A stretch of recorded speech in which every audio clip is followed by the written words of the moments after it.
Hello everyone, welcome to Linux Hint YouTube channel. This is Bobby, and at one point I thought about abandoning the creation of this course. More about that later in the video. Alright, so this is a sunny day and I'm right in front of the sun and I can't open my eyes. So this is a course where we've got 100 bash scripts from intermediate to advanced level we have covered in this video. If you don't know what a bash script is, or you're a complete beginner, let's say. So in that case, I recommend that you click on the I button and go and watch our 3-hour bash scripting video.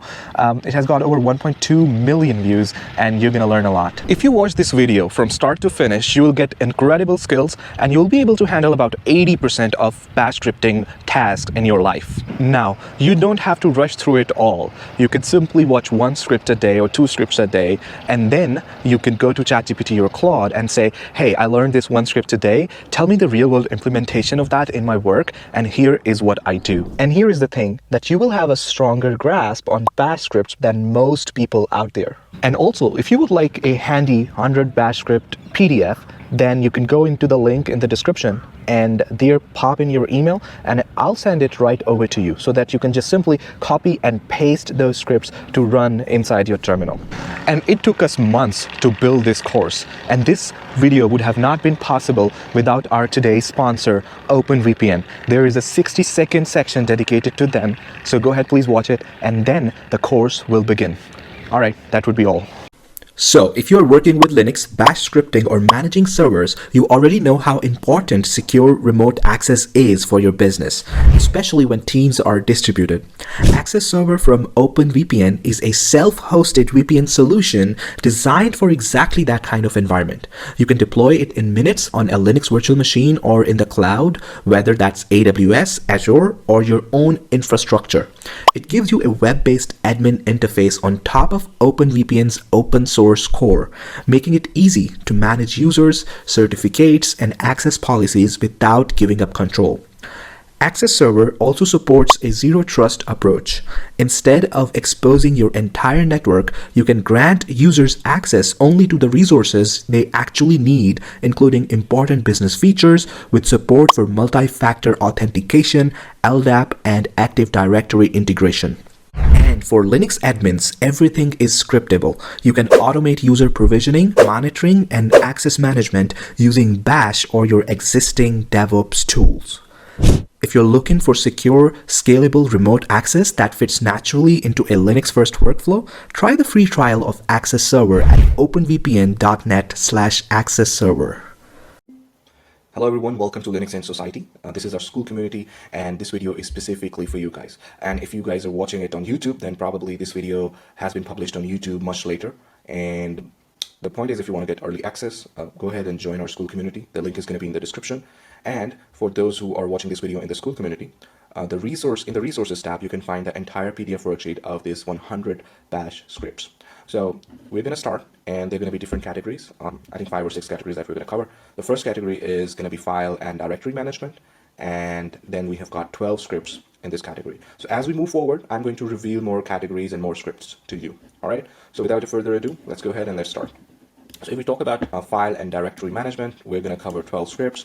We are going to, first of all, talk about identifying and listing files and directories. And then we're going to say create a directory if it doesn't exist already. We're going to check, of course. And then, of course, we have create multiple directories at once, copy files of a certain type to backup directory, bulk rename file extensions, and then we've got delete files older than 7 minutes, check if a file exists, and report permissions, so on and so forth. So these are all the bash script examples that we're going to cover. All right, so here, first of all, we're going to go. Actually, I've done something interesting that I have created 100, all those scripts right here, you could see. So these are all the directories that are here. I'm going to delete them for now. Just move to trash. Okay. So here you can see that we've got 1.sh and so on and so forth, 2.sh, and then of course we've got 100 bash scripts. So it's an interesting script that I actually wrote to create all these script files. I'm going to show you in the end. But first of all, let's move on to our first example. But before that, we go and open that in terminal, and let me just, okay. How do I? Yeah. Okay, got it. So now the first script, what I'm going to do is that I can open it up, and here you can see that the first script is about listing files with file type. And if we go here, It says identifying and listing files and directories. So the idea is that in one directory, what I do want is I want to know that the file type is a regular file or is it a directory. So before writing any bash script, the point is that you need to understand the purpose of the script. If you do not understand the purpose of the script, the entire thing just, it doesn't even talk to you, or the script doesn't even talk to you. So you don't know where to start, where to end the script. So in order to do that, you need to understand the purpose of the script. And the purpose of this script is to list the file type, which could be a regular file or it could be a directory, right? So here, what we're going to do that, if you have to think about it, what would you have to do? You have to go to the directory and you would have to go through each and every file, and then you would have to categorize each and every file, right? So essentially that's what we have done in this script. First of all, we run the for loop, and the for loop goes through the entire directory that we are covering, okay? In our case, it's going to be our current directory. So here, this is entry, it's simply a variable. It could be anything. You could write here I, B, A, or whatever name you want, okay? So this is a variable, and then in asterisk, it means that go through the entire directory, all right? And then we have an if statement here, which means that this -d, it returns true if that is a directory, all right? If it returns false, it means that that is not a directory. So if it returns true, in that case, we want to print out echo entry, which is an entry variable, and whatever the name of the file is going to be, like a regular file or a directory, whatever the name of that is going to be here, okay? And then slash and then directory is a specification that it's a directory. And then else, if it is false, then in that case, it just simply echo the entry, which is essentially the file name, and then, bracket file, all right? So yeah, that's pretty much it. And then of course we close the if block, and then essentially we write done to close the for loop. So it's very simple, nothing is difficult. You have to have some basic understanding of programming. If you do not have basic understanding of programming, probably you'd have difficulty in understanding what a for loop is, what an if statement is. I don't say that you have to have a top level understanding of programming, but you need to have a little bit of understanding of programming, like you know what loops are, you know what conditioning is, you know what a print statement is, basic stuff. So if you know basic stuff of programming, we are good to go. We're going to cover everything in the bash scripting. So let's go ahead and let's just try to run this script. Okay, so what I'm going to do is I'm going to run it. If your script is not executable, make sure that you make it executable by writing this and then the script name, okay? So my script is already executable. If you want to see that, where would you see the permissions? So that you know that the file is executable. For that matter, I want you to do ls-l, and there you go, bingo. We have X right here. And of course, the color of it would be green. If it won't be executable, the color of it would be white. So do remember that. All right, so let's just run our script. Oh, sorry, 1.sh. So there you go. You could see that with all the files, it says, it's a file. And for the directories, okay, we do not have any directory at the moment. So let's just create one, mkdir new. Okay, so run the script again. There you go. So this is a directory. So this is how it would specify and it would identify each file type and each directory. This is how you can identify each file and each directory, excuse me. And now let's go ahead to the second script and let's see what it says. So we're going to write here nano2.sh. So in this script, what we're going to do is that we are going to create a directory if it does not exist already. So if it exists, we don't want to create a directory. And here you can see that in this line, in the first line, we just have, first line is this one actually of the script. This is a default. It's called shebang, and it's a it's the first line that you have to have in a bash script. Okay, this basically just whenever the terminal is running it, it simply tells it that this is a bash script. Okay, so there you go. This is actually technically it's the second line. So we have dir, which is a variable dir, and then we have got new directory. Okay. So this new directory is the name of the directory that we want to create. And of course, we're going to check if that directory exists or not. And what the condition that we want to be true is that we want to put here negation. So if we've got here, if the directory exists, then in that case, of course, it's going to execute this. But we want that to be false. Let's say if I would have switched these two statements, like if I would switch that here, and then if I would switch these two statements right here in the else block, in that case, it would be true as well, but for that, I would have to remove the negation.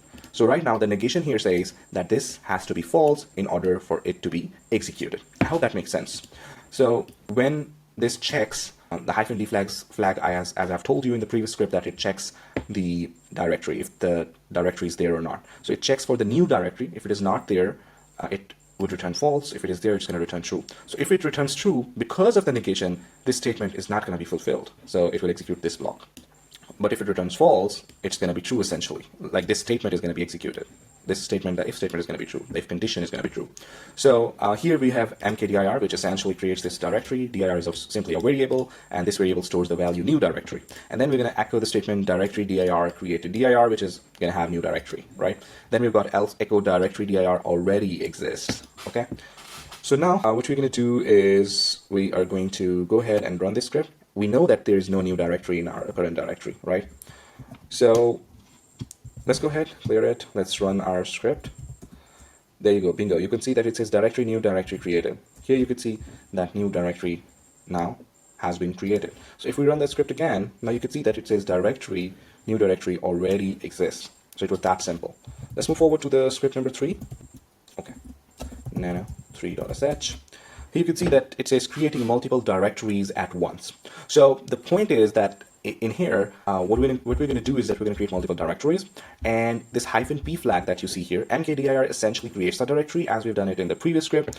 This -p flag that you see here, it essentially means that there's going to be parent directory in there, right? So this Linux project 1 is going to be a parent directory. This Linux project 2 is going to be a parent directory. And then this slash that you see here is essentially the same thing that you use while going to a specific path in a directory, right? And then we've got source, we've got bin, we've got docs. So the point is that this Linux project 1 is going to have all these 3 directories created inside of this Linux project 1. And then this Linux project 2 would also have all these 3 directories created inside of Linux project 2. So if you would talk about the path or something, it's going to be like this: Linux project 1, src source, Linux project 2, bin, and then Linux project 1 and Linux project 1 / docs. So you could see that Linux project 1 is the parent directory, and all these like source, bin, docs, they're going to be created inside of this parent directory. The same is going to be true for Linux project 2. It's going to be a parent directory to these 3 directories again. So let's just remove it. Let's go ahead and let's run the script and let's see what happens. Okay. So let's just save it and let's just go ahead and run our script here. So you can see here that it says create a Linux project 1 and Linux project 2 directories with subdirectories, right? So if I go here, you can see that we have got Linux project 1 and Linux project 2. These directories previously did not exist, right? So let's just clear it and let's ls here, Linux project 1. You can see that it has bin, docs, and source as subdirectories, and if I do the same for Linux project 2, it also has same directories. So let's just go ahead to script number 4 and let's see what we've got there. So in this script, what we're going to do is that we're going to copy files of a certain type to backup directory. So that certain type is going to be .text in our case. You can definitely choose whatever type of file you want to use here. Okay, so I'm currently going for all the .text type files in my directory. The reason I've put steric here in this variable is because I want all the files of text type. All right, and then of course the destination directory is going to be a backup. Okay, the name of that directory is going to be backup, and here this essentially works as an if statement. Okay, so what it does that it checks if the directory it doesn't exist already. Then in that case, I want mkdir command to be used, and this is going to create the backup directory. Okay, this dest_dir is essentially this backup. Okay. So what it does, again, of course, it's going to return true if the directory exists, named as backup. If it does not exist, in that case, it's going to return false, right? So what we want to negate it, okay? Only then, of course, if it returns false, only then and only then it's going to move forward, and it is going to create the directory. All right. So then we are running a for loop here. And of course, this file, as I've told you earlier, it's essentially just a variable. You can write here f, I, d, it does not matter. And then of course, this is source pattern. Here, we are getting this *text because we want all types of .text files. The for loop essentially goes through our current directory and of course, identify all sorts of .text files. And it basically copies those text files into this destination directory, which is essentially backup directory. And then it says copied file to destination directory, which is backup. So for example, if we've got 3 text files, file 1.text, file 2.text, and file 3.text, what's going to happen that it's going to copy file 1.text to the backup directory, and then it's going to say copied file 1.text to backup directory. Okay, to backup, something like that. And then for file 2, it's going to do the same thing, and for file 3, essentially, until all the files have been worked upon. So when all the files are done, then it's going to automatically exit the for loop. This done here, it tells that now the for loop has ended here. So it's that simple. Let's just go ahead and let's just try to run it and let's see what happens. So, but before running it, I want to make sure that we've got text files in here. But essentially, you can see that we do not have text files right here. So what we could do is that we could create text files. Let's say touch file 001, file 002, file 003. Okay. So, okay. And then of course I'm gonna use the extension, which is gonna be .text, and then of course .text here as well. So when I hit enter, here you can see that we have got 3 text files right here. So what I'm gonna do is now I'm gonna run the script for .sh. So here you can see that it says copy file 001 .text to backup. All right. So let's just go ahead and let's just see. We've got the backup directory, and if we do ls-l, okay, so we were not supposed to do that. We were supposed to do ls backup. So there you go. You can see that in the backup directory, we've got file 001.text, then of course 002.text and 003.text. So it was that simple. Now let's move on to the next script quickly and let's see what we've got in there. So we have to bulk rename file extensions. So what we're going to do that essentially we're going to have all the .text files, and we're going to change the extension of all those .text files to .bak. All right. So we've got 2 variables. One says old extension, another one says new extension, and we've got .text and .bak or .back in this variable. So .back is basically used for it is the extension type that sysadmins use for the backup files. Okay, so let's say if I'm a sysadmin and I've got a directory which have like 1,000 files, and I want to create the backups of that. So to do that, what I will do that I'll change all the extension types from .text to .back, right? So this will help me identify that these are the backups, and whenever I need them back, I'll essentially change those extensions from .back to .text. So here you can see that we are running a for loop, and then of course we're running steric old extension. We want to run all of them, right? So this steric means that go through everything that you find in the current directory of .text type. So here you see that we've got a new name variable. So what we're doing here, let's say file 001.text, this percentage sign is sort of a pattern, which is, separating this .text from f, the file name essentially, and then it is assigning the new extension, which is .back or .bak, to the file name. For example, if we've got here file 001.text, now it's going to become file 001.bak, right?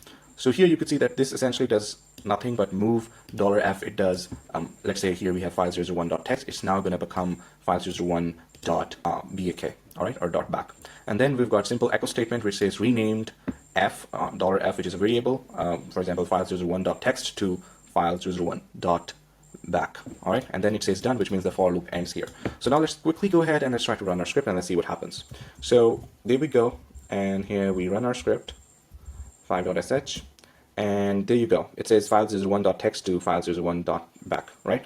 All 3 files have been renamed successfully. If you want to see for yourself, here you could see we've got file 01, 2, and 3, right? So let's move on to script number 6 and let's see what we have got there. So what we want to do is that we want to delete files older than 7 days, all right?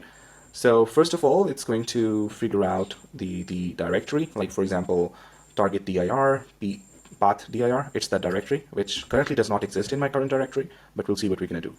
So here we've got, target dir type f. So let me explain to you one by one. So what this does is that it starts a search, find, it looks for the file. It goes inside this directory. This is the target where it's going to find. If we would have a simple dot here, then it means that it is going to look inside the current directory. But here we've got the variable which has path dir, which is a directory. I'm going to create it. And then we've got type f, which means that I want the type to be regular file specifically. I don't want it to be a directory, right? And then mtime plus 7. Like that means that essentially you are going to delete all those files which are 7 days older than 7 days, right? Some people say that if I do 0 here, what would happen? 0 means that essentially it's going to take 24 hours. If you do plus 0, it means more than 24 hours. If you do 0, it says older than 24 hours. And if you do minus 0 or negative 0, it's going to be invalid. So yeah, if you want to delete the file immediately, the file that had been created, just delete it. Let's say if it is 2 hours old, then in that case, this command is not going to work. So it would work for the files which are at least 24 hours. And then, of course, we have a simple print statement. And then we've got the execution statement, which helps the deletion of this file. This -rm basically, it removes the file. -f is for the file type. It's going to be a regular file. And then, of course, in the parentheses is going to be the name of the file that we are targeting, right? All sorts of files, which are going to be in path dir directory. And then this /, it basically terminates the execute command, this exec command that you see here, right? It basically terminates that. All right, so let's just go ahead and let's just try to run it, okay? So first of all, I'm going to create a directory, path dir. So we've got path dir. What I do want is, let's say if I move 100.sh to path dir. So ls path dir, okay. ls-l path dir. Okay, so this file was created on August 25, and today is September 13. So it's definitely older than 7 days, right? So when we run the script, we are assuming that this 100.sh is going to be deleted out of this path dir. So let me show you one more time. We've got 100.sh in this directory. So let's just go ahead and let's just run our script. Okay, 6.sh, and there you go. So path dir. So now go ahead and you could see that there is no directory in here. So this gets printed here because of the print statement, because it would print all those files here, which it will find in that path dir directory. All right. So I hope this point is clear now. Let's move on to the next script, nano7.sh. So in this script, what we're going to do is that we're going to check if a file exists, and then we're going to report the permissions of that. Like for example, if it is a read and write and executable. Okay. So let's just go ahead and let's just see what we're going to do here. So we've got a file, a new file.txt, and then of course, if the file exists, then I want this -e means if it's going to check if it exists or not, and it's going to return true or false based on that. So then it says file exists inside the if block, and after that it reports the permissions of the file. So here you can see this -r, it reports that it is readable if it returns true. This is essentially, these are two if statements, all right? So we've got nested if statements. If you're not familiar with nested if statements, nested if statements essentially mean what it says, like an if statement inside an if statement. So we've got two here, right? So if the read permissions, if the file is readable, then and only then this gets executed. If it returns false, it's not going to execute that. And same goes for this, okay? Otherwise, if the file does not exist, in that case, it says file does not exist, all right? And then this fi means if statement ends here. It's pretty simple. The script is not difficult. So let's just go ahead and let's just see what happens. So Control O and then enter. And then of course, it saves the file, and if I run it, right now we know that the new file.txt does not exist in our current directory. So if we just simply create it, touch new file.txt, and we see that here, right? We've got new file.txt. And now simply if we run our script, so you could see that it says new file.txt, it exists, it is readable, and it is writable. Okay. So let's just go ahead and let's see what we've got in script number 8. We're going to move quickly now, right? And here you can see that it says count files and directories separately. So it's pretty interesting. What we're going to do is that we're going to create a variable first, which says count files, and we're going to create another variable which says count dirs or count directories.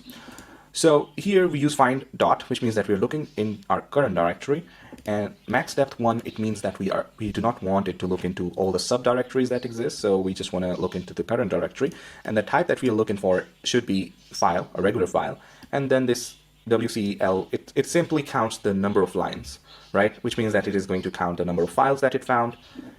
We are piping the output, or we are piping the output as an input to this WC-L. And then we've got this find here. It is the same thing. It's going to look into the directory, and then it is not going to look below the level 1. It's not going to go into the subdirectories. And the type of what we are looking for should be directories. And then essentially we are piping that into WC-L, which means that it's going to count the number of lines. And that's how it's going to count the number of directories. And essentially what's going to happen specifically for the directories, what we're going to do is that we're going to subtract -1 out of that, because it is essentially going to count the current directory as well, and we do not want that, right? So then we have two echo statements simply. One says files and then count files. This is the variable. The value of it is going to be printed up here, down here, sorry. And then of course we've got echo and then directories, count directories, and of course the value of the directories, what the number of the directories are going to be printed up out here. Okay, so let's just go ahead, run our script, script number 8. And there you go. So we've got 113 files and we've got 6 directories in our current directory. So we've got 1, 2, 3, 4, 5, and 6. 6 directories. And of course, these are all the files. It's going to count every file here. So let's go to the next script, which is script number 9. It says find the largest file in a directory. All right. So what it's going to do, this here you could see the largest. We've used ls-s. If I'm not wrong, I think this flag basically lists all the files in descending order, okay, from the size perspective. So the bigger file size is going to be on top, and the file which is, lesser in size than the first file is going to be after that, and then so on and so forth. So that's how it would, list all those file size-wise. And then what we want is that we want to pick up the header, the first one only, and then it says echo largest file is this largest variable. So there's nothing difficult in here. It's very simple. So let's just go ahead and let's just quickly run the script 9.sh, and you can see that largest file is backup, right? If you do like this here, you could see that on top we have got backup. So let's go ahead and let's run the next script, which is, okay, we've done this 10.sh. So here in this script, what we're going to do is that we're going to calculate total size of a directory. Okay. So in here, you could see that we've got directory, and then we've got value as dot, which means current directory. And then what we do want is that this du essentially is a command for disk usage. And then this -s is for summarized. Yes, we want to summarize those, the data that we are getting with disk usage. And this -h is a flag that can be used for human readable format. Okay, so it's going to be, it should be in the human readable format, like in KBs, MBs, and GBs, right? And then of course it's going to say total size of the directory is going to be total size this variable. All right. So let's just go ahead and let's try to run it, and let's see what happens. 10.sh, and there you go. It says 456K, 456 KBs, right? So that is the disk usage of this directory, which is essentially our current directory. All right. So let's just go ahead and let's just see what we've got in the script number 11, which says that find all empty files in a directory. So essentially what we're going to do is that we're going to go through all the files in our directory. Static means that. And what we're going to do is that if the file exists, right, first of all, we're going to make sure that the file has to exist. Then in that case, I want you to return something to me. So this -s flags file, it makes sure that it has got something in it. But we want that to be false, right? We want the file to be empty. So for that, we're going to put negation here. So once it is false, then this statement fulfills, right? And if both of these statements fulfill, only then and only then, I want you to echo file is empty. That's what it's saying right now. And then we've got 5, which basically ends the if statement. And then we've got done, which ends the for statement, for loop. So it's simple as that. Let's just go ahead and try to run the script. 11.sh, and there you go. All those empty files, it has listed them down. Database.db is empty. All these files are empty, right? So let's say quickly, if I want to write something inside this new file.txt and I want to make it disappear from this list, just to test if this is really working or not. So what I do is I go to this file and I just simply type in something. So now we do know that there is something in this file. It's not empty, right? So we just go ahead and run the script, and there you go.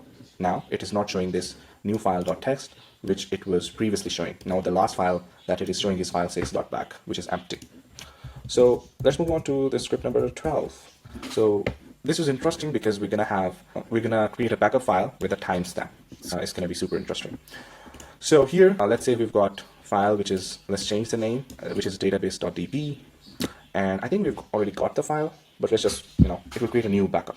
It's an older timestamp that we've got. So first of all, this is database.db, which is essentially the file name. And then we've got timestamp, in which we have got date, and then we have defined the format that we want. So year is year, is month, day is day, and then hour, age, minute, and then second. So we want that in our file. So this is how, let's say if you're creating all the backups immediately with a for loop, then this is how the names of the file are going to be separated by the second. All right. So then we've got the backup file, which is a variable, and in that we define the format. The format is going to be file, which is essentially going to be database.db.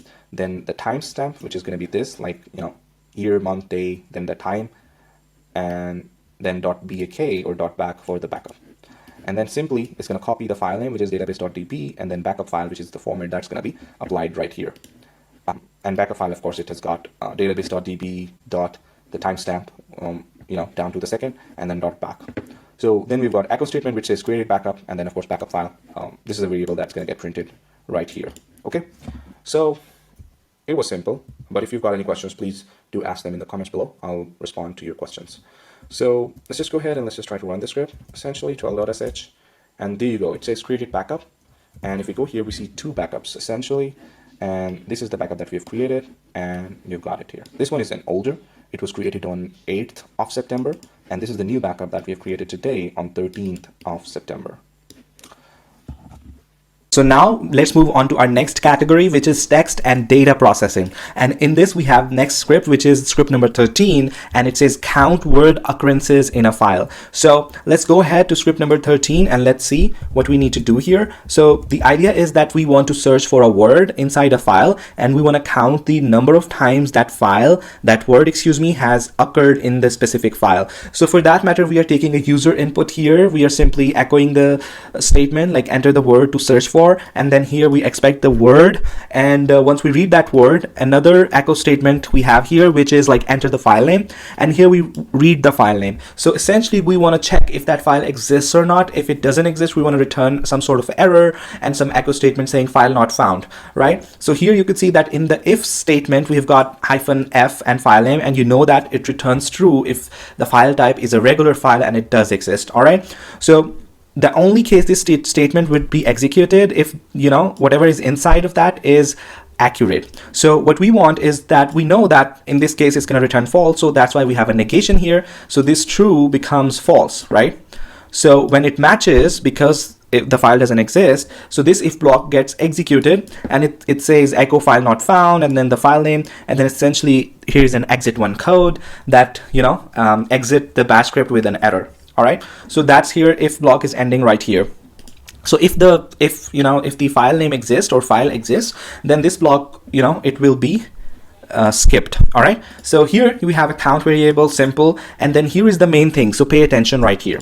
So we have got grep, and then we've got -o grep. We know that it searches for the word inside this file, and then this -o flag, it basically prints each word or each occurrence in a separate line. Why? Because we are piping this output here to wc-l, which counts the number of lines. So this is the way we are counting the occurrence of that word, okay, that specific word. So here this -w matches the entire word instead of similar words. Like for example, if the word that we're looking for is cool, then it would ignore cooling, it will ignore COO, all sort of those similarities. So this -w flag makes sure that entire word is matched so that other words are not picked up. And then of course this will count how many lines are there, which essentially mean that how many occurrences, and the value of that will be stored in this count variable. And simply we just say here the word, target word, with whatever it's going to be, appears count time. This is the count that is getting printed right here and this is the file name that we have got here. Okay, this is the exact file name. So now let's go ahead and let's try to run our script and let's see what happens. So we just go out, and here we run our script. And here it says the word to search for, and let's say I want to search for nice, or let's say I want to search for Bob, and I want to search for it in f1.text, and it says the word Bob appears 2 times in f1.text.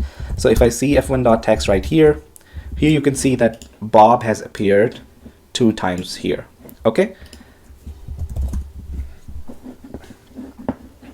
now let's move on to our next script, which is script number 14, which says replace a word in a file. So let's just go ahead and let's just open up the script number 14, and here you could see that we've got this new file.txt, which is a file that we're taking it inside a variable. We could have taken the input, that method could also have been utilized here, but I've kept it simple, and this is the text that I want to find, which is essentially cool, and this is the text that I want to replace it with, nice. All right, and first of all, let me just quickly go back and quickly let's see what's inside this file. Okay, because most of the time I'm testing, so I want to see what's inside the new file.txt. So here you can see that this is a nice file. Okay, so what we want to do is that we want to reverse the order right here. So we'll go inside the nano 14.sh, and here what we're going to do is that we're going to find the text nice here, and we want to replace it with cool. All right, and then perform replacement with a backup. This is the line that is super important, and you need to understand that.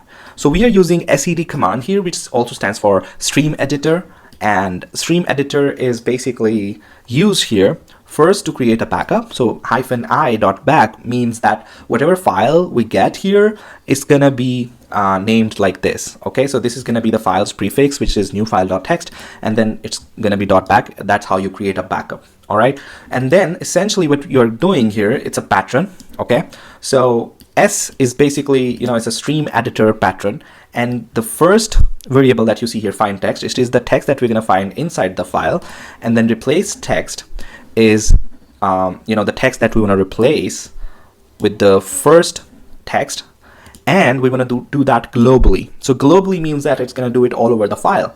It's not going to just do it in one line. And then we have to specify the file in which we're going to do all that. And this is how simple this command is. And then essentially at the end we echo that replaced all occurrences of find text, which is nice, with replace text, which is cool in our case, in, and then the file name, which is essentially new file.txt. So let's just go ahead and let's run the script and let's see what happens. Okay, so quickly we go here and we run our script 14.sh, and here you can see that it says replaced all occurrences of nice with cool in new file.txt, and it also says backup saved as new file.txt.back. So let's see here. We have got new file.txt file here, and it's the backup right here. So let's quickly see what's inside the file. So we just write here clear, and now we're going to write here cat new file.txt, and here you can see that all the occurrences have now been replaced. All right, so now let's move on to our next script, which is script number 15, which says extract specific columns from a CSV file. So let's just go ahead and let's see what we have got in there. So okay, so nano 15.sh, and here you can see that it says extract specific columns from a CSV file. If you know that CSV is comma separated files, and in here employees.csv is the file that we have got. We're taking it as an input, and then we are writing here a cut command. Okay, so what cut command does, it is used to extract specific fields, and then we have got -d, which represents a delimiter, and then we set delimiter as comma, right? So this is how the CSV file, it's structured. It's separated with commas. And then we've got -f, and then if we have got 1, 3. It specifies as the first column, and the third column we want out of the input file, which is essentially employees.csv. So it's that simple. So let's just go ahead and first of all, let's see if we've got employees.csv file in here. And I think, okay, yes, there it is, employees.csv. And now let's just go ahead and run this script, which is script number 15, and boom, here's what we have got: employee ID, department, and of course these are the employee IDs that we have got, and this is the department of each employee. So how do we verify that? So let's just go ahead and let's just open employees.csv. Let's just quickly see here, go to desktop, and here, okay, there we've got. So here, if I open it up, you can see that the first column right here is employee ID, and the third column right here is the department. So if you want to play with it a little, you can do that. Let's say if I want, instead of the third column, I want the second, or let's say if I want a fourth one. Okay, so let's just save it. Go ahead and run our script, and here you can see that now along with employee ID, the position has been printed out. Move on to our next script, which is script number 16, remove duplicate lines from a file. So let's just go ahead and let's just open it, nano16.sh, and here what we've got is, first we have got the input file f1.txt. It has repeating lines or repeating words, and this is the output file where we are going to paste the result. Okay, so here you can see that we've used the sort command. All right, and this sort command, basically what it does, that it sort everything in the file in an ascending order. So for example, in f1.txt, let's see what we've got in there. I think we've got names, f1.txt. So here we have names, and what it's going to do, the sort command, it is going to essentially, sort them all in ascending order. For example, Alice, Alice, and Alice. Okay, here in the first 3 lines, and then Bob or Bobby probably. So depending upon how this command works. So now what we're going to do is that, let me just explain it to you a little, the other command that we've got in there. So in here, you can see that we've got another command which is unique. All right. So we pipe the output of this sort command to unique. And what this unique does, that it picks up one entry out of multiple entries. Like for example, if you've got 3, 4, 5 entries with the same name, then it's going to pick that name one time. And the reason we have used sort, because that's how this unique command works. All the repeating entries have to be together in order for unique command to work. And then we are writing that inside the output file, the result that we will get after using the unique command, and that output file is f2.txt. So once it's done, it simply echoes the statement, duplicate lines removed successfully, and then it says C output file, which output file is f2.txt, which will be mentioned here. So let's just go ahead and let's just run the script. And okay, it says duplicate lines removed successfully, C f2.txt. So if we see f2.txt here, you can see that all those duplicate lines have been removed. All right. So I hope you've got the idea. So if you want to see how this sort command works, so for that matter, let me quickly show you. So if I just simply remove this part here, let's say if I remove not this one, but this right here, you know what's going to happen? It's going to sort all those, and it's going to, paste the sorted list inside f2.txt now. So let me quickly show you how it's going to happen. So if I go ahead and run the script, and now it says duplicate lines removed, but it's not the case. I think we should have changed the echo statement as well, or we should say sorted successfully. All right, so now let's run the script, and it says sorted successfully, C f2.txt. And if we see inside f2.txt, and here you can see that all of them have been sorted, right? And a strange thing that you might have noticed, that there were a lot of spacing, empty lines inside this script, and somehow it has sorted them all together as well.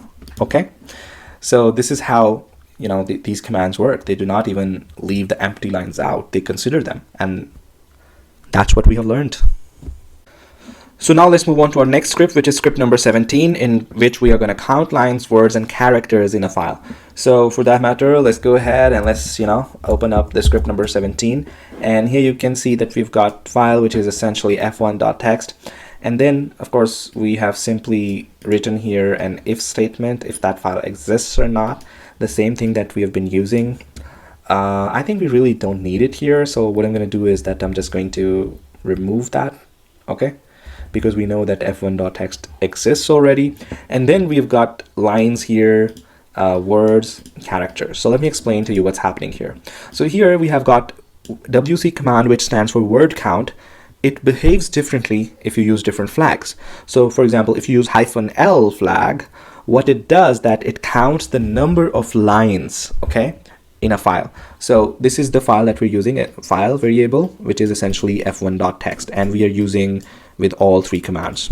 And here you can see that it counts the number of lines. All right, and then of course a value is returned, which is stored in the variable lines. And same thing happens with word count -w flag, which counts the number of words in a file. And of course the file is f1.txt. And then it returns a number, and then it is stored in a variable called words. Then we have got this wc word count, and then -c flag, which stands for character. So it will count all the characters in a file, and of course file is f1.txt. Whatever value it returns, it gets stored in characters. And simply we have three echo statements. In the first statement we are printing out lines, and then of course the variable lines, which will have a numeric digit, number of lines, and then number of words, and then number of characters. So it was that simple. So let's just go ahead and let's run the script and let's see what happens. All right, so let's go here and 17.sh, and here you can see that lines 23, words 14, characters 84. So if I do f1.txt here, you can see this is exactly the case. So you can do that for other files as well. So if I ls here, if I see what other files we have got, so here you could see that we have got plenty of files. So let's do that for this file, f2 uppercase.txt. All right, so let's just go ahead, nano 17.sh, and by the way, I don't know what's inside the f2.txt. I think there's gonna be some uppercase letters, f2 uppercase.txt. All right, so let's just save it, and let's see what we've got in there. F2 uppercase dot text, and you can see that's what we've got here. So if we run our script now, here you could see that lines 13, 1, 2, 3, 4, 5, 6, 7, 8, 9, 10, 11, 12, 13.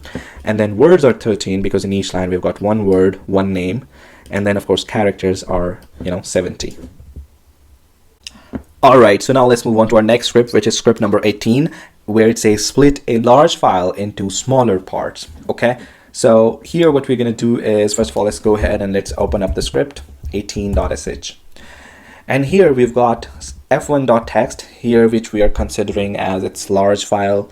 Okay, so here we are doing it for the sake of an example, but in your case, when you are probably doing real world tasks, then you are having a file having 100,000 lines or 10,000 lines. And let's say you want a 100-line file each. So for 10,000 files, you're going to have to create 100 files. Okay, so that's how useful split command is. It helps you split a large file into smaller files. All right, so if you've got 100,000 lines and you want each file to contain 1,000 lines, then you can have 100 files.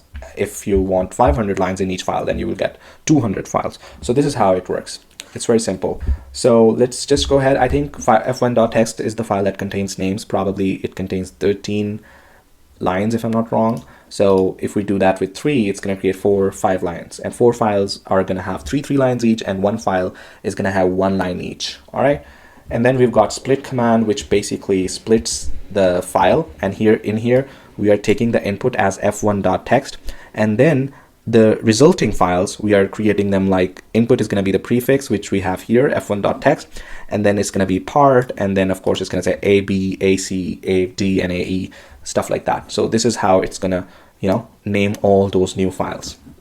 So here, this -l flag basically tells the split command how many number of lines we want in the file, and that's the file that we have specified, and this is the naming convention for, new files. And then of course this is an echo statement that says split input f1.text essentially into chunks of lines per file, which is 3 here, lines each, 3 lines each. All right, so let's just go ahead and let's just try to run it. So first ls here, you could see that we have no f1.text only, we do not have part a, b, c files. So let me just clear it, and let's just run the script number 18.sh. And here you could see split f1.text into chunks of 3 lines each. And if we ls here now, you can see that we've got AA, AB, AC, AD, and AE, and AF, and AG, and AH. So probably the lines were too many, probably 1, 2, 3, 4, 5. Okay, so let's just open up this last file and let's see what we've got in there. So we write here cat f1.text part underscore AH. So here we've got 2 names, and if we do that for AG, here we've got 3, and let's randomly open another one, AC, let's say. Here we've got 3 as well. Here 1 is the name, and then there are like 2 spaces. It would consider them each line as well. Although these 2 lines are empty, but it's going to consider them because it's in the file. So if we go here f1.text, here you could see that we've got right next to James, we've got 2 empty lines. All right.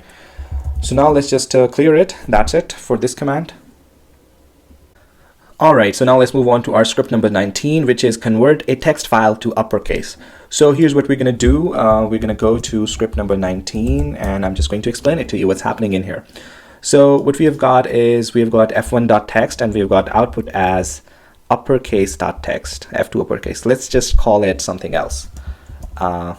Let's call it output or uc.text, uppercase.text, let's say.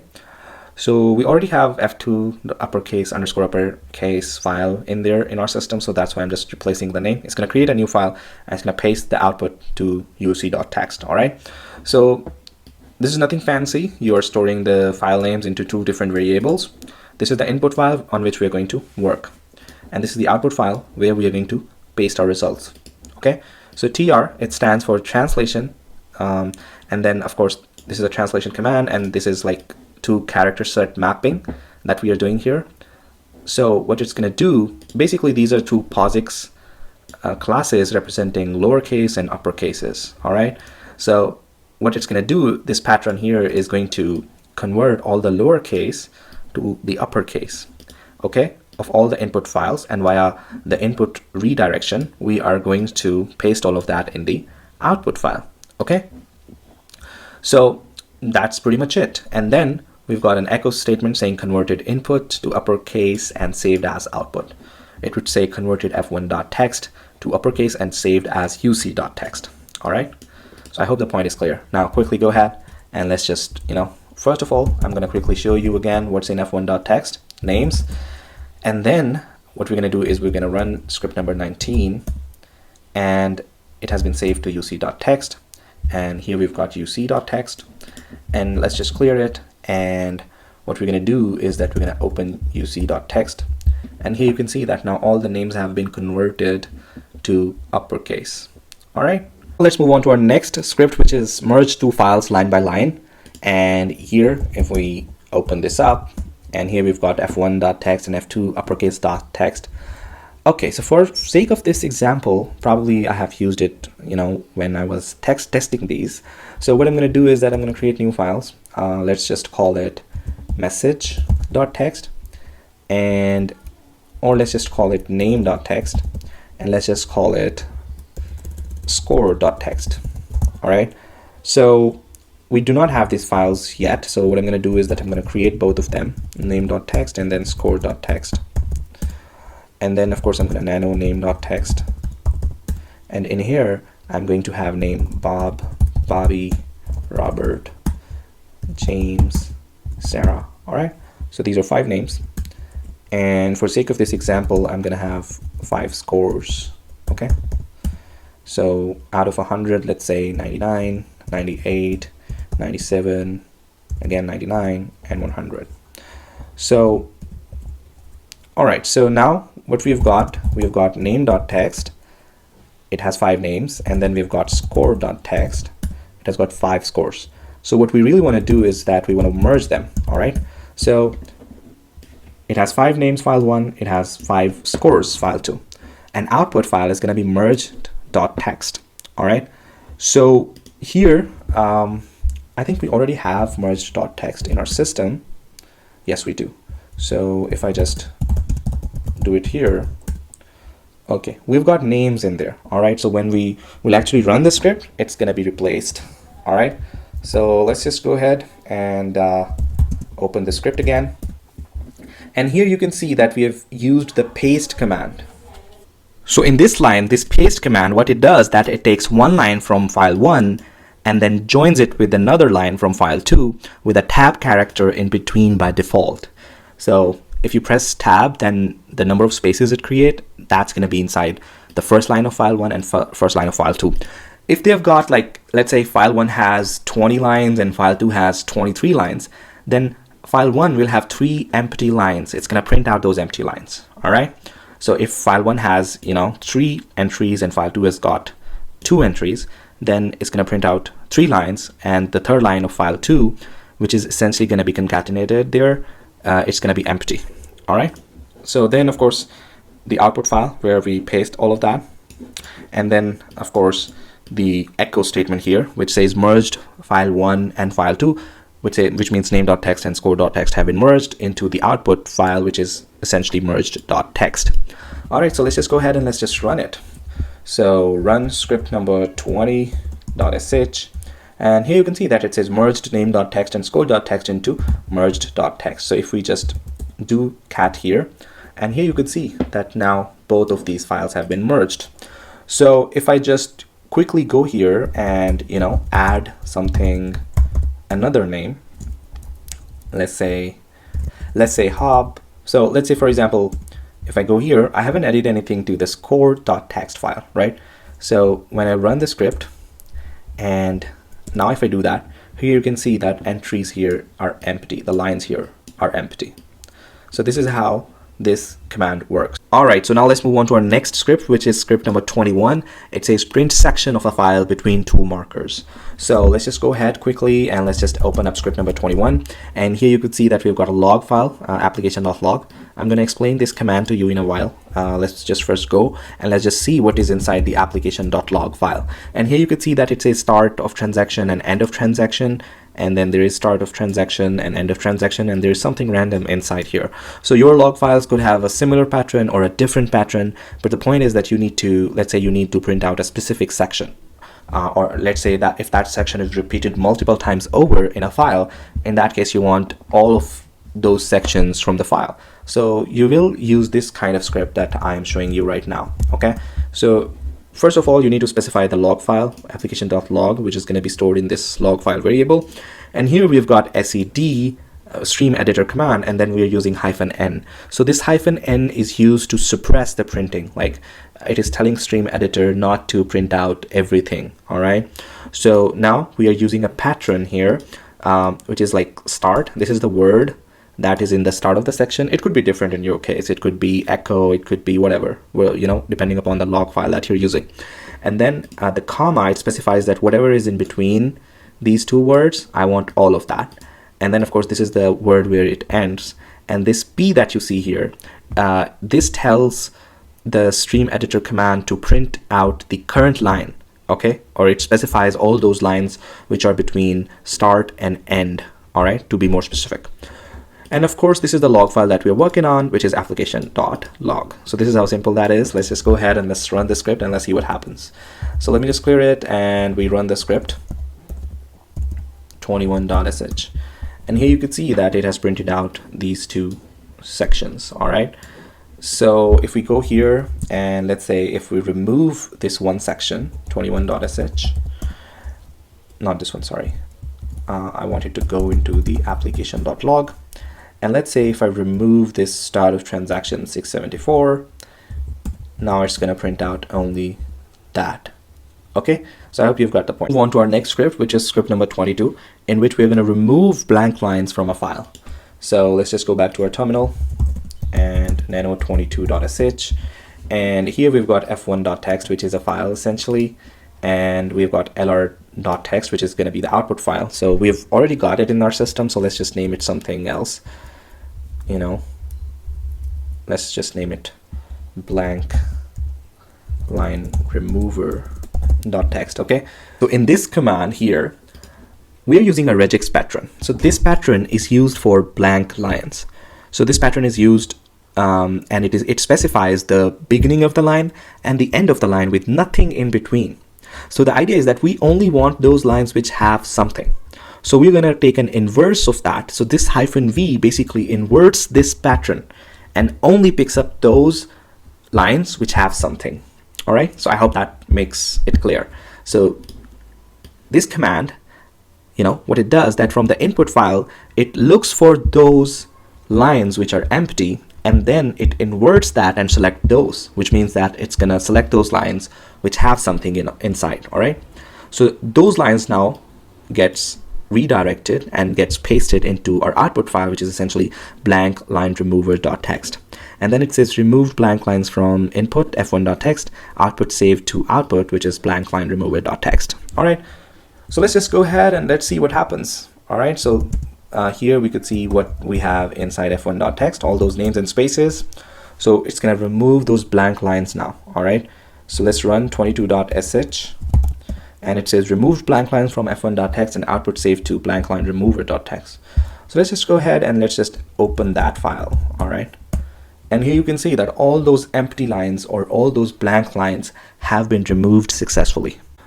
All right, so now let's just move on to our next script, which is sum numbers in a file, and we're going to use the column sum with awk command. So let's just go ahead and let's just clear it, go to nano23.sh, and here we've got file, which is values.txt. I'm going to show you in a while what we've got in there. So let me show you right now, cat values.txt.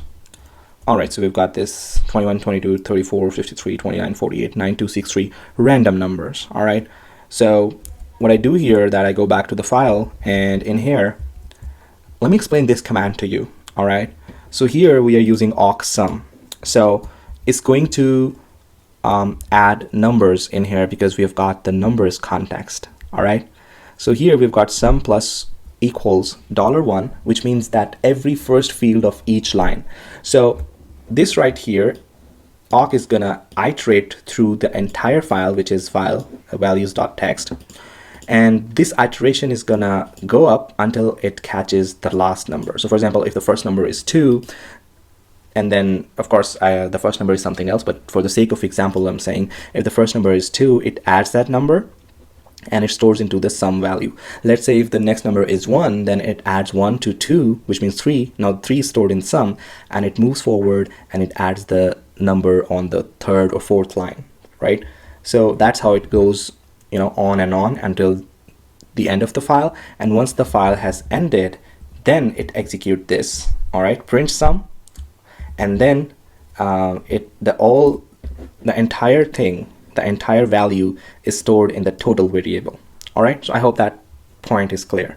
So let me do a dry run on the file and let me show you what's going to happen. So what I'm going to do is that I'm going to have simple numbers, but before that, let me tell you what this is. It's a simple echo statement, total sum of numbers in file, and then of course this total variable. All right, so let's have simple values.text. Let's have simple values. Let's just have, you know, instead of all those numbers, 1, 2, 3, 4, 5. Okay, so what's going to happen is, let me do a dry run now. Okay, so the first field in the column or in the line is 1. So now sum plus equals 1. It literally takes that first value and adds it. Now sum has 1. All right, now in the next line, $1 will take the value as 2. So now 1 plus 2 equals 3. Now sum has 3. And then it goes on to the next line, and the next line has value 4. So 3 plus 4 equals 7. Now sum has 7, and then 5 comes up in the next line. So 7 plus 5 equals 12. So now all the lines have finished.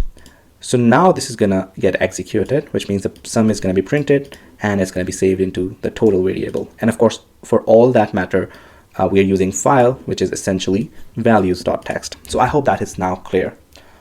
So let's just go ahead and let's run the script, and we know the answer is going to be 12.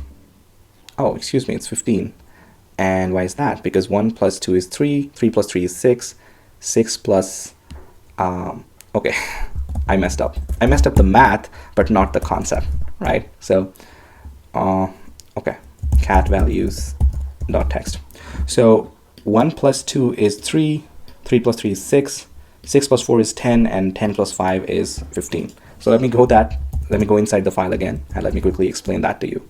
So here, 1 plus 2 is 3, and now 3 is stored in here. Okay, in the first iteration, it just picked up 1, so 1 is in the sum.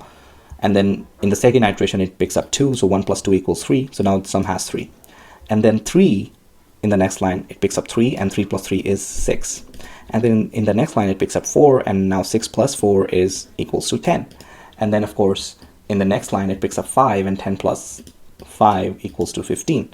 And now all the iterations in the file has been completed, and it gets printed. It prints 15, and of course, it's performing all that operation on values.text. So the value is now stored in total, and now it prints total here, total sum of numbers in file. All right, this one. So I hope you've got the concept right here. And here you can see that the number is 15. So if we add 6 here, so 15 plus 6 is going to be 21. So let's just quickly do that. And values.text. So let's say if we add another line, 6. One thing that you need to keep in mind is that here we are assuming that you are, working on a file which only have numeric digits, all right, or numbers. So if you would have a string or a text here, then it's not going to print that. It's going to print 0 if a line has a string or a text, all right? So I hope that point is clear. You can also use awk to concatenate strings, but that's for another topic. All right, so now let's move on to our next script, which is script number 24, which says add line numbers to a file. Let me explain to you what I mean by that. So for example, if I go here, let me open up a file, any file, let's say blank line remover. And here you can see that we have got line numbers, we have got lines, but we do not have line numbers. So that's what we want here. So let's just open up script number 24.sh. And here we are taking input as, blank, let's say blank line remover .text. And we want the output to be, let's call it li. underscore number dot text. All right. So here, this is the main command that we are using here. This is NL, which stands for line number or number line, excuse me. And then this W3 flag, this hyphen W3 means that the lines are going to be supported up to 3 digits. Like for example, 999. All right. And if we do here W4, then it's going to support line numbers till 9,999, which means 9999. All right. So that's what W3 is here for. And then we've got hyphen S, which is going to be a separator with a dot right next to the line number. And then it's going to have a space here. And then the line is going to start. All right. So the input file that we're taking is blank line remover, and we are pasting it. We are redirecting the output to the output variable, which is the file l_number.txt. All right. So let's just go ahead and let's just see what happens. So let me do that again. Cat blank line number remover.txt. You could see all of that. And now let's run 24.sh. And it says added line numbers to blank line remover.txt and then l_number.txt. So this output got printed because we've got the echo line here. Okay. Added line numbers to input, which is blank line remover.txt, and then the output variable, which is essentially l_number.txt. All right. So now let's just quickly go to the l_number.txt. And here you can see that we've got number against number in every line. Okay. And against that number, we have got a name. And here you can see that we have a dot, and then we have a space in between each name, which means that before the beginning of the value in each line, we have got a number, dot, and a space. All right. So that's it for this command. So now let's move on to our next category, which is user and permission management. So here we've got script number 25, where we want to check if the user exists on the system or not. So let's just go ahead and let's just open our script number 25 here. And here you could see that it says here we're going to check if a user exists on the system and not. The first line here that we have got, this is the username. Okay, you could give any name here. Like for example, right now we have Bob. I'm not sure if Bob exists on our system or not, but let's just see. Let's just go ahead anyway and let's just see if it exists or not. So understand this here. So this is like an if condition here, and here this ID command, it basically returns an exit status code 0 if the user exists, and it basically returns a non-zero exit status code if the user does not exist. Another thing that it does, that it basically returns the information of the user, like UID, user ID, which is basically, and it also returns the username, it returns the user group, information like this. So what we do want is we only want exit status code. We do not want that information, right? So for that matter, we are redirecting the output to, using this, of course, ampersand and angle bracket, we are redirecting the output to /dev/null. And why is that? Because we want to suppress the information that we have got about user ID, group ID, etc. because we do not need that. We only need exit status code for now. So if exit status code is 0, if condition, it will be activated. It will consider it as true. Okay. And it will execute this statement here, that echo statement, in which it says user, then username, of course, this variable, it is this one, this user, exists on the system. So if the exit status code is non-zero, then this condition is not true, it's false. And in that case, this else block gets executed and it says username does not exist, username like Bob, user Bob does not exist. All right, so let's just go ahead and let's run it. So if I do something like this, here you can see that it says user Bob does not exist. Okay, so now let's just go ahead and let's type in the name which does exist. So here if we do that, Bobby, so now if we run the script, and here you can see that it says user Bobby exists on the system. Now let's move on to our next script, which is script number 26, where we want to create a new user on our Linux. Okay, so for that matter, let's just go ahead to our terminal and let's just open up the script number 26. And here you can see that we have got the variable new user and the username is Bob. We already know that Bob doesn't exist because we tried that in our previous script. All right. And here we are using the same methodology that we have used in the previous command because we want to check if the user exists or not. Because if it does exist, in that case, we don't want to move forward. We don't want to move forward with the creation of the user. We don't want to create it. Okay. So if the user does not exist, only then and only then we want to create a new user. All right. So let's just go ahead. We have used a nested if statement. Like a nested if statement, if you're not familiar with it, it's like an if statement inside the if statement. All right. So here what's happening, that ID returns an exit status code, and if exit status code is 0, in that case this echo statement gets executed, and then of course the script is terminated. After that it goes nowhere because else block is not executed, right? So if the user does not exist, which is likely in our case, what's going to happen that this if block is going to be skipped and this else block is going to be executed. All right. So what is inside the else block? So first of all, we are using sudo because in order to create a user, we need to use those privileges. And then we are using this command user add and then the new user. So user add basically helps you, as the name is clarifying that, it helps us add another user, okay, or create a new user. So here the new user is this Bob. All right. But here we cannot be sure if the user is created or not. So for that matter, we have placed a check here, another if statement that does this. So here this question mark and a $sign, it basically checks if the status code is 0 or not again. Okay. This is an argument that picks up the status code and then it checks it if it is 0, because we know if the exit status code is 0, then it means success. So if it was a success, then we have to do this echo user Bob has been created. Okay. Else is going to say failed to create the user. Okay. And only then if exit status code was not 0. Okay. Only in that case this else block will be executed. So let's say in our case, of course, it's going to return exit status 0 code. So this echo statement will be printed. And then of course it skips this else block, and then there is nothing after this if condition. So we are good. So now let's go ahead and let's run our script and let's see what happens. So here we come and we run our script. Okay, so it is asking me for the password because I am the user logged in and my sudo privileges will be used. So I'll become the root user and then of course I'll create the new user. So I'm just gonna have to put in my password, which I do. And here you can see that it says user Bob has been created because there was no Bob user before. That is why now the user Bob has been created. So let's just go inside.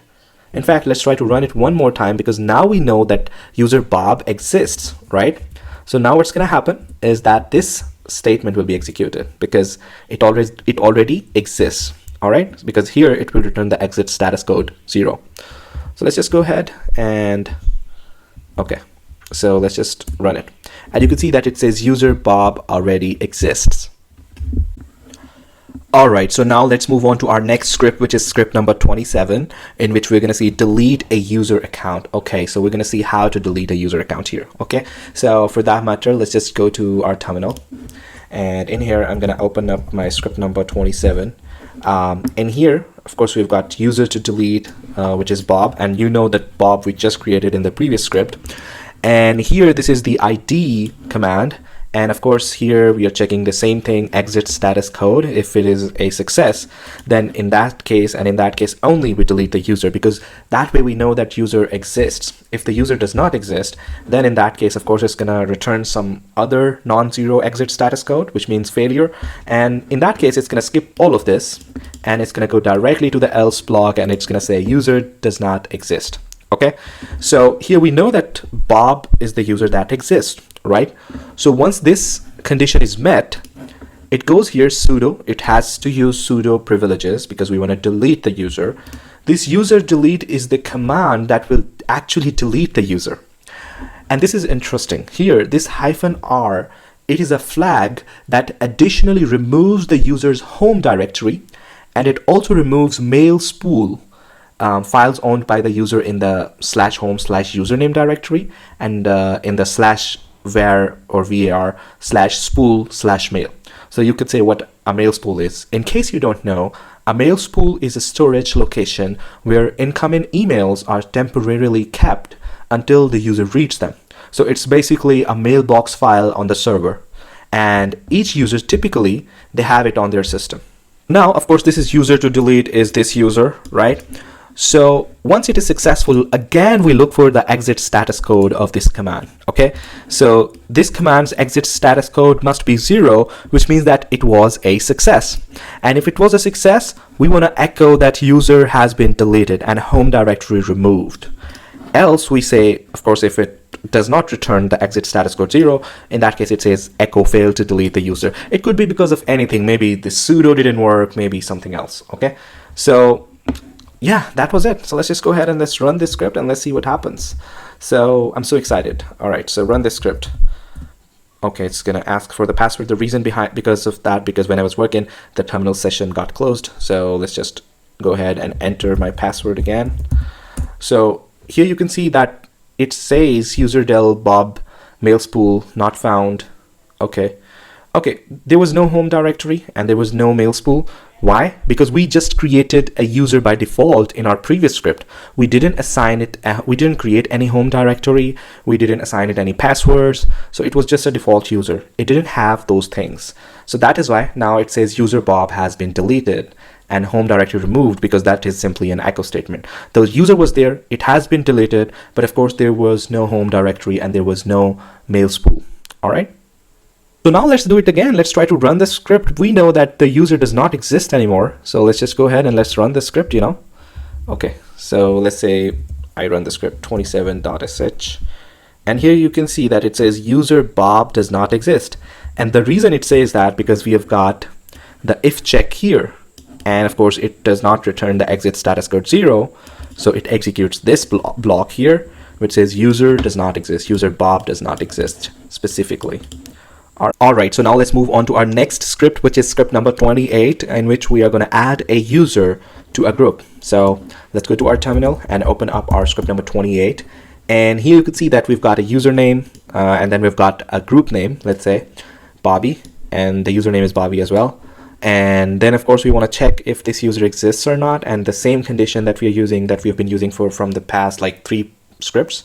This is the 4th script in which we are using the same condition. And here it's the exit status code, which is being checked here. If it is 0, then it means a success, which means that the user exists. And that's when we execute this command. All right. So if the user does not exist, in that case, this command is going to get executed. All right. And which says, of course, user does not exist. So right here, we know that this user exists. That's me.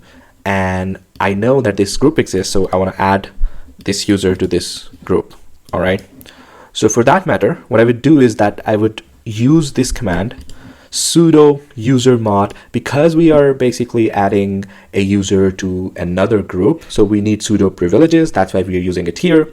And then this user mod, it is used to modify user properties. All right. Remember that this is the command that has been used for a long time on our channel as well. And it is used to modify user properties. And then we've got this -ag.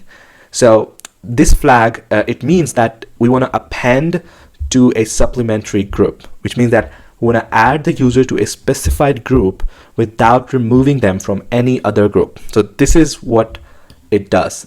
This flag makes sure that we do not remove the user from any other group. So then we first give the group name, and then of course we give the username. So this username will be added to this group. And of course, in our case, username is Bobby and the group name is Bobby as well. So we can change it. Let's say if we want to have the group name as something else, let's say sudo. All right, we could do that. So then, of course, if this command, it runs successfully, then it returns the exit status code 0. And here, what we do is that we check if the exit status code is 0, which means it was a success. The user has been added to this specific group successfully. And in that case, we echo that username Bobby has been added to a group, and then the group name sudo.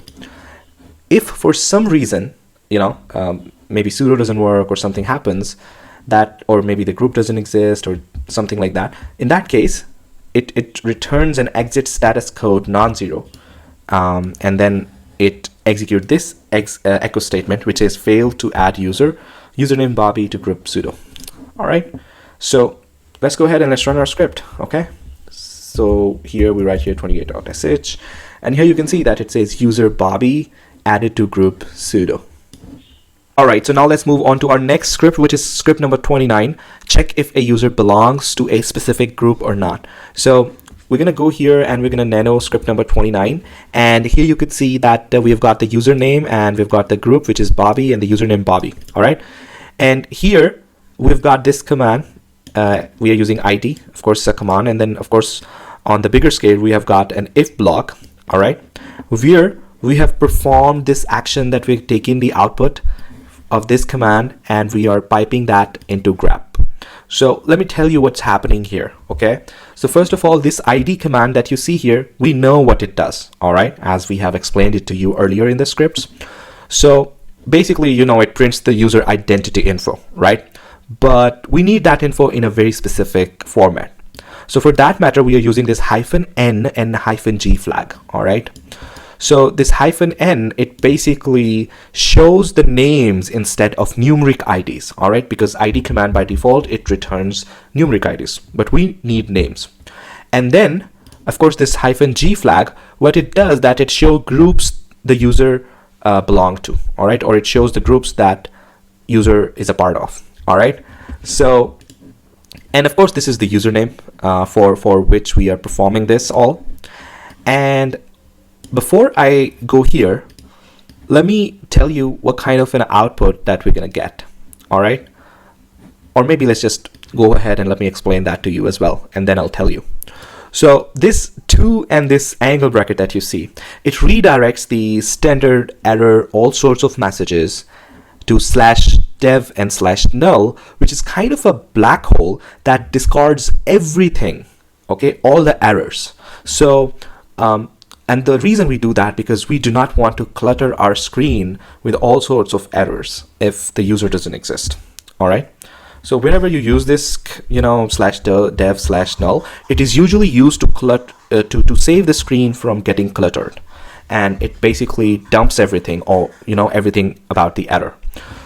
So once this command is done, we get an output in this way. Like for example, we'll get Bobby, the username, and we'll get all the groups which this user is part of. Like for example, Bobby, and then the group name. Like let me just write down here quickly. Okay, so this is the kind of an output that we will get. Here Bobby is the group name, the second one, and maybe if it is a part of other groups, like for example sudo, docker, there could be many groups, so we'll get them all here. So this is the output that now we are going to pipe into grep. All right, so this grep here that you see, it will search for this group Bobby. All right, grep, we know that what it does, it basically searches for the text, and then this queue, it keeps the grep quiet. So for example, we only need here the exit status code of grep. So if exit status code is 0, only then and only then this if block is gonna execute this echo statement. All right, if the exit status code is non-zero, or if that is 1, it means that the grep didn't find the group. All right, so this W flag here, -W flag, what it does that it basically matches the entire word. So for example, if there's a group named Bob instead of Bobby, it's going to make sure that the exit status code is not 0. All right, it's not a success. So it wants to match the entire word, in our case Bobby. All right, so if that is successful, if grep finds the group alongside the username, as I've explained to you earlier, then it executes this echo, yes, username is in the group, and then of course the group name is Bobby. Else, otherwise it echoes, no, the username is not in the group. Okay, so now let's go ahead and let's try to run this script and let's see what happens. So now we have, of course, we have done a dry run. We know what's going to happen. So we write here 29.sh, and here you can see that it says, yes, user Bobby is in group Bobby. All right, so the group does exist, and that's the output that we have got.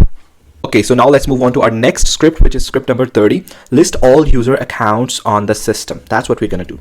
So we go to our terminal, we write here 30.sh, nano30.sh, we open it up, and here we can see that we've got the output variable in which we are having a file which is all_users.txt. So this is the file that we have defined for for copying everything from /etc/password that we need to this file. Okay, so here you could see that we've got cut command, and you know that cut command, it extract a specific section of a line, and this delimiter here that we're specifying colon, it specifies the delimiter from where it's going to cut the section, and then here -f1 means the first column before the delimiter, before the colon, that it is going to cut. So this, collectively, it basically means that it is going to pick up the first column of the section before the delimiter, that is colon here, from the /etc/password file. Okay, collectively, if we see this command, and then it redirects the output to the output variable which contains all user.txt file.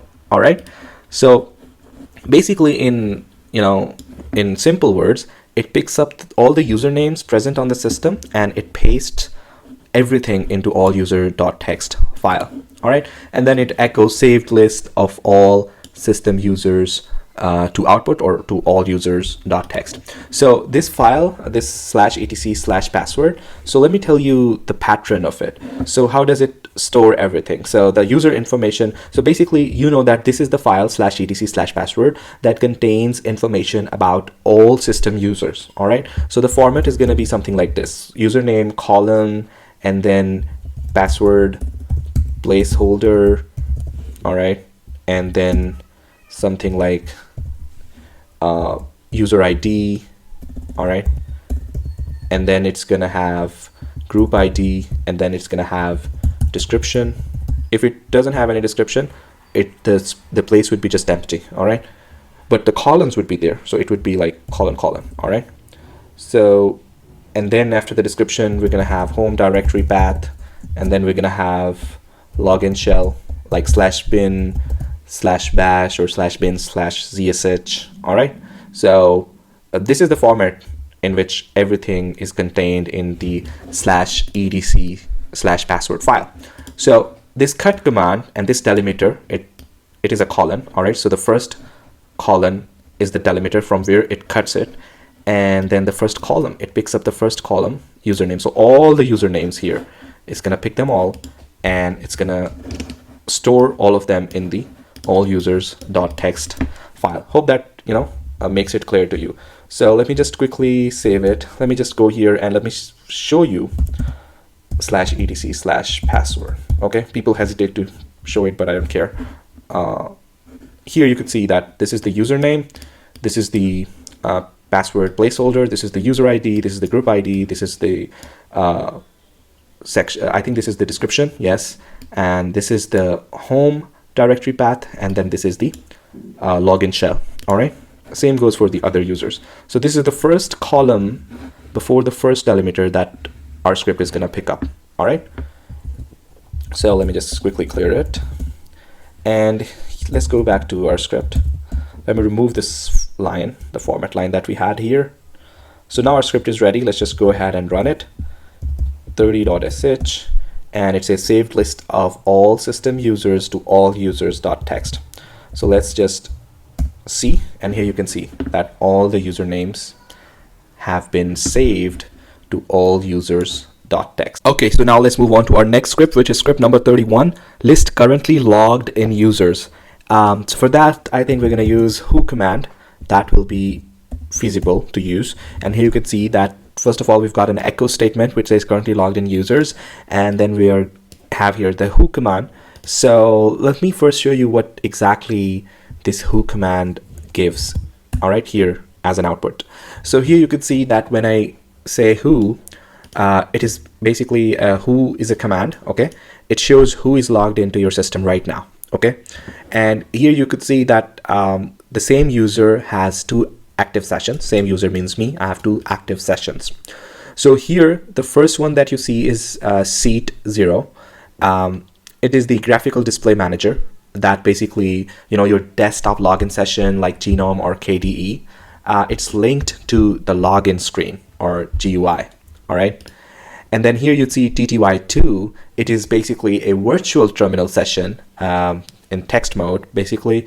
And, Linux typically provides from TTY1 to TTY6, and even you can switch between them by pressing Control Alt F1, F2, and F3, and so on and so forth till F6, all right? So in my case, my system probably automatically started this TTY2, all right? And then, of course, this is long time, including date and time. And then, of course, these are the parentheses that you see, in which you see login screen and TTY2. So this login screen, it means that the session was started from the graphical interface, and this TTY2, it indicates that the session is attached to the terminal device TTY2, all right, as I've explained to you earlier. So here you can see that Bobby user is logged in twice, once via the graphical desktop, okay, and once via a text console TTY2, all right. So now let's go ahead into the script and let me explain it to you what's happening here. So if there are, let's say, if there are tens of users, dozens of users are logged in currently, so that's why we're using awk command, which is a text processing command. And here we've got print $1, which means that it is just going to take the first field, right? So here you can see that we've got 1, 2, 3, 4 columns. So $1 means that it will just pick up the values in the first column, which means the first, only the username it's going to pick up. So if we've got 10 usernames here, different users, let's say, then it's only going to pick up the usernames of those. So let's just go back here, and of course, then it's going to print them out. So let's just go ahead and let's just run the script and see what happens.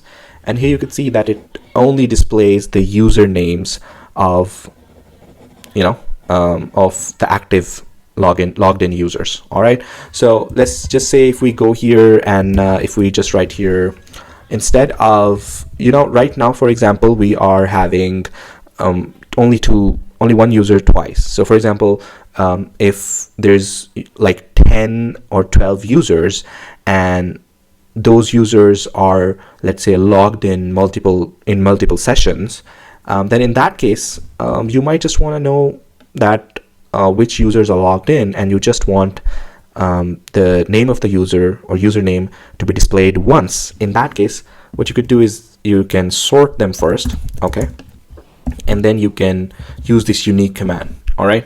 So you know what this command does. So basically, everything after printing out all the users, it is going to sort them, okay, together, and then of course it is going to apply the unique command. It is going to pipe everything to the unique command, which means that it is going to pick up only one user out of, if one user have multiple sessions, it's going to pick that up only one time. So now in the output, instead of getting Bobby twice, we're just going to get it once. And here you can see. Hope the point is clear. So now let's move on to our next script, which is 32, find files owned by a specific user. So there are plenty of ways to write that script. But I have done it in this specific way. So what I've done is that I have selected a directory inside of which I'm going to find those files which belong to a specific user. In my case, it belongs to me. So here you can have any path. You can have here home directory. You can have here slash, variable slash www or something, any sort of directory here. And here, of course, your username or whatever username you want to use here, you could do that. It does not matter. All right. And these are the two variables that I've defined here. And then I am basically printing out this statement, files under search directory, in this case, backup, owned by user Bobby. All right. And now the command that you need to pay attention on, because this is the main command in this script that we're using. So here we're using find. Find means that basically go and search. And then this is the search directory. Go and search in this specific directory.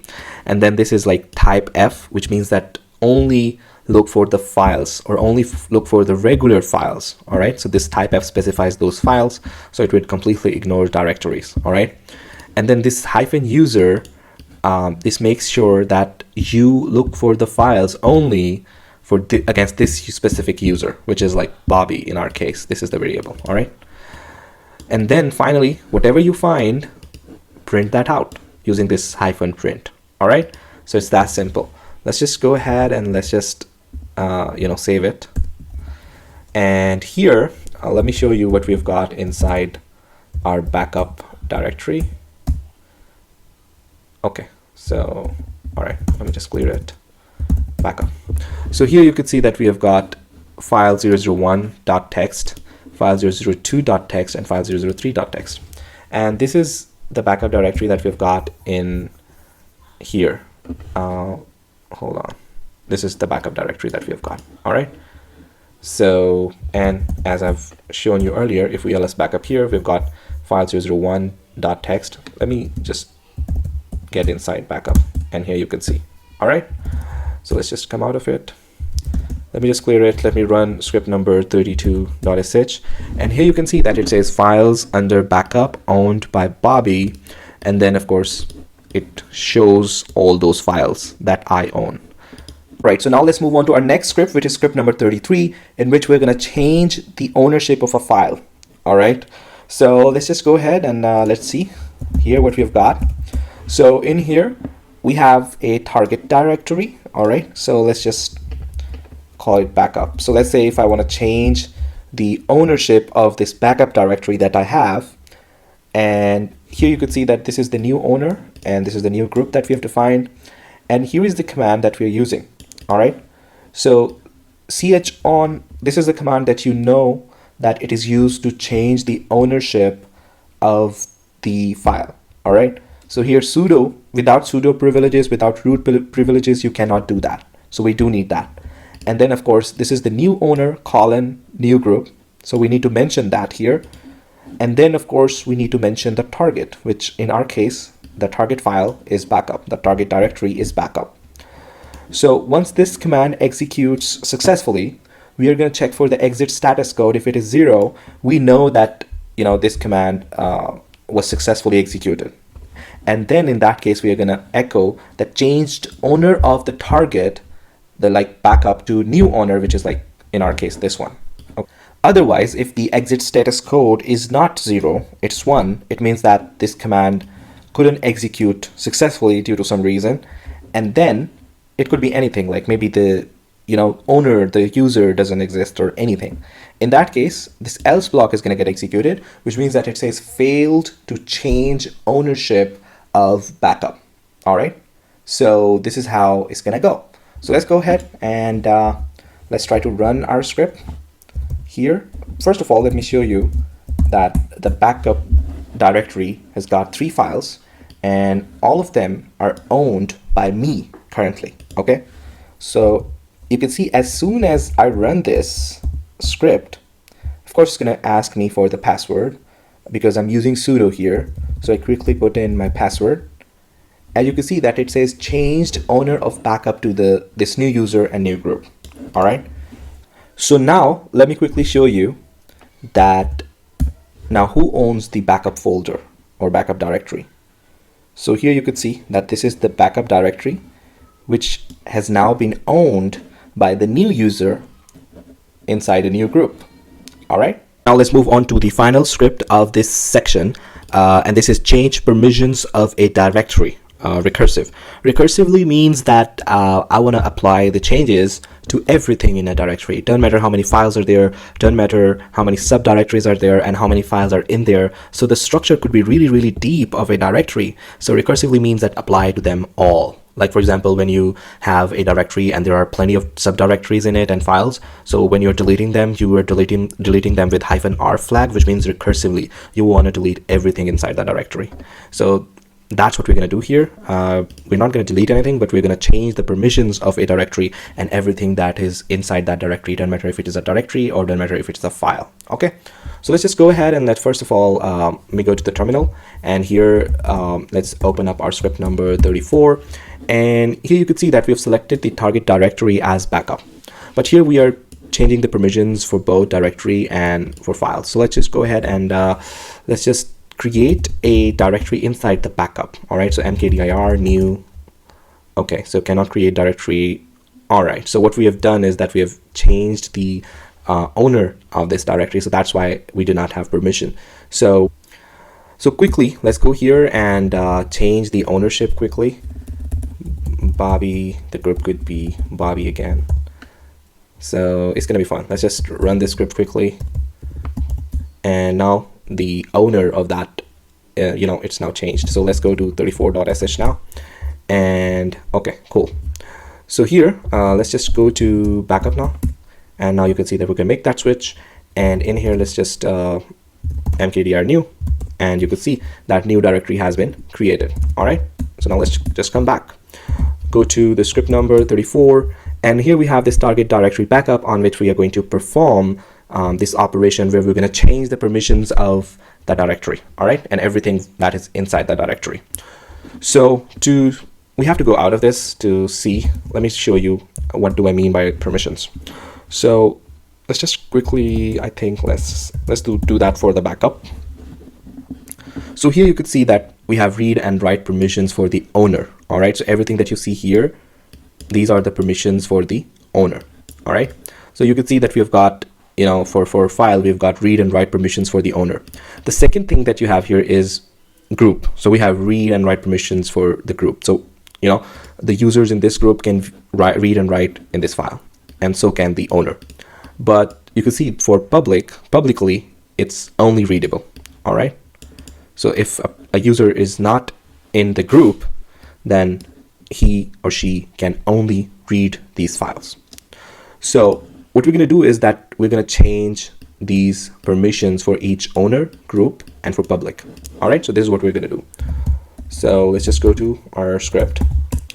And here you can see that we have echo statement, which says setting file permissions in target directory. In our case, is going to be backup. So now let's come here. So this is a find command, which basically searches for directories inside backup directory. All right. So this type specifies directory. Okay. So this command says, go ahead, search for all the directories in the backup directory. And then this -execute, it means that whatever next is, I want to execute that. This is a command. All right. Simply like you do that in terminal. And then this chmod 750 means that whatever directory that you have found, do this, apply these changes on that. What this 750 means. So these are the permissions for the owner. These are the permissions for the group. And this is a permission for public. All right. So let me quickly explain to you what's happening here. So 4 means read, 2 means write, and 1 means execute. All right. So here you could see for the owner, we've got 7, which means that owner would have read, write, and executable permissions for directory. And the group, for all the directories, the group would have read and execute permissions. All right. And then, of course, the public would have no permissions at all for directories. All right. Not even read permissions. So that is the best practice that you want to do in the real world. All right. And then we've got find directory. Of course, the same thing. I want you to look for all the types, the regular files here in the target directory, which is backup. All right. And then I want you to execute this command, which is chmod 640 for the owner. This means 4 and 2, read and write. All right. In case of a regular file. And for the group, you only have to give them this 4 means read permissions. And then, of course, for public, it's going to be 0, no permission at all. All right. So let's just go ahead and let's see what happens. And finally, of course, we are printing this permissions updated directory 750 files 640. All right. So before running this script, let me show you the permissions in the backup directory. Here you could see. And now, as soon as we run the script, like 34.sh, these permissions are going to change. And you could see that setting file permissions in backup, and then it says permissions updated. All right. So now let's see if we have actually changed those permissions.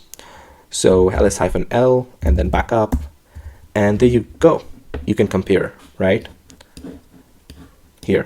So now the owner has only read and write permission because this is a file, right? 640. And then only read permission for the group here. And for the owner, read and write. And then for public 0, that's why we have nothing here, right? And of course, that has happened for all the files. For directories, the owner has all the permissions, read, write, and execute. And there you go. And the group, it has only read and executable permissions. So there you go, read and executable permissions for the group. And then publicly, it has got 0, so no permissions for public. They can't even read. Right, so now let's move on to our next category, which is system monitoring and performance. So in here, we've got script number 35, which says display CPU model information. So how do you do that? So for that matter, let's just go to our terminal, and here is our script number 35. And here you could see that it says display CPU model information, and for that matter we've got a model variable, and in here we've got a grep command. So grep, we know that it basically searches for an input or a text within a file, and here you could see that we've got M1 with grep. I'll explain to you what it is. So M1, basically it means that whatever pattern or text grep is looking for, on the first match it should stop. It should not look any further for any other input. Okay, so that's what it does. And then we've got the model name. This is the pattern that we want to look for inside this /proc/cpu info. So /proc/cpu info is a file that contains the information about all CPU cores on your system. So the reason we are just stopping after the first match, because we are assuming that all the CPU cores on the system are of the same type as the first one. All right, so we don't need to look any further. If we just know that what's the first CPU core, we can just print it out. And here you could see that we pipe that output to cut command, and cut, we know that it basically divide the text into sections or fields. And then of course we've got the delimiter, which is a colon. All right, and here we've got F2, which means that the second column. But here you can see that there is an extra dash here, which means that everything after the second column, we want to pick that up as well. All right, and then finally we've got the echo statement, which says CPU model and then model variable here. So all the CPU information that we've got here, it will be stored into this variable, and then we echo that specific. So the reason I have the output written here is because I'm running a virtual machine right now. If you run it on your Linux system, it will give you that information. Because I'm running my Linux on a virtual machine, my output will be empty, right? So here, this is something the output would be like on your system when you'll run the bash script, like model name and then Intel R Core i7 N750H CPU at 2.60 gigahertz. Of course, it would be different depending upon your model. All right, so you can go ahead and run this script, and that's how you will be able to display the CPU model information. So if you want to see, like for example, if I run it here, you could see I have already tried that. So if I run that, here you can see that it's empty right here. Okay. All right, so now let's move on to our next script, which is script number 36. It says show memory usage, used versus total. All right, so we know that we're gonna have to find total memory usage. We've got to find the available memory usage, and then we've got to find the difference between both of them, and then we will, get the result of the used memory. All right, so let's just go ahead and let's just see what we have got here. So if we write here nano 36.sh, and here you can see that first variable that we've got is like total KB, and then what we're doing is that we're using grep to search for a pattern which is memory total, mem total, something like that. In fact, exactly like this will be in there inside /proc/mem info, which is a file that contains information regarding memory usage and available memory. So once we get the output, of course it searches for mem total, and the output is going to be something like this. Let me show you. So it's going to be something like this, mem total, and then it's going to be like something KB, right? So it's going to be something like that. So what we do want is that we just want to pick up this second column, not the first one. So for that matter, we're using text processing tool, which is essentially awk. Okay, we're using awk command here, this one, and here print2 basically picks up the second column. All right, so we get the mem total or total memory, we pipe that into awk command, and we only pick up the second column, which I showed you earlier here. Okay, and now this total KB, it basically contains the value of this. Okay, and then we've got available KB. So for that matter, we do the same thing. We grep and we look for mem available inside this /proc/mem info file. And once we get the value, which is going to be exactly like that, mem available, like, something like that. All right, so it's just random number that I'm putting up here. Now we have got this value, something like that, here as an output after running this command. Now we pipe that through this awk, and now this print2 colon, oh sorry, $2, it picks up this second column. All right, and now this available KB have a value something like this. All right, only this number. Right, so now let's move on to the next variable that we've got here, used KB. And what we're going to do here is that we're going to take total KB, whatever the value is, and then we're going to subtract available KB. All right, so this available KB would have a different value. Now the result will be the used KB. All right, so now if we're going to get the result in terms of percentages, like how much of a percentage of the total kilobytes or total memory we are using, then for that matter we're going to have here an if condition just to make sure that the total kilobytes are greater than 0. So it's like a kind of a technical safety check. And then of course after that we have got here the percentage, the percent variable. All right, and then we've got used KB multiplied by 100 divided by total KB. Right, so this is like, you know, looking for a percentage. This is a formula of a percentage, simple as that. So if the memory is greater than 0, which is the case, which is going to be the case, because otherwise it's I think it's not even going to execute. So it's going to be like here, this percentage value will be stored into this variable %, and finally after the if block we're going to print out this statement saying memory usage percentage. Like for example, if we get here 30, 40, 50%, whatever, let's say if we get 50 here, then it says 50%, and then used, and then if it says used KB, which is this one here, this variable that you see. All right, and then of total KB, which is gonna be this value. And remember that the output that we're gonna get here is gonna be like a number. There would be no KB written after that. Okay, so let's just go ahead and let's run our script and see what happens. So we go here and we run our script, and there you go. So memory usage is 14%, and then the used memory is 1,138,612 kilobytes or KBs, and then the total memory was 8,109,504 KBs. Let's move on to our next script, which is script number 37, in which we're going to show disk usage of root file system. The way we do that is, let's go to our terminal and let's open up script number 37 here. And here you can see that we've got a usage variable, and in here we're using this df command, which basically shows disk usage. All right, and then we've got -h, which means that we want the output format to be human readable, in which is going to be MBs and KBs, and then we've got this /, which is used for root user. Okay, so we want the disk usage in human readable format of the root user. Okay, and once we get the output, we pipe that into awk command, because it's gonna give us the complete row, and we just want the usage out of it. All right, so for that matter we are using this text processing tool awk, and here you could see that recently we've been using this one, but this is new. So this is like new, this is used for number of records, excuse me. So you can also say rows. Okay, so it starts from 1, 1, 2, 3, 4, and how many number of records you've got in this system or a file or wherever you're using it. It's gonna start from 1, and it's gonna count the number of records or number of rows. Okay, technically it means number of records. All right, this NR. And here we've got print $5, which means the 5th column we want out of the input that we have got. All right, essentially this is df -h and then /, it's the output that is being treated as input here.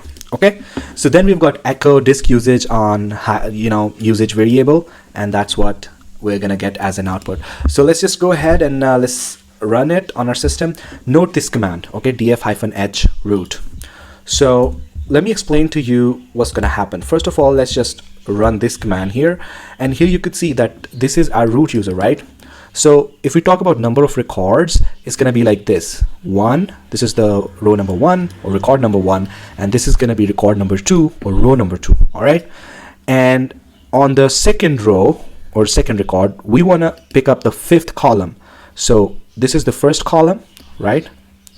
This is the second, this one is the third, 4th, and 5th one. All right, so our result, the usage is going to be 35%. So right now, if we run our script here, you could see that we've got disk usage 35%. And again, if I go inside the script And if I show you from the second row, we want the fifth column. All right. Now let's move on to our next script, which is script number 38, in which it says list top 5 memory consuming processes. So the idea is that we want to list down top 5 memory consuming processes, and of course there are going to be a lot of processes. So we want to pick only the largest 5 ones. So for that matter, we need to list down all the processes, and then we need to sort them in a descending order so that we can pick up the top 5 processes. So let's go ahead and let's do it. So script number 38. And here you could see that the first line says top 5 processes by memory usage, and then we've got this command right here. So this is the first command that we're using, and then we are piping that into head command to pick up only 6 rows. So here PS, basically it's a processes command, which means list down processes, and this -e, which means that list down all processes, not just yours, all right, not just the current users, but everybody's processes on the system. And then we've got this -o, which means that list down these columns, PID, command, and then memory. All right, so these are the 3 columns, -o, and then we have specified these 3 columns that we want to list them down. And then we've got this sort command, and then we want to sort it by the memory usage. And here you could see that minus sign here, or a hyphen sign here that you see here. It means that sort them in descending order. Descending means largest first. So if we somehow remove this hyphen or minus sign from here, then it is going to list down everything in an ascending order from the memory usage perspective. All right. So, but we do want in descending order, which means largest first, not the smallest first. And then the output that we would get from this command, which means that we're going to get dozens of processes or maybe hundreds of processes, we throw that or in the head command, or we pipe that into the head command. And from here we want the first 6 rows. Why not 5? Because the first row is going to be headings, okay, or a header row. So the header row plus the 5 top rows that we want. Okay, so let's just do that. Go here and let's just run our script. And here you could see that we've got the output like this: top 5 processes by memory usage, and these are the PIDs, command, and then the memory usage. So now let's move on to our next script, which is script number 39. And in here, we're going to list top 5 CPU consuming processes. So I think entire script is going to be the same. Just the column name we're going to change. That instead of having memory column or memory usage column, we're going to have CPU usage column. All right. And that's essentially exactly script number 38, but just the column name has to change. So let's just go ahead and let's just see what we've got here. Here you could see that we've got the exact same script, just we have changed here CPU usage instead of memory usage, and we've changed the column, which is CPU, %CPU, and of course we are sorting them in descending order like we did in the previous script. And then we are piping that output to the head command, which is essentially fetching only top 6 rows, and the first one is the header, and the other 5 rows are the top 5 processes by CPU usage. All right, so the largest CPU usage is going to be on top, and then the second largest, and then the third largest. All right, so yeah, simply just go ahead and let's just run this command. So here you could see that we've got top 5 processes by CPU usage. You can see that we've got PID, command column, and then we've got CPU usage column. So these are in descending order, which means that this one is the largest, this is the second largest, third largest, and so on. All right, so now let's move on to our next command, which is command number 40, in which we're going to display system load averages. So let's just go ahead and let's just see what we have got in there. So we are using uptime command here. You could see uptime command basically tells us how busy the system is. So let's say, for example, if I just go here and if I write here uptime, and then you could see that it's telling us the time, the status of the system, which is it's up. This means that the system has been up for 2 hours, and then we've got one user, and then we've got load averages. All right, so a load average is like, for example, it tells on average how busy the system was. So you see here we have got 3 values, right? The first one means that how busy the system was in the last minute, and then this one tells us how busy the system was in the last 5 minutes, and then this value tells us how busy the system was in the last 15 minutes. All right, and basically this is an average of the usage. Okay, this is the average of usage in the last minute, average usage in the last 5 minutes, and average usage in the last 15 minutes. All right, so here if let's say if you get here 1.0 value, which means that 1 CPU core is being used in the last minute. And if you get 2.0, which means 2 cores, 3.0 means 3 cores. And if you get 2.5, which means 2.5 cores of the CPUs that is being used. All right, so now let's just go back to our script. And so now we know what uptime does. So we pipe that output as an input to this next command. So what it does, basically awk, you know what it does, that it divides or splits the input into different sections or multiple sections based on spaces or tabs. But if we do want to specify like something like load average in our case, for that matter, you want to use -f here. So now it will split all the load averages that we have got with the help of -f flag, and here it will pick up the second column, which is essentially value. Like for example here, let me show you. Here we've got load average, so we're going to separate all of them. We are going to separate this section with load averages with -f, and then we want to pick up the second column, all right, each time. So here the awk command doesn't consider it like multiple columns. Awk command basically consider it something like this. Let me just do that inside 40.sh. So awk command, what it does, that it considers that load average, and then it consider, for example, this is the first one, then it will consider the second value like this, and then of course the third value. Remember these averages, the numbers that I am putting it here, these are hypothetical numbers. All right, so here it treats the second column as like this. So this is the load average in the last 1 minute, in the last 5 minutes, and this one is the last 15 minutes, excuse me. All right, so this is how this is gonna work. So let me just remove all of that, and then finally it's gonna print that out. We're gonna use echo here, current load averages, and then loads is this variable that actually has the value from running this command. Okay, the set of two commands, one uptime, and then we pipe that into awk. So now let's just go ahead and let's run our command like 40.sh, and here you can see that in the last minute the load average was 0.06, and in the last 5 minutes it was 0.03, and in the last 15 minutes there was no usage. All right, so which means that system was still. I just started using it when I was working with this script. All right, so one thing you might notice that when I basically run the script, these values are not constant, they regularly update. So the more you run the script, the more they would change depending upon the system usage. So now let's move on to our next script, which is script number 41, monitor memory usage in real time. All right, so let's just go to our terminal and open up our script number 41, and here you could see that we've got a for loop. So the idea is that we want to monitor memory use in real time. That's why we're using a for loop. So let's say we want our loop to run 3 times during a 5-second interval. All right, so what we do is that we have a for loop that runs basically 3 times, and in here we are using this free -h command. So let me show you what it does. All right, quickly, let's just go here and run free -h. So here it gives us free or available memory in human readable format. That's what -h means. So here you can see that we've got 5.6 gigabytes of memory as free, and then we've got available memory which is like 6.6 gigabytes. All right, so we want to monitor only these 2 values.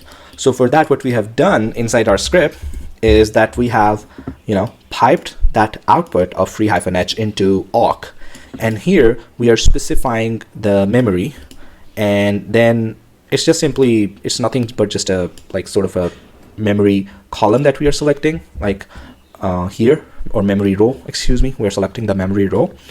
And then here what we are doing is that we are printing free, and then we are picking up column 4 the value from the fourth column and the value from seventh column. So from the fourth column it's free, and from seventh it's available. So let me show you that. So 1, 2, 3, 4. This one is first column, second one, third one, and fourth one. So it's gonna pick that up. All right, 5.6, and then fifth, sixth, and seventh.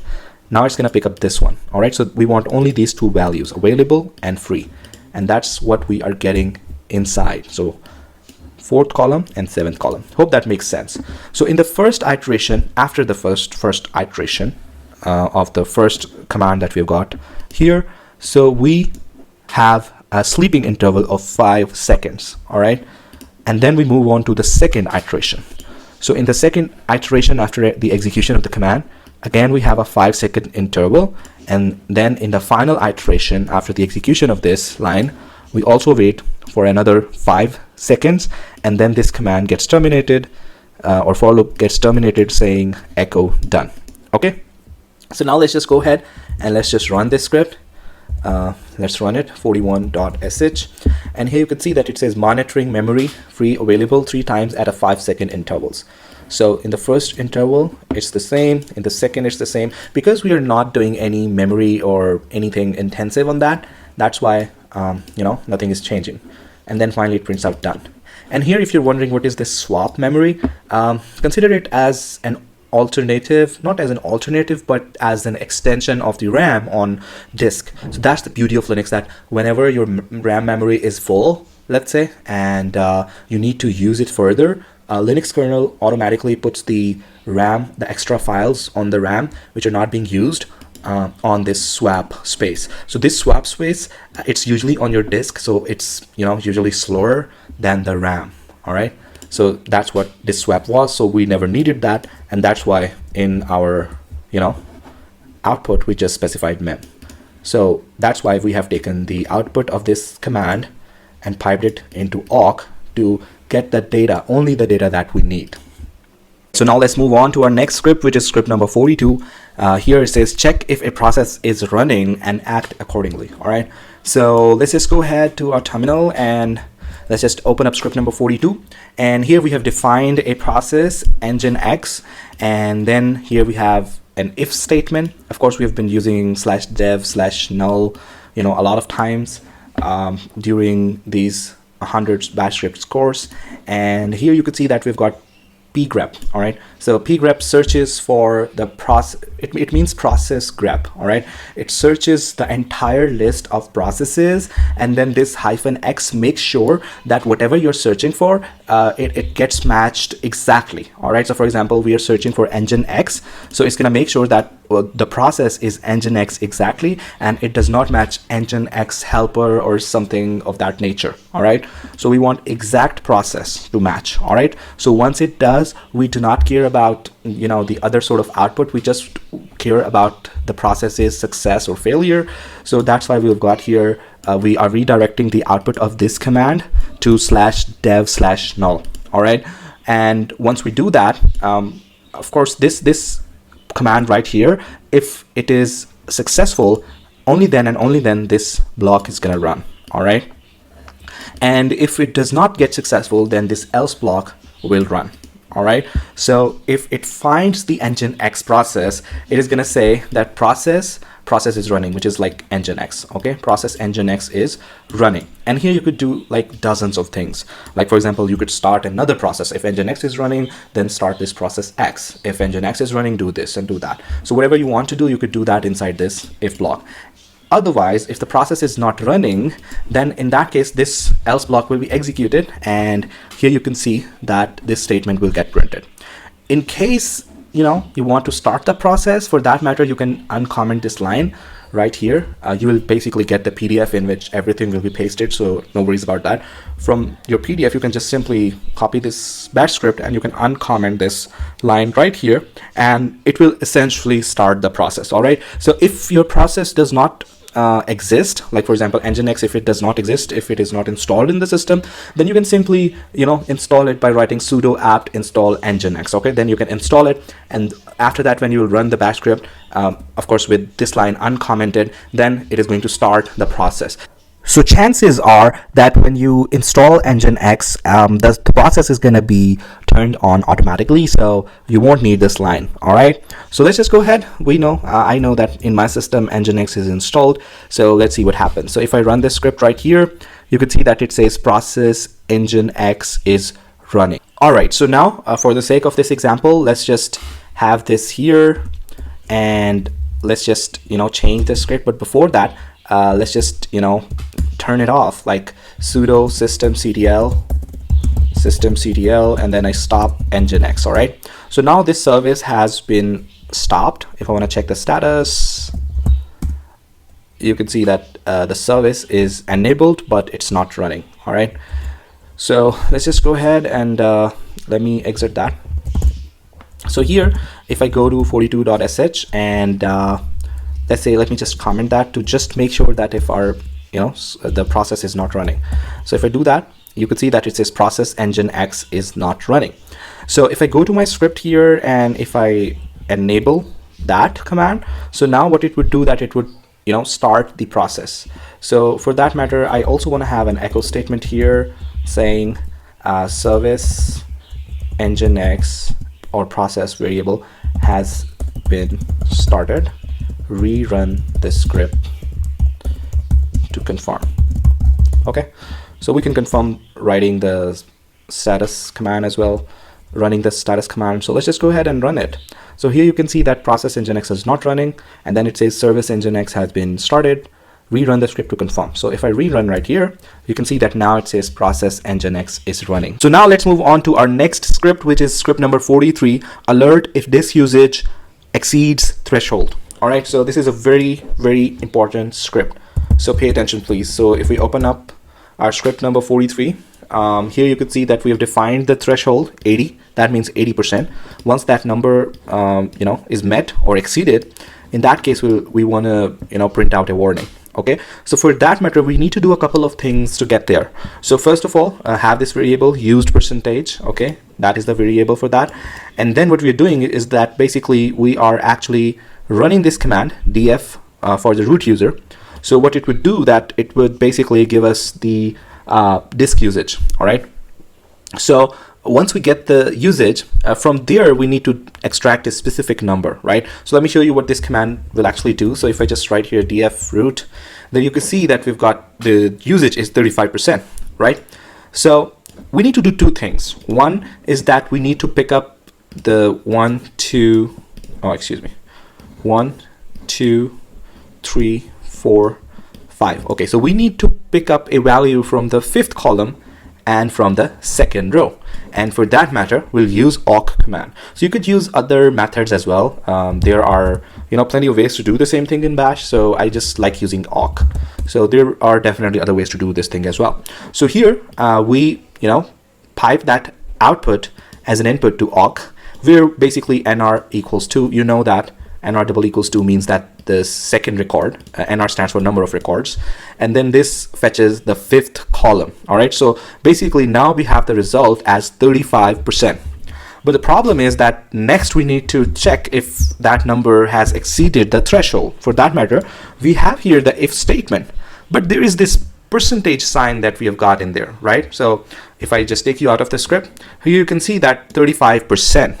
So we do not need that percentage sign. For that matter, we pass the output and we pipe it to tr. Okay, tr stands for translation, and then we have here -dc, and then we've got here 0 to 9, which means that only consider 0 to 9 numbers and cut everything. So which means that keep it integer. All right, no percentage sign, no extra special characters, just numbers. So once we've got that, then it says if used percentage, and used percentage is this number. So now we have got only 35 here, let's say. So 35, it would check if it is greater than threshold 80. So of course it's not greater than 80. So what it's going to do, it's going to skip this part, and it's going to directly print out only else block, which says echo disk usage is 35% under threshold. All right. So let's just go ahead and let's run the script and let's see if it works or not. So for that matter, I'll just simply go here and I would do this, and you can see that pretty much it has printed out the else block. Why? Because the disk usage is 35%, which is less than 80%. So let's just say that if I basically, set the threshold as, instead of 80, I define it as 30. So now we know that disk usage is 35%. So now this condition would be true. So this echo statement will be printed out, right? So it would say, warning, disk usage is 35% above 30%, right? On the root user. All right. So let's just go ahead, save it, and let's run the script. And here you could see that it says, warning, disk usage is 35% above 30% on root. Okay, so now let's move on to our next script, which is script number 44, in which we want to show network interface traffic counters. So what we want to do is that we want to show the traffic, the packets that we received, and we also want to show the traffic that our network has sent. All right. So what we're going to do is that we're going to move on to our next script, open it up. And here you can see that I've defined my interface as ENP0S1. How did I do that? In your case, it could be different. It could be ETH0, WLAN0, or ENS33, or maybe something else. So the simple way to find your network interface is you write this command, ls/sys, then /class, and then net. All right.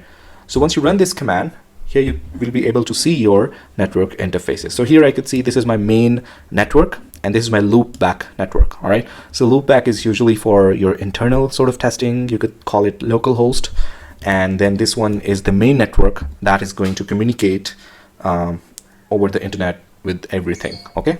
So now let's just go ahead and let's just, let me just go back to script. And here you can see that I have defined my interface. So yours could be different. So go ahead and figure it out. There is another way to find that through the script, but that process is going to be a little bit lengthy. So I wanted to keep things as simple as possible. So next, what I have done is basically using this here, RX bytes. This is the file that contains the information about the bytes that we are going to receive, or the traffic that we have received. All right. And then this one here, it contains the information about all those packets that we have sent, or all those bytes that we have transmitted. All right.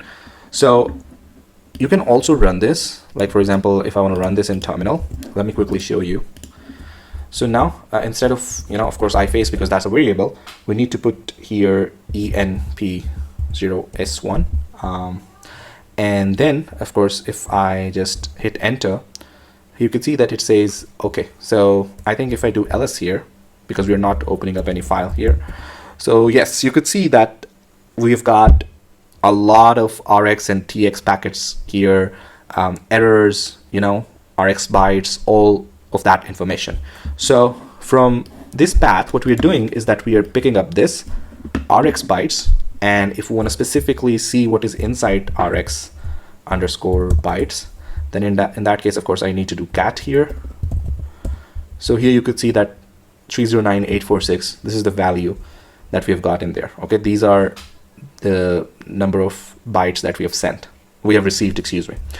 And similarly, we've got TX bytes right here.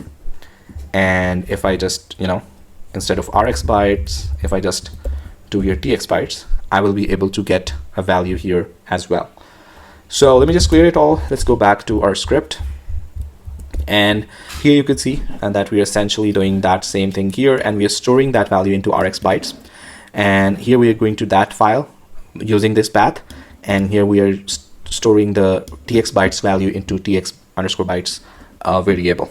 And finally we say, and the purpose of this script was to show network interface traffic counters. So that's how much of a traffic that we have received, and that's how much of a traffic we have sent. All right. So here, let's just go ahead and let's run this script 44.sh. And here you can see that 309,988 bytes of traffic we have received. All right. And then 57,179 bytes, excuse me, we have sent, or we have transmitted. So it was simple, nothing complicated. This is the kind of a script that you can make really complicated if you're not aware of what you're doing or what you need exactly. All right, so if you know what you need, you do not need to write, let's say this script, we just finished it in few lines, like 3-4 lines, right? So for the same thing, people would write 10 to 20 lines of a script, right? It's not required, so you need to optimize that. So that's it from this script. Right, so now let's move on to our next category, which is networking. And in here, we've got our script number 45, ping a host to check connectivity. So in this script, there is only one purpose, and that is to check the connectivity with the host. All right, and let's go ahead. Let's go to script number 45, and here you can see that first of all we have defined the host. So this is Google's DNS, and the idea behind that the websites that you see, facebook.com, google.com, and youtube.com, and other popular websites, we see names, but in real the DNS communication happens with numbers, like with IP addresses and things of that nature. So here you've got 8.8.8. This is Google's DNS, and we want to ping it, and we would like to see if we are able to connect and we are able to get a response. So for that matter, we've got an if condition here, and you could see that here we've got a ping command. So -c1 makes sure that we send only one ICMP request, echo request, which means that we just send one ping, not more than that. And then we've got -w2, which means that set the timeout to 2 seconds. All right, and then we've got this host, which is essentially this 8.8.8, of course. So what this command is going to return is a response, right? We do not care about that. We just want to make sure if this command got executed successfully or not. So we dump the entire output, whatever it is that we get, using /dev/null. We've been using it a lot, and you know what it does, right? And then basically whatever the exit status code we get, we are interested in that. So if we get 0, which means success, then this if block is going to get executed, and it says host is reachable, host 8.8.8.8 is reachable. Else, if this does not return an exit status code 0, if it returns 1, then it means that this ping command, it didn't get executed the way we thought it will. So in case of any error or something, it's going to produce, execute this else block and produce this error or this echo message, which says host 8.8.8 is not reachable. All right, so let's just go ahead and let's run our script. It's very simple.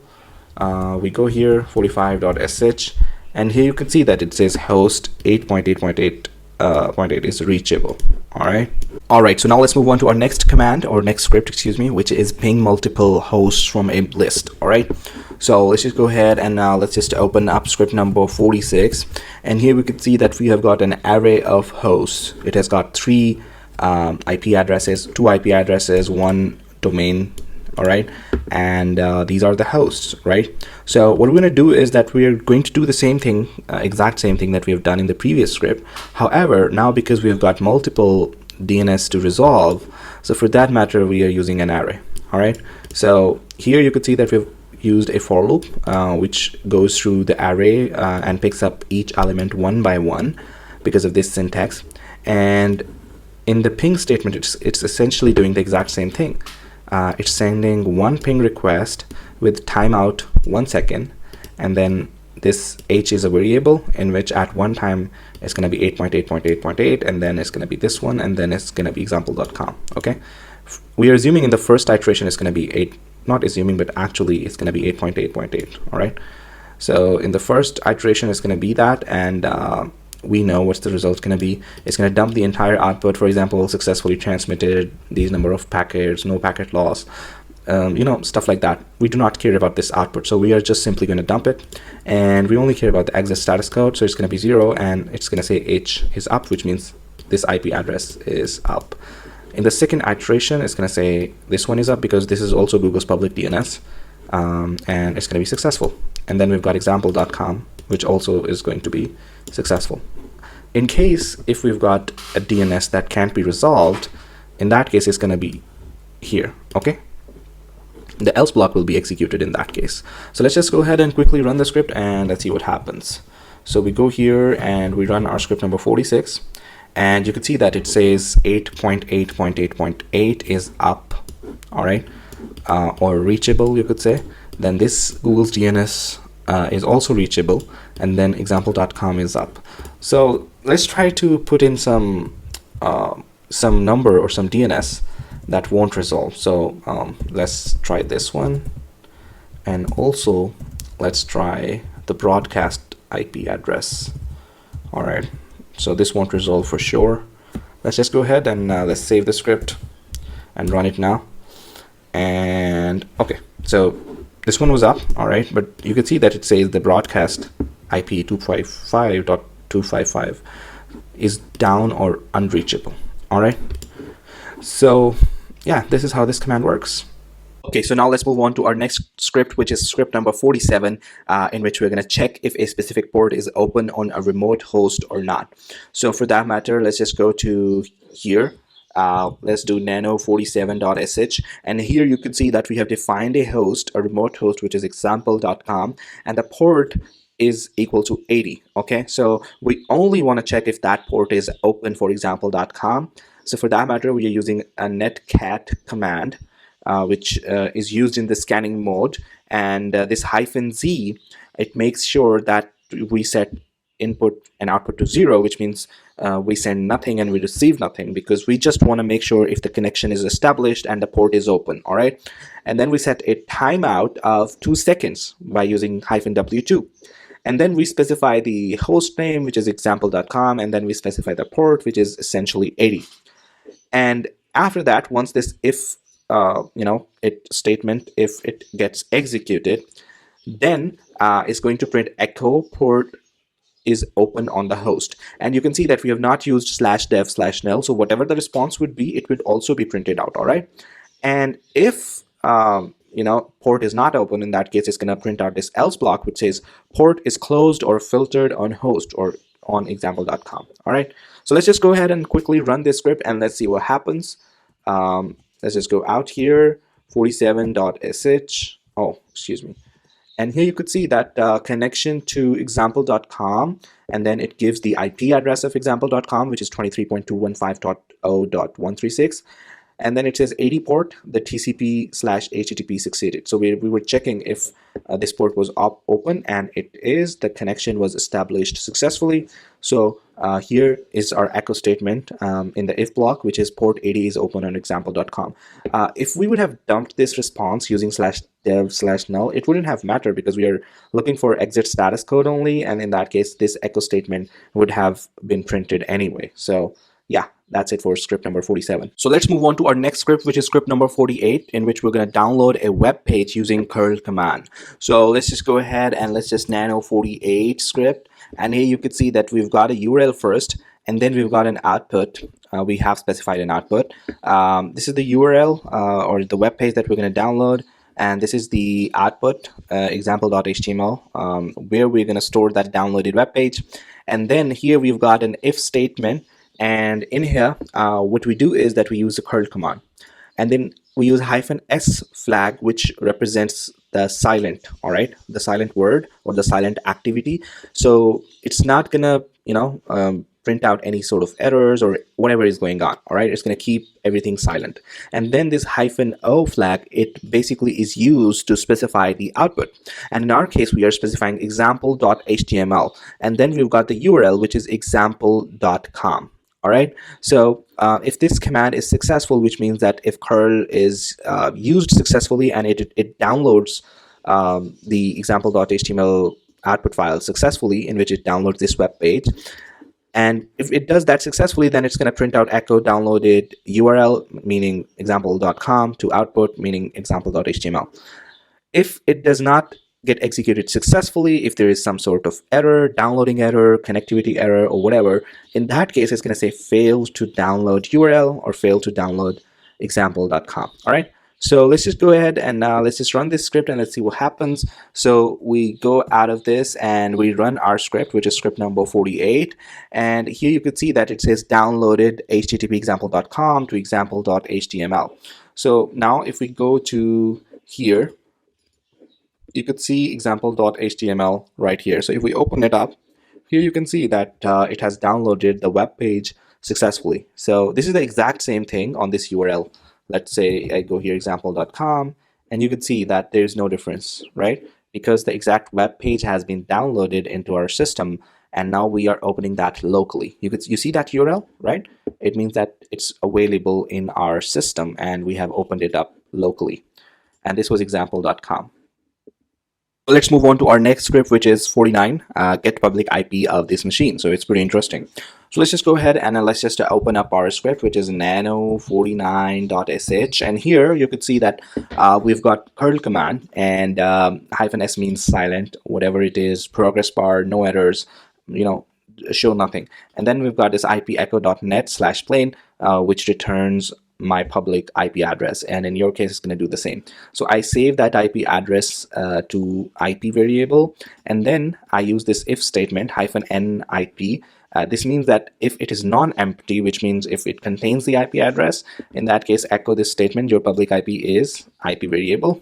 And then else, if it does not return any IP due to some error or some technical limitation or whatever, in that case it's gonna say could not retrieve public IP of this machine. All right, so it was that simple. Let's just go ahead and let's just run this script. There are definitely other ways to do the same thing. Like you could write here if config me.me. I'm not sure, I do not exactly remember that address. So just go ahead and use this, it's gonna work fine.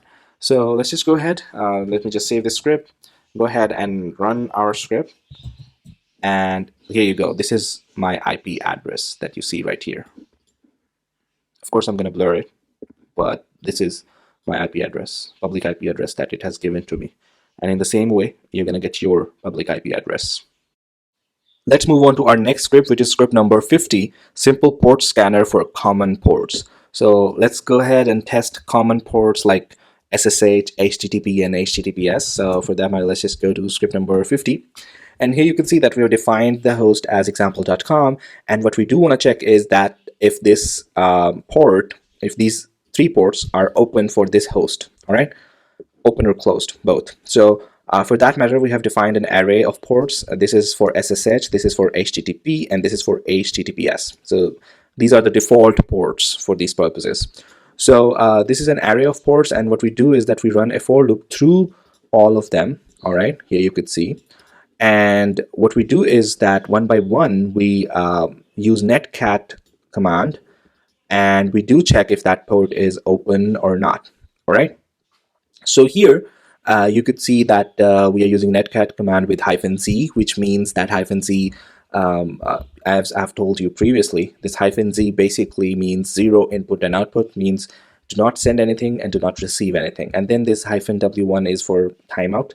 So the purpose behind timeout is that because we have got multiple ports, so we do not want it to stop or get stuck at a point. So in your case, maybe if you're facing a low response time, or response time is, let's say if response time is, bigger, then in that case you can set your timeout, according to that. Maybe you want to set the timeout to 10 seconds or 30 seconds or whatever it is.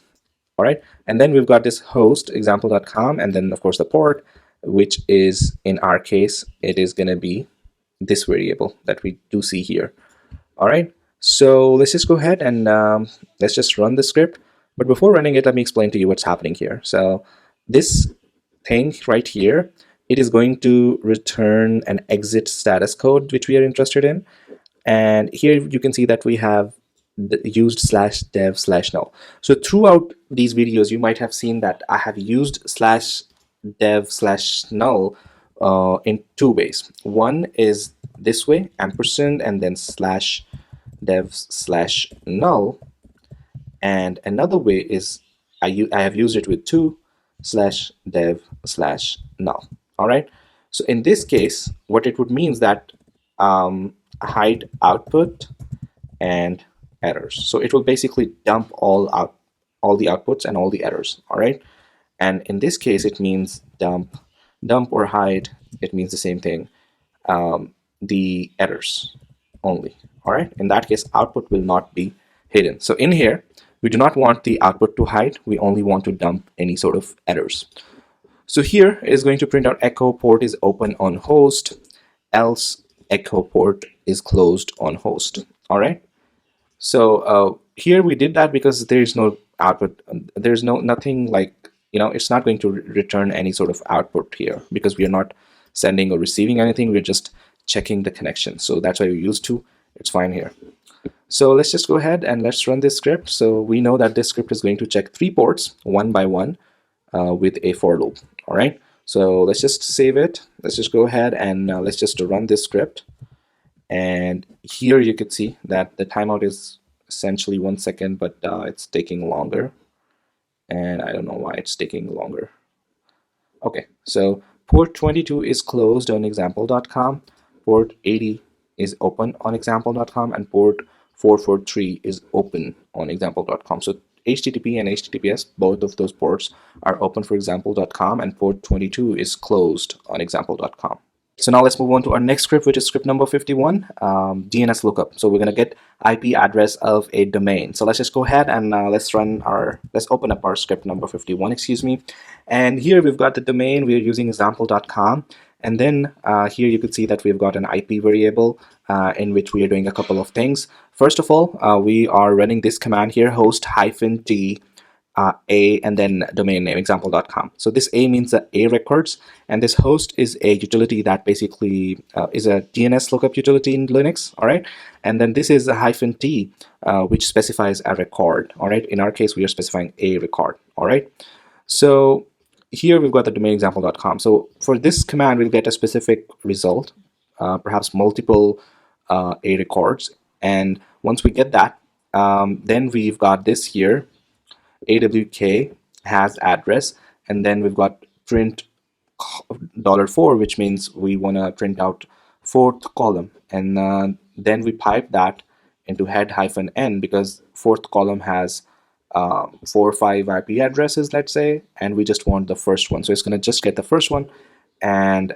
it's going to be stored in here, the IP variable. All right, so then we're going to have an if statement here to check if IP variable is non-empty, which means there is something inside of it, which means of course there is an IP address. In that case, it is going to echo this statement, domain resolves to IP, and then it will print out that IP address.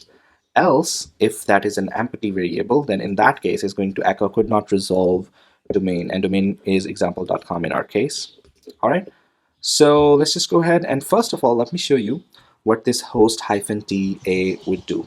All right, so this right here, you can see this is a command. All right, host-t-a and then example.com. So if I do that here, you can see that I've got 4 column, 1, 2, 3, and 4. All right, and here we've got A records for example.com. So if I run that again, you can see that the order changes if I run that again. So whenever we'll pick the first IP address, it's not going to be the same. All right, so each time we run the script, it's going to be a different IP. So let's just go ahead.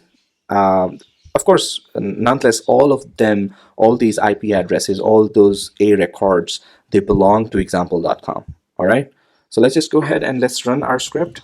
So if we need to run our script, here you can see that it says example.com resolves to 23.220.75.232. And if I run this command, here I would be able to find this IP address. It just means that at the time of running, it was on the top. That's why it has picked it up. So hope that makes the point clear. Move on to our next script, which is script number 52, check website HTTP status code. So let's just go ahead and open up our script number 52. And here you can see that we have got a URL, and you can see it goes to example.com/non-existent. All right. So this URL does not exist, so it will return a 404. 404 is a code in HTTP which is returned when the page does not exist. All right. So here we've got the status variable. This is the URL variable that contains this URL, and then this is the status variable in which we've got this curl command. All right, so let me quickly tell you what this curl command is going to do. So this -s means that execute in silent mode, and then this -o/dev/null specifies that whatever response you get, I want you to dump it except the status code.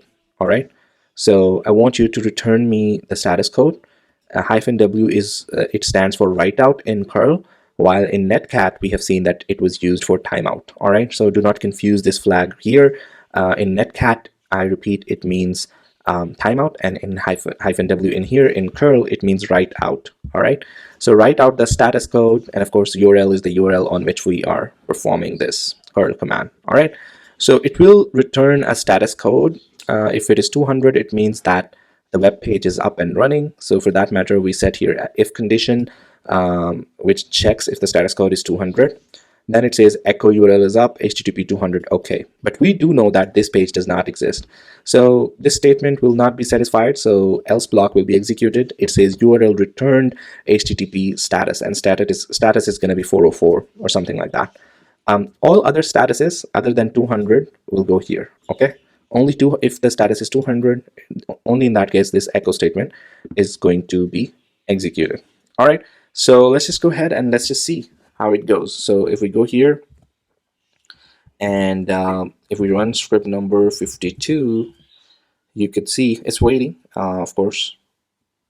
You can see here it says example.com/non-existent returned HTTP 404, which means that this page does not exist. So what if we go here and we do it like this? So we know example.com exists. So now if we go here and if we run our script, we'll get this. All right, so now let's move on to our next script, which is script number 53, and that is secure copy or SCCP a file to remote server. So let's go ahead and let's go to script number 53, and here you can see that I am actually using my local host, my own machine, as a remote host. But in your case, it could be your remote server like server1.xyz.com or whatever that is. All right. So here I'm using my own local host, which means I'm using my own machine as a remote host or remote server. So here backup.tar.gz is a file that is present in my current directory. So I'm defining that as a local file. This is a file that I will basically securely send to my remote server. All right. Which is my own machine in my case. All right. And this is the remote path/home/Bobby. This is my username. And of course, I know that exists, so there's no chance of any error. And the remote user is Bobby. That's myself. So everything is kind of, set up correctly here. Now let's move on. Here we're going to run the SCCP command. And here it's going to have two things. One is going to be the file that I want to send securely over server. And second is going to be complete path, like remote user and then the remote host and then of course the remote path. All right, so we need to specify on every level which host it is to the path where we're going to send the file. So in this case, you can see we've got two things. So if I have to explain what SCP does, so it securely move file from one computer to another computer on a network. Okay, it does that securely. It uses SSH authentication to do that. All right. So here, because I haven't set up any authentication key, any SSH key, it's going to ask the password of the machine. All right. So here, if this command, if it runs successfully, here this remote user is Bobby @ and then remote host is 127.0.0.1 is my local host, and then this is remote path, which is this one /home/Bobby. All right, and if this command executes successfully and it returns an exit status code 0, which means it was a success, it's going to echo this file local, file copy to remote user, remote host, and remote path. Okay, so complete thing is going to be printed out here. If it fails to do so, then it's going to execute the else block, which says fail to copy local file to remote host, and of course remote host is our local host right here. So let's just go ahead and let's see what happens if we run it. So if I run it, it's going to ask me for my password. Remember, because I am using my own local host, my own machine as a remote server, so I put in my password. Another way to do that is by setting up an SSH authentication key. I would just leave that thing for another video in the future. So right here you could see that backup file has been transferred successfully. Okay, and you can see that file backup.tar.gz copied to, and then Bobby at localhost, and then home/Bobby is the directory where it has been copied. So if you want to see /home/Bobby, all right. So here you could see that backup.tar.gz has been copied here successfully. All right, so now let's move on to our next script, which is script number 54, which says resolve domains mx records MX records or mail exchange records. And let's just go ahead and let's just open up script number 54. And here you could see that we've got a domain that we have defined, example.com. You could have here your own domain or any domain on which you want to perform this operation. Then we simply do an echo or write an echo statement which says MX records for domain. Domain is the variable, and of course in our case it's here and it contains the value example.com. And then we are using this dig command. Dig stands for Domain Information Gobbler. It's a DNS lookup tool that queries the DNS system directly, and you can ask for A records, MX records, text records, or TXT records. You can ask for all those sorts of records. So if I just go ahead and let's say if I run the script right here, 54.sh, then you could see that it says MX records for example.com, like 0 and then a dot. All right. So let's say the command that is being used here is dig, right? So what if I do right here dig google.com and then instead of MX I say A record, right? So here you could see that it has given plenty of data. So if you remember that we have also used a short command here, a short keyword, basically it makes dig give us a concise or a brief answer. All right. So now if I just simply do that, instead of leaving that empty, I just write here plus short. And now if I do that, you could see that it has given us a very concise and very brief answer that we needed, right?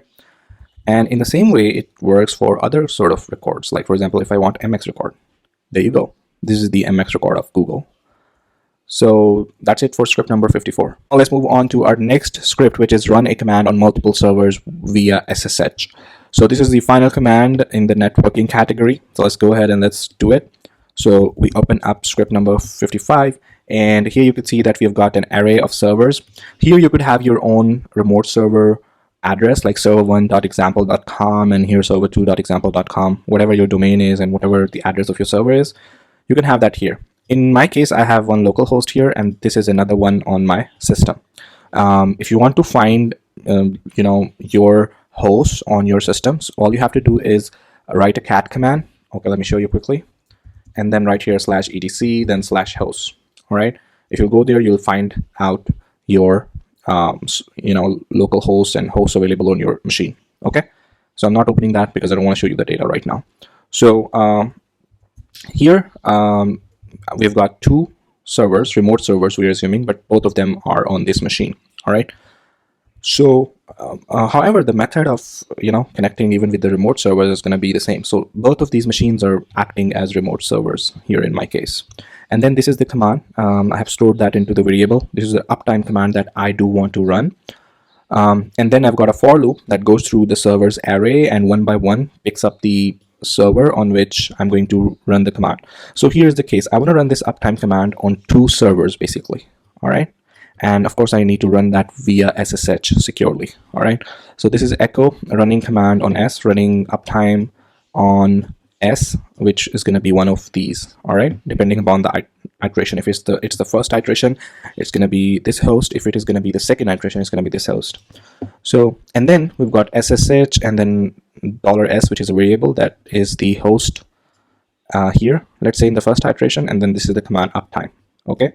So this is that you see right here, this is equivalent to saying SSH and then 127.0.0.1 or dot, whatever you want to call it, and then the command which is uptime. All right, so it's equivalent to that. So let's just go ahead and let's run it. Okay, we know that there are only two iterations, so in these two iterations it is going to run uptime command on both of these servers one by one. First on in first iteration it's going to run on this server, in the second iteration this one. All right, so now let's go ahead and let's run our script. So if we go here, let me just clear it, and if we run our script right here, it's going to ask me for the password. So because both of those servers are on my machine, so I'm just going to put in my machine's password. Okay, so here you can see in both cases it has given us the load average. Like basically this uptime command gives this result, and here you can see this is the echo statement running uptime on 127.0.0.1, and then of course running uptime. This is the echo statement inside the for loop. Let me show you quickly. So this one, all right, here and here. And then of course it runs the command. So because of that, it gives us this result and this result, because we've got two servers and two iterations. All right, so now let's move on to our next category, which is scripting logic and automation. So now we're going to move on to our first script, which is simple interactive menu with case statement. So it's going to be pretty interesting. So let me open up script number 56. And here you could see that first of all, I have initialized the variable and I have assigned it the value 0. So if you are familiar with garbage values, and if you have ever worked with C programming languages, then the variables they need to be initialized in order to avoid garbage values, because when you've got a simple program and you run it over and over again, it might have those garbage values in it. So it's very important that at the beginning of the program or at the beginning of the script, you initialize that specific variable, because here you could notice that when we'll run the script, a lot of the time the value of this choice variable is going to be changed, right, depending upon the selection that user has made. So we have initialized the variable, then we've got a while loop which will not break until the choice is 3. All right, so 3 means exit here, right? So let me give you a brief idea of what's happening in here. We are simply printing out the menu in which we're giving it options like 1, 2, 3, and on those 3 options we are telling the user that we're going to perform different actions, and then we're basically reading the choices, and once we've got the choice, then we use the case statement in which we have 4 options. All right, so what's going to happen is that this is a wild card basically, which means that in case of any other choice other than 1, 2, 3, it's going to print out this statement: echo invalid choice, please select between 1 and 3. And here, if user selects 1, then it says echo current date and time, and then of course it uses the date variable, and then it's a built-in default variable which prints out the current date of the system. All right, and then if the user selects 2 or gives 2 as an input, then it's going to say echo files in pwd present working directory, and then it does ls-l, which means that it's going to print out everything that is inside the directory with details, with execution, read and write, permission, privileges, details. And then if it selects number 3, the user, then it says echo goodbye, which means that we are exiting it. All right, these 2 semicolons that you see, these are essential to end the statement. All right, or end the line in the case statement, which means that one block has ended right here. All right, so I hope you've got the point. And then this 4th block, as I've told you earlier, that whenever the user selects anything else, this block is going to get executed. Echo invalid choice, please select 1 till 3. All right, from 1 to 3. And then we have got esac, which is a kind of a keyword which tells the terminal that now here the case statement has been ended. All right, so this is a complete case statement, and then this is echo, and then it is done. And the reason we have it here because we want to add a spacing after the case statement. You can simply remove that if you don't need that, it's okay. And then this done means that while loop ends right here. Okay, so now let's just go ahead and let's run our script and let's see what happens. So here you could see that now when we run our script, it gives us 3 options. Number 1, show date and time. Number 2, list files in current directory, and number 3, exit. So it also says enter your choice from 1 to 3. So let's say if I enter some random number 87, you could see that it says invalid choice, please select from 1 to 3, and then it gives the menu again. So if I if I keep adding wrong numbers, it would keep printing out or executing that specific block of static or wildcard inside the case statement. So now if I enter here 1, okay, so it now shows me the current date and time on my system right here. So if I do 2 here, now you could see that it has listed all the files in my present working directory. All right, there are too many of them. And now if I want to exit, I'll just simply write 3 here, and you can see that it says goodbye, and it basically breaks the loop, and now the statement has ended. All right. Okay, so now let's move on to our next script, which is script number 57, backup a directory into a time-stamped archive. So let's just go ahead and let's just open up our script here. And here you could see that first of all, we have defined a source directory, which is /var/log and /myapps. Okay, so this is basically a folder for my app in which usually here we've got the logs of an application, and this is source directory. So what we want to do is that we want to create a backup inside this backups directory inside our home directory. All right, home/user/backups. All right, and that's why we have defined this path here. So we have got two paths that we're going to use. One is the source directory, of which we're going to create backup of, and then we've got this second variable, which is backup directory, and this is the directory where we are going to create the backup or move the backup. All right. So then we've got this day variable in which we've got date. All right. And here we are using year, which means like 4-digit years, like 2025. Months is like, percentage month is like, we are using months from 01 to 12. And then we've got the day from 1 to 31, depending upon the month. All right. So then we've got this archive name. This is another variable that we're defining here, and we want it to be in this format. All right. So archive is going to be like my app underscore logs underscore, and this day is going to be this variable. All right. So it's going to have the date here. So which means that each day or every day, if you're going to create a different backup, or let's say you are going to renew the backup, is going to have the renewed date right here. Which means that if you are creating a backup every day, each day's backup would have a different name.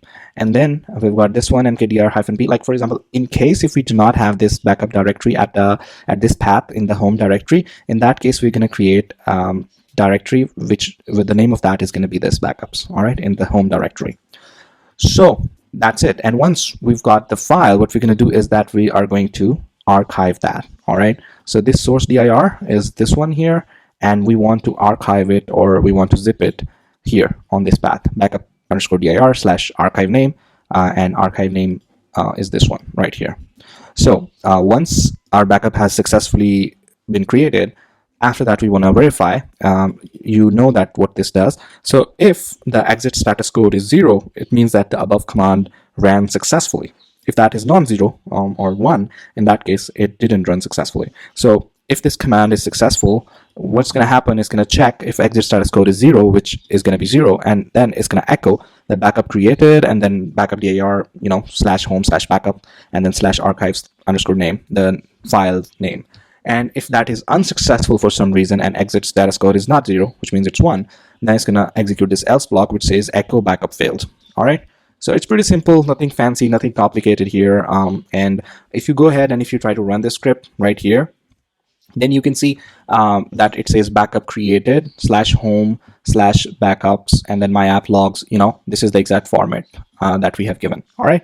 So here you could see that this line, this is basically essentially a part of the output. If you want to dump it, you can dump it using /dev/null. As you're aware of that, we've been doing that all through this course. So here you can see, let me show you again. There we go. Right. So we've got this one. So if you want to do /dev/null, you could do it right here. Okay, right after the exit status code here. All right. So now I'm not going to do that right now. I'll just show you the output file. So here you could see that my app underscore logs underscore day, and day is this variable which contains the date. All right, day, month, and year, and that's what we've got here. If you just quickly go here, that's what you've got, right? So if you want to verify, just ls the home directory, and here you can see that this is backups that we've got here. So if I do something like this, let me just /backups, and here you can see that we have got a file, a backup file inside this specific directory. Okay, so now let's move on to our next script, which is script number 58, generate a random password. All right. So the way to do that is, let's just go ahead and open up script number 58. And here you could see that we have got a password length variable, which has been defined here, 12, which means that the password length is going to be 12 characters to be exact. And then we've got a variable password in which we are executing some commands. All right. So let me explain that to you, what's happening here. First of all, you need to understand that this /dev/urandom is a file in Linux which basically has endless random numbers. All right, numbers, characters, and everything. So we are essentially reading from this file, and what we are doing is that we are using translation command, and then we're using flag, which means -d and -c. They are two separate flags. -d means delete all random numbers except the mentioned set, which is this one. All right. And then C means -c means complement the set, which means it is going to keep only the characters that match this set. All right. So this set has got, all capital letters, all small letters, 0 till 9, and these are all the characters the other ones that can be the part of the password. All right. So this is what's going to happen in this line. So whatever the output you get, you basically pipe that into fold-w and then password length, which is essentially 12 right here. All right. So let me just go here. In fact, let me just make it a little bit big so that you could see. All right, so here you could see that we have got fold-w, which is a flag which basically wraps the text up to a specific length, and the length is 12 as we have defined here. All right, so what happens is that it's going to generate, of course, multiple possibilities, multiple passwords. We want to wrap them in separate lines. That's what we're going to do here. And once it is done, what we're going to do is that we are going to pick up the first line. All right, we're going to pipe that output as an input here. And of course, we are just going to pick up the first password in the first line, or simply we're going to just pick up the first line. So there are going to be plenty of passwords on multiple lines, and we just want to pick up the first one. Okay, so that's how we generate the random password. I hope that makes sense. So let me break that. All right, let me just take it to the next line to explain it to you so that you understand better. You know, I don't get satisfaction until you understand it. So here, take a look at this command. I'm just going to explain it to you again. So this generate a random password consisting of these characters. All right, and this is a file, Linux file, that has endless random numbers, characters, everything. All right, so once we get those characters, all right, we pipe that output to this command, and fold-w, this basically wraps a specific amount of characters. All right, the number of characters we have specified here, 12. So it's going to create multiple sets of 12 character passwords on multiple lines. All right, so fold-w, fold basically wraps the character specified, and -w basically helps you put them on separate lines. So once it's done, then we pipe the output to head command, which basically from those multiple lines just picks up the first line, and then we basically echo generated password, which is this variable, all right, which is going to have that first line password. So let's just go ahead and let's just run this script and let's see what's happening. All right, so we just go ahead, let's just run the script, and here you go. You could see that a random password has been generated, and the more you run the scripts, you're going to get different secure passwords. All right. All right, so now let's move on to our next script, which is script number 59, which says greet user based on time of the day. So it's going to be interesting. So let's just open up our terminal. Somehow it got closed. All right. So here, what I'm going to do is that I'm going to go to desktop and then 100 bash folder. And then I'm going to open up our script number 59. And let me just quickly write our script here. Okay, let's just paste it. So here you could see that first we've got an hour variable. All right, we're defining that. And then we have got this one. So we've been using date command, and we have been using this format. So if you've got any confusion, so these brackets and this $ means substitution. Like whatever command you run inside it, like for example, ls-l. So whatever you'll run inside of these brackets, it's going to run that command and it is going to save the output. And that's how the output gets saved into this variable. In this case, that's how the output will be saved in this variable. All right. So essentially, in all the cases that we've been using this, it's doing the same thing in exact same way. So let's just go ahead and let me explain it to you what's happening here. So this is date command, and here we're just getting hour. All right, hour like from 00 to 1, 2, 3, and till 23. All right. So for all 24 hours, we are just getting which hour is currently going on, right? So for example, if it is 3 p.m., then essentially it's going to be like 15. The hour is going to be 15, all right? Then we are putting simple checks like if the hour is greater than equal to 5, and this is and, -a that you see here, it's literally a logical and if hour is less than 12, then say good morning, all right? So here, it literally means that if hour is greater than or equal to 5, and if hour is less than 12, then say good morning. So 5 a.m. till 12 p.m. Okay, between that, it's going to say good morning. So till 11:59, you could say. All right. And then we've got an else if block in which essentially we are doing the same thing. but for different hours. So if r is greater than or equal to 12, and if r is less than 18, then say good afternoon. All right. Otherwise, in all other cases, say good evening. All right. Here we do not need to specify the hours because we have already done for these two, and automatically everything else remaining, those hours are like evening hours. We know that. So it's going to say good evening. If you want to say like good night, then probably you can put here another if block, but I think that's enough for right now. So you got the idea, right? So let's just go ahead and let's just run this script. And here you could see that it says good afternoon. Why? Because the time right here is 12:05 p.m. Okay. Now let's move on to our next script, which is script number 60, a bulk create user accounts from a file. So let's go ahead and let's just open up our script 60.sh. So I'm just gonna write a script here quickly. All right, so here you can see that we have defined input file variable here, and this has got new users.txt file. So right now we don't have that file, so let me just quickly create it. Okay, so let me just go ahead and let me just write here touch new users.txt. All right, so once I've created it, what I'm going to do is that I'm going to insert some of the names as like, let's say Bob, let's say Alice, let's say Alex, let's give it another name, John, let's give another name, Ali. So here we've got like 5 names, all right, in the new underscore users.txt. So now let's just get back to our script, and here you can see that this is the file. Now we do have that file in the same working directory, and here we've got this while loop. All right, so here's an interesting thing, that this is the input file that we are reading with the while loop, and of course the input file is this new users.txt. So here what we're doing is that we are essentially reading the username. All right, here's what you see is IFS. IFS is basically internal field separator. We set it to nothing essentially, so that all the white spaces and tabs are not trimmed, which are between the username. And then we've got this read-r username. All right, so what it's going to do, that it is going to read from this file, input file, the first line, and it's going to store it into the username variable.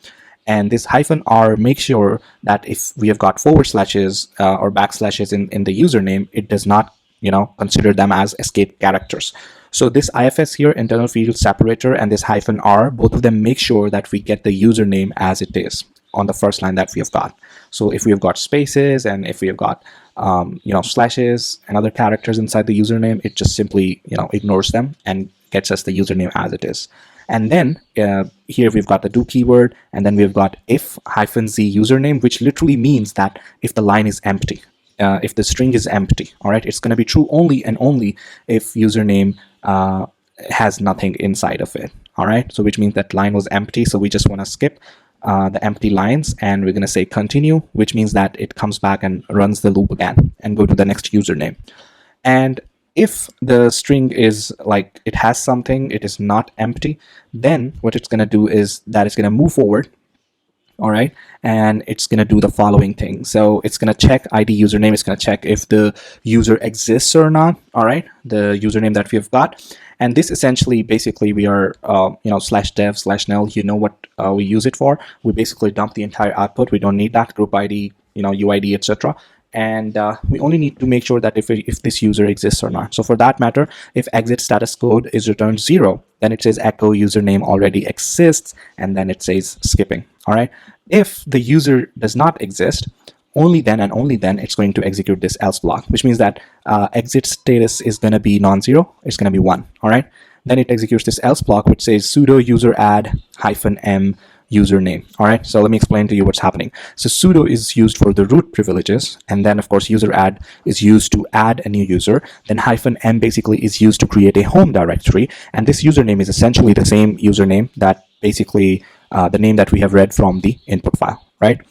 And after that, we've got and, which is logical and it means that only execute if this command gets executed successfully, and then it's going to execute echo created username, okay? But it's only going to execute if this command has executed first. So yeah, that's the circle. That's how it goes until basically the file ends and this while loop gets terminated. All right. So now let's just go ahead and let's just quickly run this script and let's see what happens. All right. So we're just going to go ahead and let's just run script number 60.sh. Oh, All right. So it's going to ask me for the password because we are using sudo privileges inside of the script. So we quickly enter our password, and then it says sudo, created user Bob, created user Alice, created user Alex, and created user John. And then of course it says username Ali. It says it's a bad name to ignore. Maybe because of, let me just go ahead and let's just see what is in there. Nano. All right. So here, okay, because we've got a space or something. All right, let's just try that again. And here you could see that I accidentally gave an extra space or something, and because of that, maybe it caused an issue, maybe in the final line. But I'm not really sure. If you know why the error came, you just can let me know in the comments. All right. So here you can see that because we have already created all these users, right? That's why it says skipping already exists, and then this user was not created, so now it says created user Ali. So now if I just run the script again, you can see that it will skip all the users because all of them have been created. So this is how you can create bulk users, all right, using a file. So if you've got to create like hundreds of users, no problem. Just write this bash script and you can create hundreds of users simultaneously. All right, so now let's move on to our next script, which is send email alert if disk space is low. All right. So for that matter, we'll go to our script number 61. And here you can see that we have defined a variable in which we have set a value 90. And then we've got this used percentage variable in which we are running our disk usage command on root system. All right. So let me first show you what happens when I run this command. Okay. So if I just go here and if I run this command right here, you can see that we've got some information in which we need this information usage 36%. All right, so that's what we need, this column right here. So in order to get this column, we specify that we need percentage. So for that matter, we have used output flag, and here you can see that we've used this output flag, in which you can specify that which column you need and what value you need, right?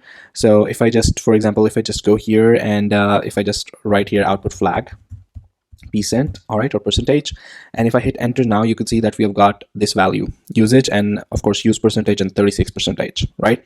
So now what do we need is here we do not need this value, we only need this 36, right? So for that matter, what we have done is that we have piped that output as an input to this tail command, tail -1, which means that I just need this value 36%. All right, so that's being picked up in this phase. All right, and then we piped that output here as an input to tr command or translation command, in which we've got -d and -c flags. So -d means delete all of the other stuff that does not match the set, and c means that complement all those sets, or the set that we have, the value set, and only get the matching value. So for example, right now we've got 36%, right? So the percentage sign does not match this set. So -d is going to make sure that it's being deleted. And then -c, it makes sure that the rest of the 36 matches and is consistent with this set. All right. So once we do that, we have 36 value in used percentage, for example. And what happens is that then we've got this if condition in which if used percentage, which is essentially this one, 36, is greater than threshold, which is 90. Of course, we know that it's not greater than 90. So in that case, what's going to happen, that it's going to skip this block, if block, and it's going to execute this else block, which means it's going to say echo disk usage is 36% below threshold. And this used percentage will basically be this value, and the percentage we have to put separately. All right, so let's just go ahead and let's just run our script and let's see what happens. So let me just clear it, and if I go here 61.sh, and you can see that it says this usage is 36% below threshold, right?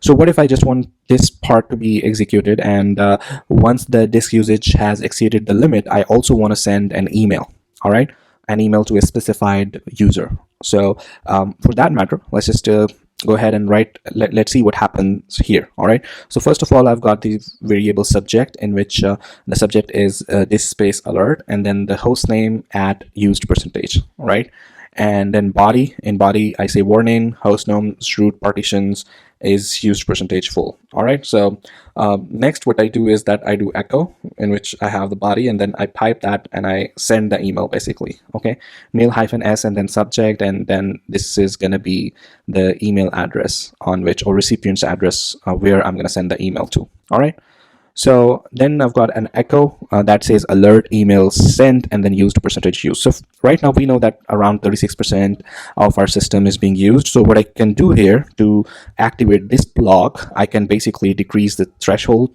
for the testing purposes. So now let's just go ahead and let's just have the threshold value as 30, so that threshold gets exceeded, and once it has been exceeded, we can send the email. All right. So in order to send the email, you have to install mail utils package, and you have to do some settings in a file. All right. And then of course you have to generate your app password if you're using your Gmail. So that's for another video. If you do not know how to do that, please just comment below, and I'll create another separate video on that. All right. So for now, let's just save it, and let me show you what's going to happen. Because the threshold is 30, the use percentage is going to be 36. So 36 is definitely greater than 30. Then it's going to have the subject, have the body, and mainly it's going to send this email, right? So this is what is happening. It's very simple. Let's just go ahead and let's run our script. And if I do here, you can see that it says alert email sent, 36% used. So now let me show you the email that I have received. But first of all, let me show you what is my host name. So my host name is Linux Hint. All right. So here you can see that I've got the email, this space alert Linux Hint at 36%. And then it says warning, Linux Hint's root partition is 36% full. Okay, so now let's move on to our next script, which is script number 62, System Information Summary Report. So we do want to create a summary report of a system. How is it doing? What's the uptime? How many number of users are logged in, and maybe the disk usage and free space, stuff like that. So here you could see that we've got echo statement, which says System Information Report for hostname, which is Linux Hint. And then we just write an echo with dashes for visibility, for better visibility. And then here is the first command that we use, echo date and time, and then we use the date command. So what it does, that it prints out current date and time of the system. All right. So if I just go here and if I write date here, you could see that it has printed out date, day, and time, of course. All right. So now if I go back here, you can see that we've got uptime. So we are using -p flag. So that stands for pretty uptime. So pretty uptime means like human readable format, or very easily readable format. So for example, if I just write here uptime, it will give, this stuff, average, load average, time up, and 29 minutes or something like that, right? So if I just use pretty uptime, it will just give me for how long, like only number of minutes. All right. So right now you could see that it says up 29 minutes. All right. So that's what we're going to get as an output. And then here, what we've got is that logged in users. So if I do who, it will basically display the users that are logged in. So what I do want is that I piped that output of the users to this command word count -l, which basically counts the number of lines, which will end up counting number of users. All right. So we've got, let's say if we have got 3 users, we've got 3 lines with the who command, and then it would count the number of lines, and ultimately we'll have the number of users, right? So, and then we've got this memory, free, and total. So in this format we need the output to be. So here, free -h. So let me quickly show you. So if I just do free -h, here you could see that we have got free memory, right, which is 6 gigabytes. And I think we needed used one. So hold on, let me just go back here. Okay, free and total, right? So here we've got total, which is 7.7 gigabytes. All right. So here, if I have to, like, for example, pick up these values, for that matter, this is like it is the second column, right? And this is the fourth column. So we'll use awk to get these values. So for that matter, we have written here awk and then mem, which means that pick up the record that starts with mem, all right, or memory. And then out of that, get me the fourth column and get me the second column. And between those values, put this backslash that we've got here. Okay. So what it's going to do, it's going to pick up the fourth value, which is this one. And it is going to pick up the second value, or from the second column, which is this. All right. So let's just go ahead and let's see what's going to happen here. So df -h means like human readable format. This one also human readable format. And then from the second record, nr double equals 2 means second row, but it stands for record, number of records. All right. So then from there, we want the third column, and then we want the second column value, and then we want the fifth one. So let me quickly show you what happens if we run this command. Here you could see that we want from the second row or second record, we want the second one, we want the fifth one, and I forgot which was the other one, third one as well, right? So third one is 17. So yeah, so go here and let's just quickly run the script, because that is it. This is kind of a statement used of just to make sense of the thing, so nothing to worry about. So let's just go ahead and let's run the script so that you can understand everything better. So here you could see that system information report for Linux Mint, and then we've got date and time, and then we've got uptime, up 33 minutes, and then we've got logged in users, we've got 2 users, and then memory, free, and total, and then it says 6.0. This one is free and this one is total. All right, and then we've got disk and / usage, and then we've got 17 gigabytes used of 48 gigabytes, and then of course percentage, 36% utilized. So this format, this output is an exact format that I have just written here. So here you can see that 3 used of 2, and then percentage utilized, which is 5.1. Like for example, 6 gigabytes used of 7 gigabytes, and percentage utilized, which is like 36% utilized. All right, so let me just put it on separate line so that it's clear. All right, so this is exactly what we have done here. All right, so now let's move on to our next script, which is script number 63, yes and no confirmation prompt. So for example, in your case, you might have a situation where you need a yes and no confirmation prompt, where after somebody says yes, maybe you need to perform some action, right? So this script will be very handy in those situations. So here we've got read command, in which we are essentially reading what the user is saying, and we are saving the result into the variable answer. All right, so this -p, it basically allow you to print out some message or something before actually reading anything. All right, so that's why we have used it here, and this is what we're going to print. Are you sure you want to proceed? Yes and no. All right, and then we are using a case statement in which we are having 2 options, all the y possibilities, small y, capital Y, yes and yes. All right, and then of course n, capital N, no and no. All right, so if the user enters any of that, it's going to consider it a yes, and then it says echo proceeding with operation. And here you can have any code that you need to execute. Maybe you want to ask here, are you over 20 years old, and then maybe ask another follow-up question and continue to ask questions, and based on that you want them to have access to something or whatever. So you can place all that code here. So right now, so let's just say, I'm just gonna say here like echo, okay, thank you, you selected yes, or for example, you said yes, or whatever. So yeah, so this is what you can do. You can do anything here, and then of course with no, the operation canceled and we don't need to do anything else. And then we've got the wildcard here, and if the user enters anything other than this, like let's say user enters Bobby, or user enters Z, W, or whatever that is unrelated, then it's going to print out this echo invalid response, please answer Y or N. All right, so here I can also say please answer Y. In fact, let's just keep it as please answer yes or no or related letters. Okay, so let's just go ahead and let's just run the script, because it's pretty simple.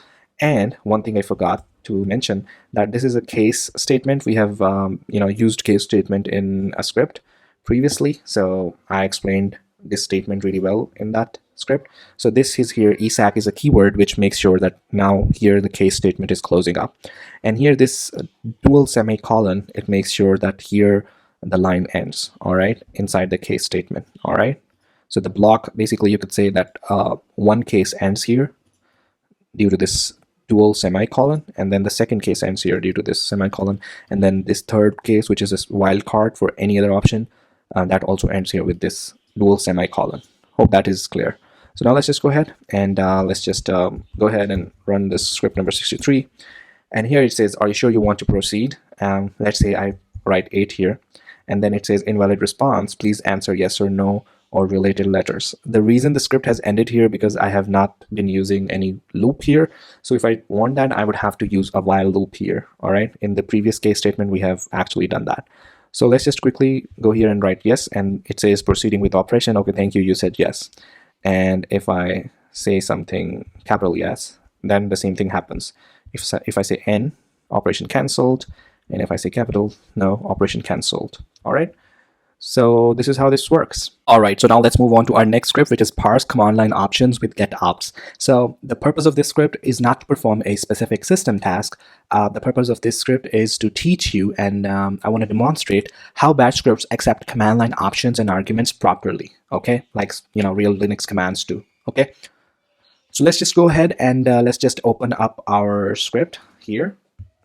So here is our script. And here you can see that first of all, we have got a usage function. So a function is basically, in programming, if you are aware of that concept, is basically some specific set of lines or a single line code that you can use multiple times. So if you have to use a line or multiple lines of code on, if that is a single line, it's not needed. But if you have got multiple lines, then in that case, you might need to use a function, because with just one word, essentially, or multiple words, depending upon the name of the function, the type of name that you have, you can call essentially all of it, all the lines of code with just one word on a specific place in your script or code.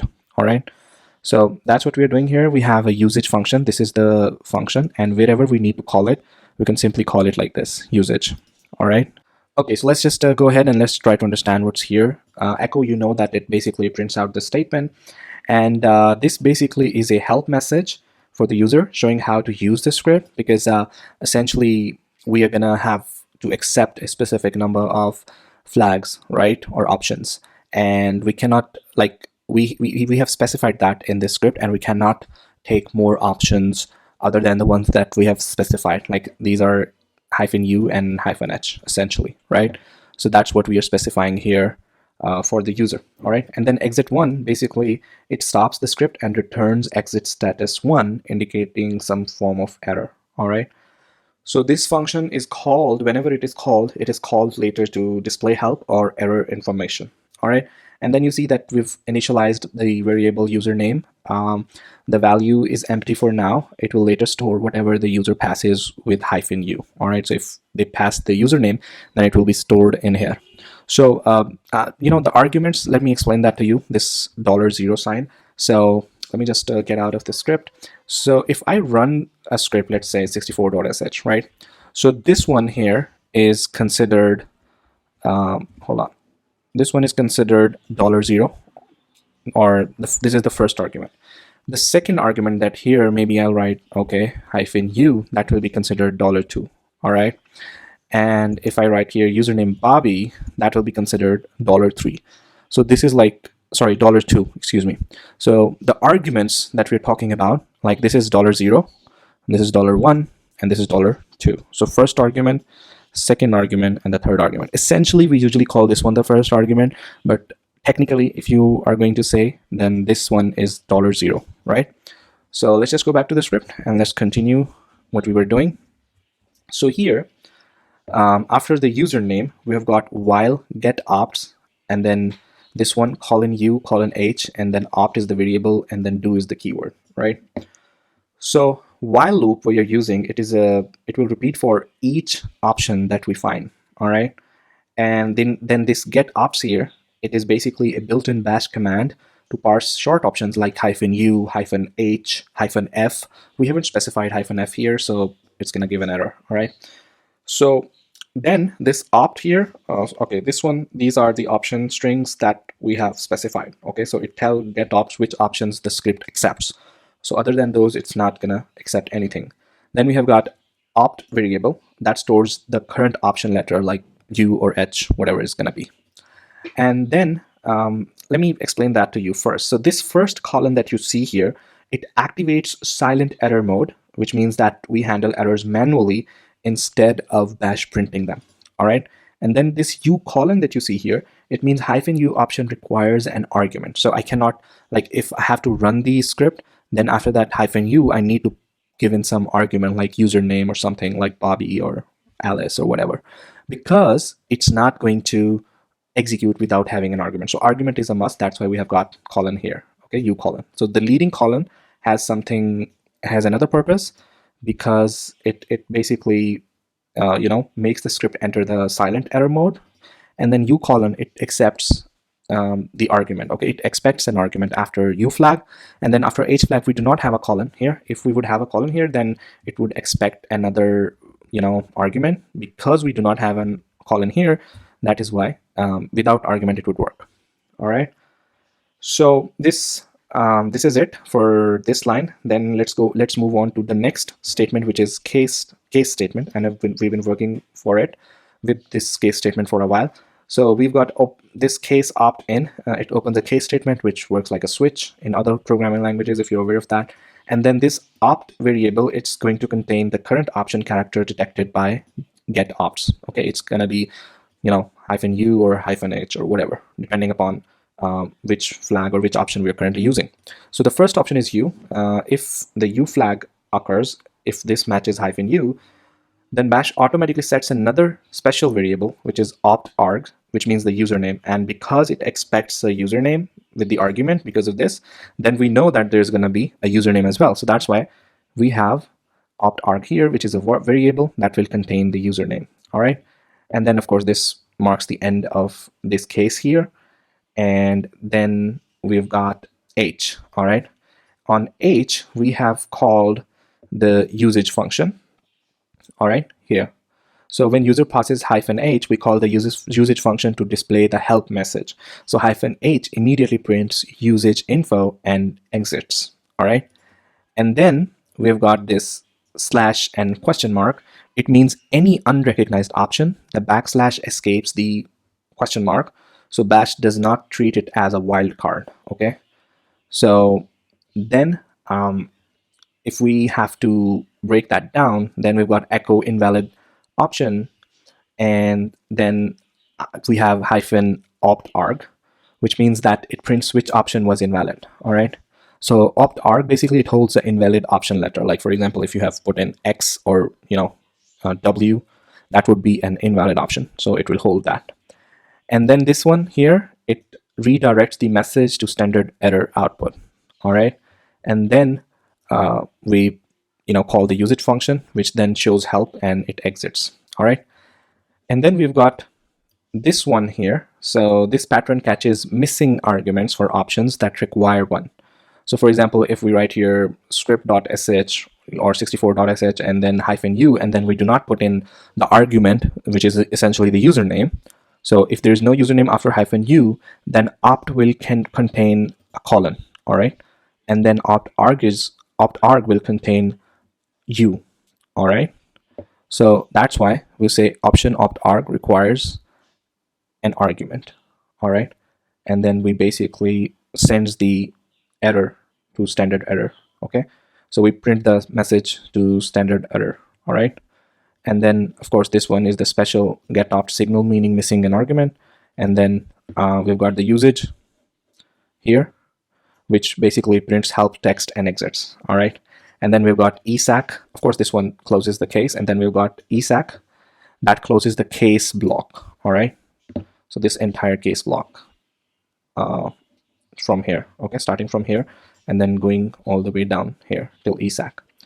And then done basically ends the while get ops loop. After all options are processed, the script continues.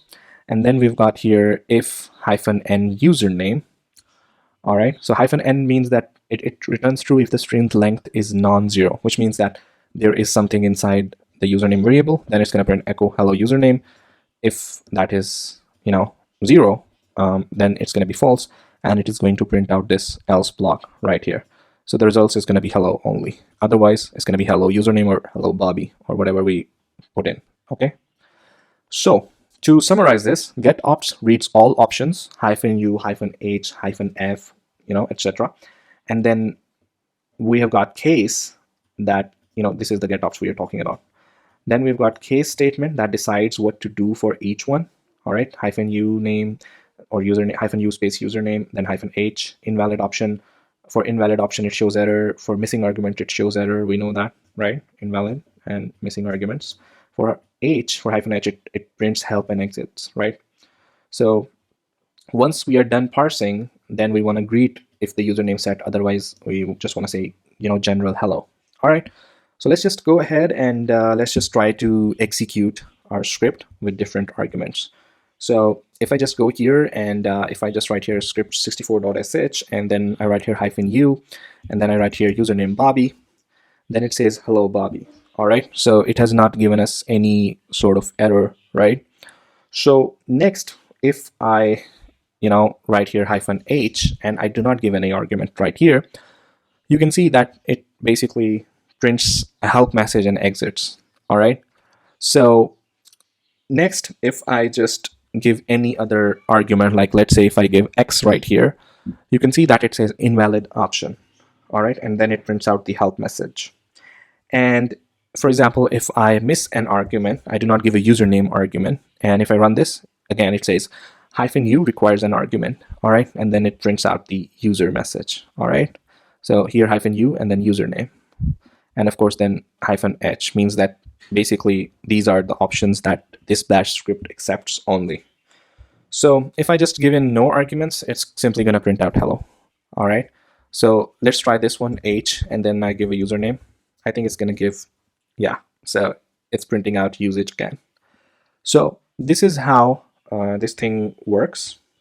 And if I have to put it in simple words, and then this script is basically, let me open up the script. Okay.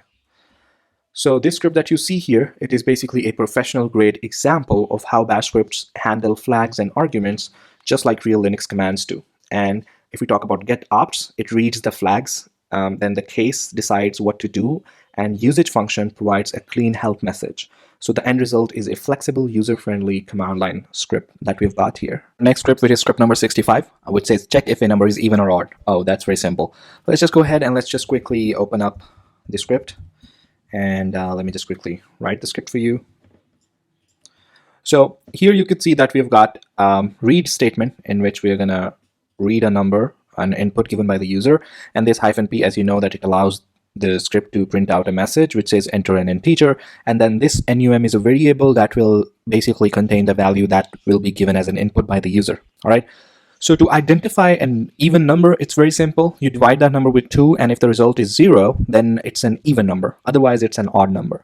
So essentially, we have put an if condition here, and that's what we have done here. The mod of the number should be equals to 0. So for example, if the number is 4, if we divide 4 by 2, then the result is essentially 0, which means that the number is even, so it's going to echo number is even. Otherwise, if there is a remainder, like let's say 1, then in that case, we're going to echo that number is odd. We don't need to put another else if here, because we know that there are only 2 possible options. Either the number is odd or it's even. So we can do it the other way around. So if we say that this one is equals 1, all right, then number is odd, else number is even. All right. So both ways it will work fine. Okay. So my recommended way is this one. All right. So let's just go ahead and let's just run the script. And it says enter an integer, and let's say if I add 7, it says 7 is odd. So if I add, let's say 100, it says 100 is even. So now if I add 1003, that is an odd number. All right, so now let's move on to our next script, which is script number 66. Verify if a word is a palindrome. So a palindrome word is like madam. It reads exactly the same in reverse. All right, so M-A-D-A-M and M-A-D-A-M. All right, so this is a palindrome word. So we need to check if the entered word is palindrome or not. So for that matter, let's just go ahead and let's just open up our script number 66. Let me just write the script here quickly. All right, so here we go. Here we can see that we've got this read statement here, and we've got -p, which basically allows to print something before reading it. So the statement, when we run the script, the statement is going to be enter a word, and then whatever word user enters is going to be stored into the variable word. All right. So here we've got a cleaned variable, and in it we are just printing the word first of all, and then we're piping that output as an input to this command. What it does, that this tr stands for translation or transformation command, and then this -d basically deletes the mentioned characters, and the characters mentioned is like space. So all the white spaces, tabs, everything is going to be deleted, whatever is inside the word. And the reason we are doing that, because we need to compare those words, right? Or like we need to compare the word in a way that we could tell that it's a palindrome, right? So first of all, we remove all those spaces, and we further pipe that output as an input to another translation command where we convert all the uppercase into the lowercase, because we just want every alphabet to be like in small words so that we can compare them, right? So for example, if I enter a word like madam, then madam gets printed here. If there is any space, that it is removed, and if there is any capital word, it gets converted to lowercase. You'll see, even if I will enter capital words, they will be converted to lowercase. And once it's done, we create another variable called reverse, and in it we basically echo the cleaned word that we have done previously, and then we simply reverse it. All right, this rev, we pipe that output as an input, and we use this rev command, which essentially reverses the order of alphabets. All right, and it stores that into reverse variable. And next we've got an if condition, and here's a simple check: if cleaned word is equal to the reverse word, and this is going to happen only if the word is palindrome, right? So for that matter, we just echo here that word is a palindrome, and then else, otherwise we say echo word is not a palindrome. All right, so this is what we do, and this is very simple, right? I hope you've got the point here. So let's just go save it and go ahead, run the script, and here we go. It says enter a word. So first of all, I'm going to enter a word that is not palindrome. So I enter here Linux, and it says Linux is not a palindrome, right? So if I enter here madam, it says madam is a palindrome. So what if I keep two letters capital, right, like this? So if I just run this, and if I do that, you can see it still says madam is a palindrome. The reason it prints out this exact thing is because we are printing out a word here, and that is why it is giving us exact number, exact word. I'm sorry. So now if you just go here, and if you notice here, we've got word here, right? Word is palindrome, word is not palindrome.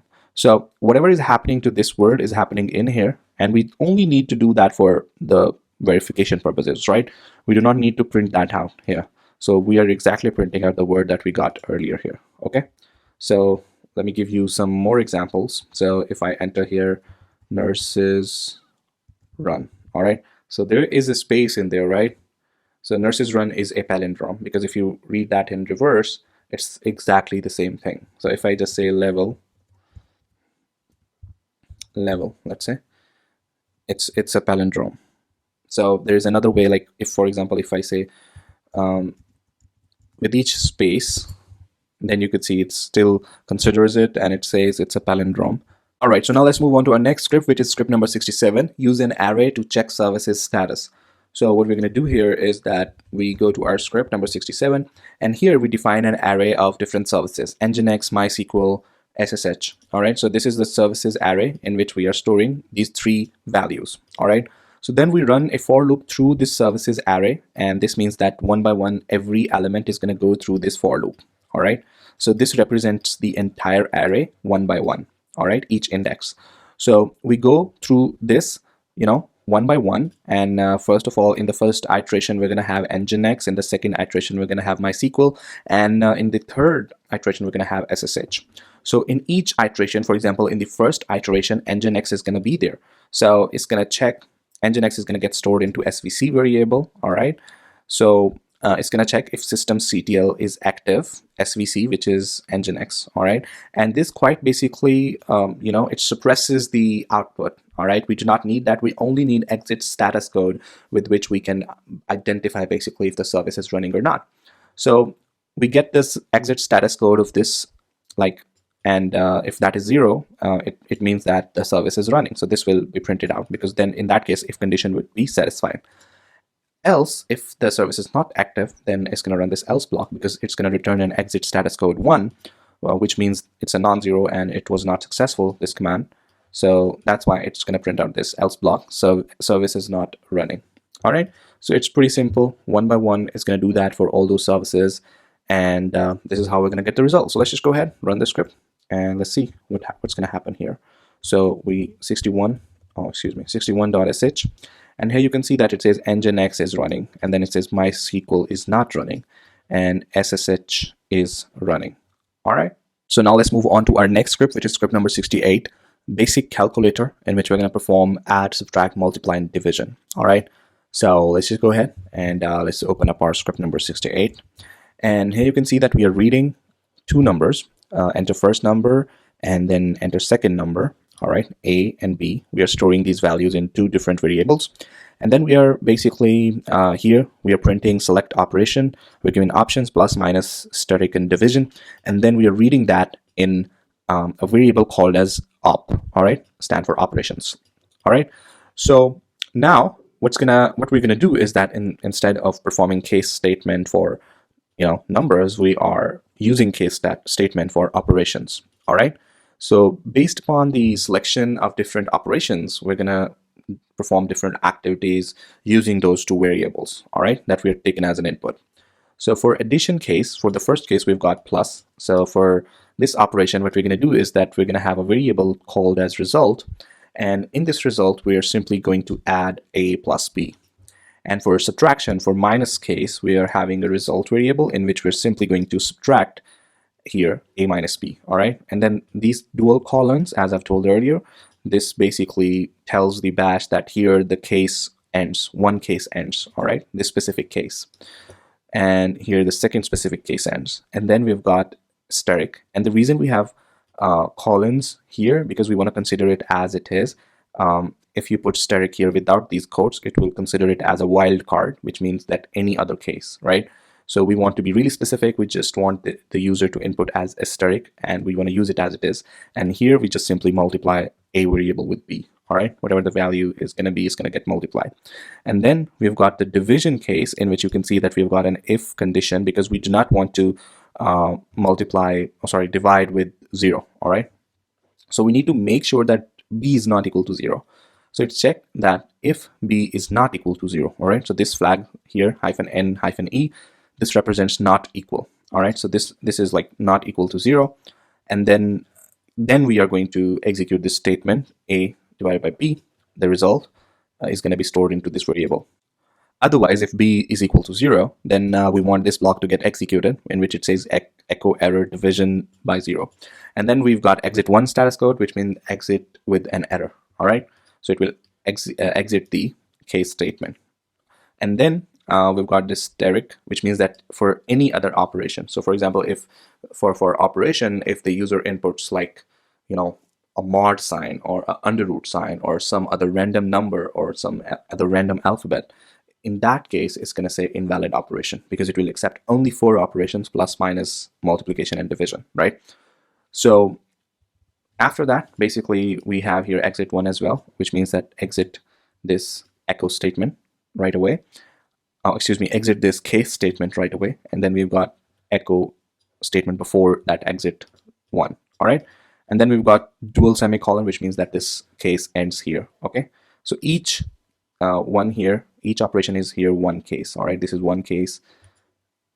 This is the first case.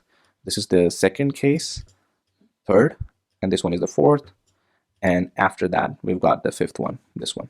All right. So here ESAC means the case statement ends here. This is a keyword. And then at the end of the case statement, we simply echo the result, which is going to be echo result and the result variable. All right. Depending upon which variable, which case was executed. In all cases, the variable is same. So that's what we're going to get here. So now let's just go ahead and let's just run our script and let's perform one operation. All right. .sh. So enter first number 5, enter second number 5. We want to perform addition, let's say. So it says result 10, right? So now first number 2, second number 3, and we want to subtract. So result -1, right? And first number 2, second number 4, and we want to multiply. The result is 8. So the next is division. So first number is 2, second number is 0, let's say, and division. So it says error division by 0. So if we've got first number as 4, second number is 2, and then we perform division, here you can see that it gives us this result. What if we give a wrong operation? Let's say 4, 4, and then instead of operation, we give a question mark. So it says invalid operation, right? All right, so now let's go to script number 69, which says parse path variable, which is an environment variable, and list its directories. All right, so first of all, let me show you what path variable is. So it contains all these directories. All right, so each directory is separated with a colon. All right, so remember that, because we're going to use it to separate these directories. So the purpose of this script is to separate all these directories, and list them with on separate lines, all right, without colons. So let's just go ahead and let's just open up our script number 69. And here we have written a small script. It's a small script, but it's very effective because it's performing 3 key operations here, all right? So first of all, we are basically printing out a statement saying directories in path, all right? So, and then we've got this IFS variable, which is internal field separator. And we have initially and temporarily, we have set it to colon. And why we have done that? Because I have shown you that path environment variable separates directories with a colon, right? And then we are reading from the path environment variable. All right, so let me explain to you what's happening here. So we are reading essentially this path environment variable, and these 3 angle brackets, they make sure that whatever is on their right, they read that and they feed that to whatever is on their left. So on our left, we've got read command, and on our right, we've got path variable, environment variable. So it reads this path environment variable and feed the values to read. This -r makes sure that the slashes, the backslashes in the path environment variable, they're not treated as escape characters, all right? And then this -a, you could say, this flag makes sure that whatever values we are getting, we are storing that in the form of directories, and we are separating those with a colon, okay? The internal feed separator, that is a colon. So that's what's happening essentially here. So we are reading the path environment variable, and we are storing each directory separately in dirs array. And how we are doing that? With this flag, all right? And of course, internal field separator is set to colon, which we're using to separate those directories and storing them in this array. Hope that point is clear. Now we simply run a for loop, and we go through each member of the directory, and then simply we list this d, which is a temporary variable, all right?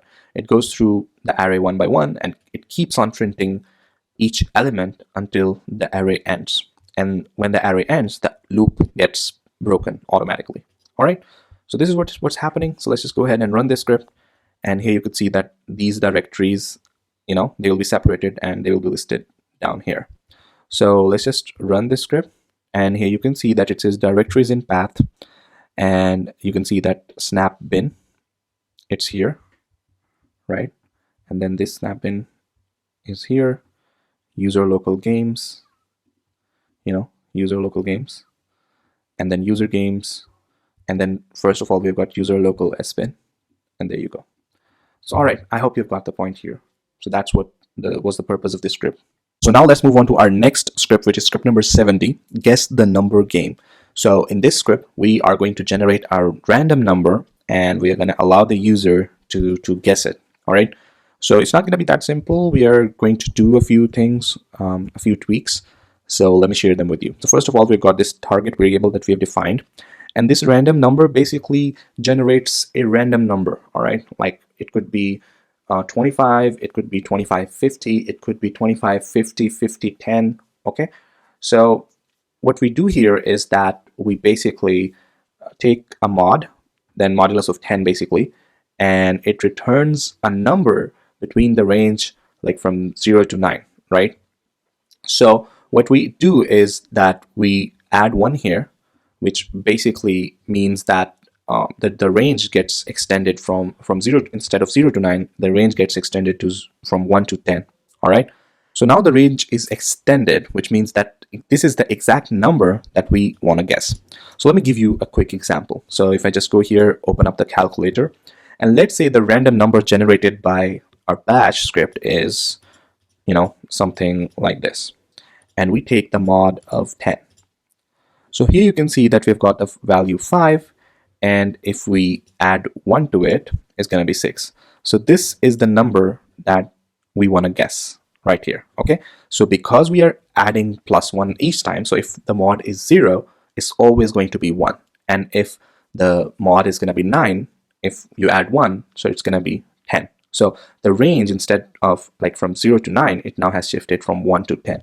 And this is the number that's going to be stored into this target variable, and this is the exact number that we want to guess. And here we run a while loop which is infinite. So while true means that run infinitely, always return exit status code 0, which means that this loop will continue until you manually break it. And that's what we have done inside this block. Let me show you. And then basically do this thing. So we read the input and we say guess the number from 1 to 10, and we store that value into the variable guess, And now we have got this if block where if the number is correct, which means that if guess is equal to target, then we dump everything into /dev/null, all right, the standard error or anything like that, we're going to dump that, and we echo basically that correct, the number was target, all right, and we want to break the loop, all right. Only in this condition the loop is going to get broken, otherwise the loop will continue, all right. If you enter a wrong number which is not valid, let's say you enter 12 or 20 or 100, it's going to say please enter a valid number, all right. So here, or let's say for example if you enter a number that is too high, let's say the target value is 9, all right, and you enter 10, then it says that too high, all right. So it's going to compare guess is greater than target, if so, and then it's going to say echo too high, all right. If the number is 9 and you enter 5, it's going to say too low, all right. And here we are basically dumping the output because we do not need that if there is an error or something, right? So yeah, that's pretty much it. That's what's happening, and this loop will go on and on because of, even if this else block gets executed, there is no break statement, so the loop will come back. So it will keep on taking inputs until we enter the correct number. So this is a small guess the number game. So I hope you liked it and you understood it. So here if block ends with this fi, and with this done, this while loop ends here. So let me give you a dry run once again so that you understand it better. So for example, we've got here a target value, let's say 7, all right. So the loop runs and the user enters 5, okay. So this statement will not get executed, right, because it's false. It's going to check, but it's going to be false, so it's going to come to this condition, which means that the guess is going to be less than target. 5 is less than 7, so this statement will be satisfied. It's gonna say echo too low, and then the loop will run again, all right. So let's say now the user enters 9, so it's gonna go here, not satisfied, and this is gonna be satisfied, so it's gonna say too high, all right. And let's say user enters 7 now, right, the loop goes back, user enters 7, and now this statement is going to be satisfied.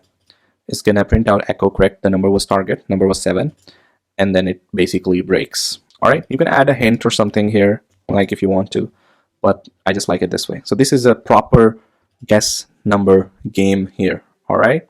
So let's just go ahead and let's just run this script and let's see what happens. So okay, so .sh, so guess in number, all right. So I don't know what that number is, so I just write here 5. So it says too low, which means if I write here 8, it says too low. Now I know either it is 9 or 10. So I write here 9 and it says correct, the number was 9. So if I run it again, now if I say 6, it says too high. If I say 4, it says too low, which means I know the number is 5. So that is how you create a random number guess game in bash scripting. All right, so now let's move on to our next script, which is script number 71, countdown timer with sleep. So basically we're gonna have a countdown timer from for a specific number of seconds. So let's just go ahead and let's just open up our script. And here you can see that first of all, we have defined seconds equals 7. All right, so which means that we are running a countdown timer for 7 seconds. All right, and then we've got echo counting down from seconds. All right, from 7, of course, because this is the variable and this variable has value 7. And then we've got a for loop in which basically, first of all, we are assigning I as seconds. Whatever seconds value is, like, it should be assigned to this I, which is a temporary variable in the for loop. All right, and then there is this condition that I should be greater than 0 in order for this loop to execute. All right, and then we've got I minus minus. Usually we have an increment here when we're programming I plus plus, but this is a decrement. All right, so we are going back, all right, from 7 to 1 essentially. So this is the condition of the for loop, and that's what we are doing in here. And then simply for each iteration we are printing out the number. For example, for the first iteration, the value here is going to be 7. It's going to take a pause for 1 second, and then again the loop is going to run and it's going to print out 6. All right, why? Because it's going to decrement the seconds one by one, all right, until it reaches 0. And when it goes here, 0 is not greater than 0. This condition will not fulfill, so it will not move forward and the loop will get broken. All right, and then simply it says echo time is up. All right, so it's very simple. If you have any questions about this script, just ask me in the comments below. It's very simple. Let's just go ahead, run this script here, and you can see that counting down from 7, 7, 6, 5, 4, 3, 2, 1, time's up. All right. You can also take the input from the user. So the user specifies the number of seconds. Also, if you want to change it right here, let's do it for 5 seconds, and you can see that it adjusts basically, right? So yeah, that's it for this script. All right, so now let's move on to our next script, which is script number 72, menu using select construct. So the idea is that previously we have been creating menus using a read statement and then of course a case statement. We were doing it manually, but here we'll use a select construct, all right, and a special bash variable for select in this script. So let's just go ahead and let's just do it. Okay, run the script 72.sh. Sorry, open up the script, and then here you can see that we've got an options array in which we've got 3 values. All right, show disusage, show uptime, and quit. And then we've got ps3, which is a special bash variable for select. All right, and then we say choose an option here. All right, and then we basically say select opt in options. So this options at is, it means something like this. Let me quickly show you. All right, so it literally means options 0, and of course the 0 on the 0th index on the first index, the value is going to be show disusage. All right, and on the index 1 is going to be, I think it's going to be, let me see, what is it, show uptime. All right, show uptime, and then on this index the value is going to be quit. All right, so this one right here that you see, this options at, it basically represent all elements like this. All right, so it stores all of that one by one in opt. All right, so that's the basic way select operates. And then we have a case and then reply variable, which basically takes the user's input, and then it has the input like 1, 2, 3, and then it goes through the case statement one by one. We have been working with case statements, so it is the first case. This dual semicolon, ends the case, and then this one, and then in this one. And if user enters the input that is not related to these 3 cases, or these are not these 3 cases, in fact, and in that case, this steric means wildcard, and it basically says echo invalid option. All right, so it echoes that statement, invalid option. It's pretty simple, nothing complicated. So let's just go ahead and let's just run the script and let's see what happens. So we go here and we run script number 72, and here you could see that it says show disusage, show uptime, and quit. So if I press here 2, let's just press here something like F or invalid. You could see that it says invalid option. What if I select a number? Invalid option, right? So if I press here 2 now, show uptime, you can see that it is showing us the uptime, right? And then if I press 1, you can see that it is giving me all the detail about the disk usage. All right. And here, if I now press 3 here, you can see that it says exiting. All right. So some user said that, I think some viewer said, sorry, that when we are writing on at the bottom, it's very difficult for them to see. So let me just show them again. So this is how it ends the script. So I hope you've got the point. All right, so now let's move on to our next script, which is script number 73, read password input silently. So what we're going to do is that we are going to read an input as a password, and basically we don't want to show on the screen what's going on, all right? Or we don't want to show the password on the screen. So let's just go ahead and open up our script number 73, and let me just write the script here quickly. All right, so here you can see that first of all we are reading the password, right? So we say read -s-p. So we are basically used to seeing this read -p, then a statement, then a variable, but this thing is new here, right? So the point is that first of all, if you haven't watched all the scripts, let me explain to you what's happening here. This is read statement, and this -p flag makes sure that enter your password, this text gets printed out, all right? And then whatever input user enters, it stores that into this variable password, all right? But usually when the user is typing, it's shown on screen what the user is typing, right? So for that matter, we have here a flag -s, which makes sure that whatever user types in, it does not show up on screen, all right? So it basically kind of hides that.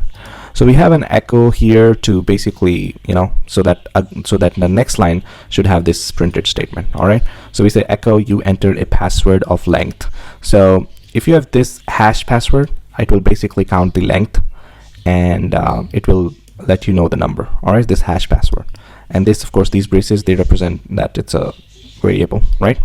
So now here you can see that in a real script, you'd use the password for something instead of, like, you'll use it for something like, MySQL, or if you're having an open SSH, if you want to share the access or something. So I think that's what you're going to use it for. Maybe you'll use it for other purposes, right? So these are the two examples that I've shared. So let's just go ahead and let's just run the script. So 73.sh, and it says enter your password. So I am entering my password, but you can see that it doesn't show that. So you enter a password of length 18. All right, so it counts the characters, so 18 characters. All right, so you can see that if I just simply remove this flag right here, and if I just then run the script, okay, Bobby cool is what? Okay, so if I just type random here digits, special characters, and if I hit enter, you can see that you enter a password of length 23, but you can see that the password is visible here, right? So that's why we're using this flag -s to silent, right? To silent the output. So right now, if I run it again, you can see that it's counting the length, but it is not showing the password. All right, so now let's move on to our next script, which is script number 74, in which we're going to determine if script is already running. So basically what we're going to do is, it's not exactly what it says. In here, we are going to prevent multiple instances of the same script from running at the same time. So, okay, so do not get yourself confused with the title. I think I'll probably change this title in the description of this video. But for now, you know what we're going to do. Okay, so basically it's called a singleton pattern or log file mechanism, and it's especially useful for cron jobs, or basically whenever you want to automate the scripts. All right, so it will essentially stop all other instances in the script, and it will allow only one instance which is a priority to run. All right, so let's just go ahead and let's just open up our script number 74. And here you could see that first of all, we've got a log file variable. So this is just a variable name. And then here is the main thing. All right. So here that you see from /temp to .log, it is basically the path of the log file, which is a temporary file. All right. This temp here that you see is a standard directory for temporary files in Linux. And then this base name and $0 that you see, including the previous $sign. Let me just mark that correctly. All of that is the command substitution for, which that basically extracts just the script name from its full path. And then we've got .log, which basically just appends suffix for clarity, indicating that it's a log file. All right. So if your script is named as like myscript.sh, in our case it is like 74.sh, so basically it would be /temp/74.sh.log. all right. So this base name basically will pick up your script name, which is in our case is 74.sh. In your case it could be myscript.sh or whatever. And then in the next line we've got execute command, and then we've got 200. So let me explain to you what's happening here. Okay, so this execute it executes a command or redirects file descriptors in the current shell. Okay, not a subshell, current shell. And then this 200 and then this angle bracket, it opens file descriptor 200 for writing. So there are other file descriptors normally like 0, 1 and 2. They are standard input, output and error. Okay, that's what they're used for. We are using a file descriptor 200 as a custom one. All right. Yeah, so that's what we're doing. And then we've got this $log file, which basically is this variable. All right. So now the next line. All right. So for the next line, just remember that this double pipe sign that you see just simply means that on one line you're going to run multiple commands. You could see that we're running flock and echo here, and we're also exiting this. All right. So basically, technically, we are running 3 lines of commands on one line. So now let's just see what flock does. So what flock basically does, that it is a command to manage file locks. All right, it locks the file descriptor we specify. So we are basically specifying 200, right? So this is basically a file descriptor, as I've told you earlier. And then we've got -n, which is a flag, and it is a non-blocking mode. All right, that is the non-blocking mode for flock, which means that if the lock can't be acquired, exit immediately instead of waiting. All right, so that's what's going to happen here. And then of course I've told you that this one is used to make sure that on one line we could run multiple commands. And then this is a simple echo statement in which we are printing another instant is already running. Okay, this is a message shown when lock acquisition fails. That's what you need to keep in mind. And we've got this exit 1, which is the script, which means that exits the script with error code 1. All right, exit 0 means that exit the script with success, like F0.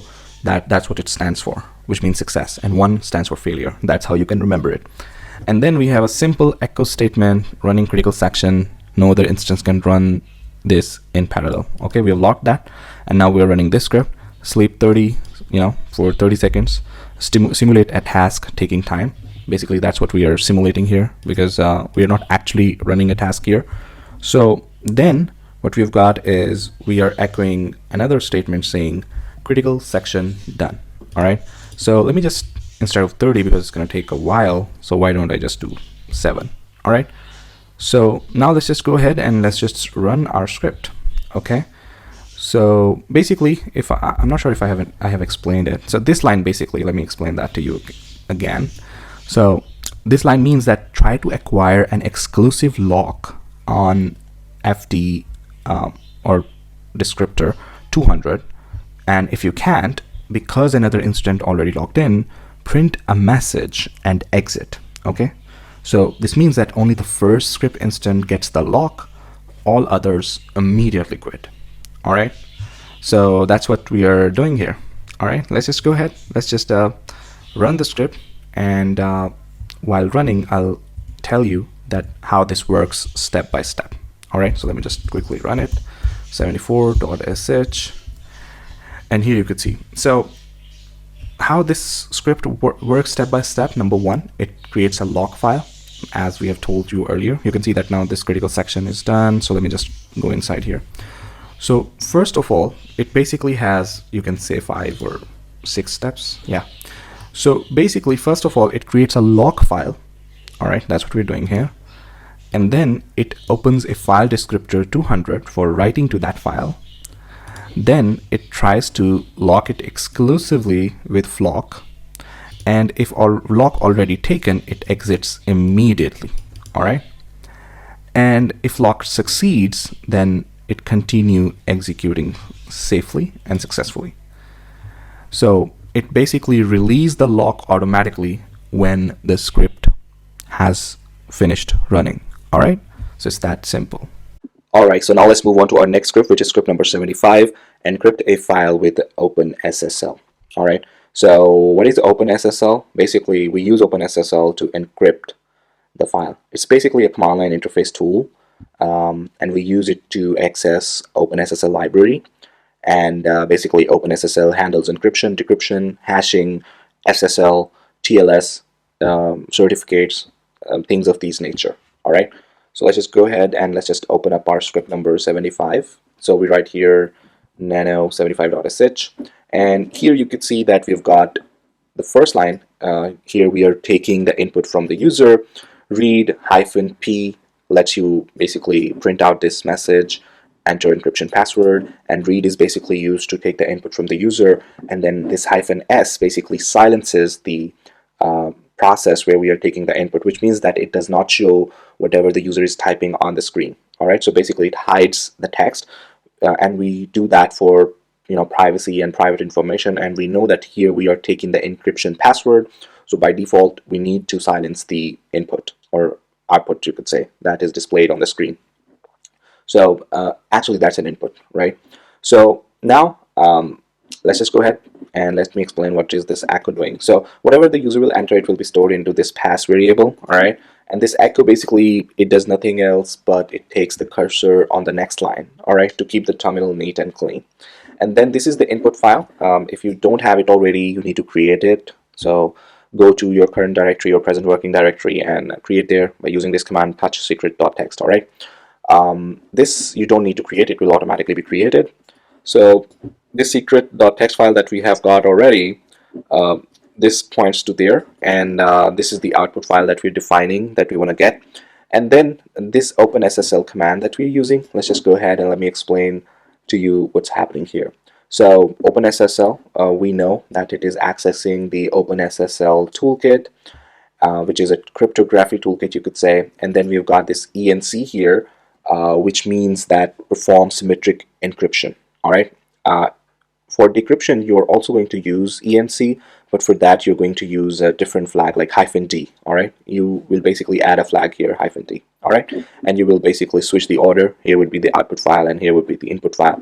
In our case, if you just switch the sequence of these file names, then in that case, you don't need to do that. All right. Then you use -d for encryption here. After ENC, you just type in -d. All right. So then we've got this line here, -AES, -256, and -CBC. All right. So it basically means that it means what it says: AES 256-bit and CBC mode. All right. So here it tells basically what we are going to use, what mode we're going to use to encrypt. All right. And then we've got -PBKDF2. All right. It is basically a modern password to key function that you're going to use. And then we've got this -ITER 100K or 100,000. All right. So that basically means that use 100,000 iterations to encrypt, which means that basically it strengthens the key derivation. And we've got -salt here, which means adds random salt for extra security. All right. So that it just means that. And then we've got this slash, and you could say that it is basically used to continue the command on the next line. It is understandable, right? So it is used for continuation for the long commands which are taking too much space. So in order for readability, you can use this continuation slash and then write whatever you want to write in the next line, and it will be considered the part of this line. All right. And then we've got pass -pass flag, and then we've got password argument. It just means that enter the password for key derivation. This is the password that you're going to use when you will also decrypt this file. All right. And then we've got this input here, input file, and we've got in flag, which means input, which represents input. And then we've got the output file, which we are suggesting that this should be the output file, which in our case is going to be secret.txt.enc, which means that it is going to encrypt that file. Okay. So now let's just move forward to the next line. So this line basically means that if exit status code is 0, which means that if this command, this command that we're running, if it is successful, only then and only then execute the if block, which says echo file encrypted as output file, which means file encrypted as secret.txt.enc. And then else, we've got here an else block, which says echo encryption failed. All right. So it prints out if due to some error or some problem, if the command doesn't run, then it prints out this error saying encryption failed. All right. So now let's just go ahead and let's just run this script. So let me just quickly summarize all of that before we run the script. All right. So mainly there is this line that needs to be summarized. Everything else is already understandable, right? So here we've got OpenSSL. This is like a tool, a command line interface for the OpenSSL library, which handles encryption, decryption, hashing, SSL, TLS certificates, etc. All right. And then we've got the purpose. Of course, the purpose to use it here, that we use it for password-based file encryption, and for that matter, we use AES, which stands for Advanced Encryption Standard. All right. So the algorithm that we have used is this one, AES 256 CBC, which means 256-bit key cipher block chaining mode. Okay, so that means it's very, very strong. And then we've done some security add-ons by using, PBKDF2 and 100K iterations, and then by using salt, which is like, salt basically you could say it is unique randomness. So you could say that it's extra salt, right? So, and then this, of course, this one here, this basically means that more iterations mean more combination, more security, and it basically slows down all sorts of brute force attacks. All right. So if you're not familiar with brute force attack, we will create a separate course sometime in which I'll explain it in detail. But for now, just remember that when hackers attack, they try all sorts of combinations to guess your password. All right. So that's how we make it secure.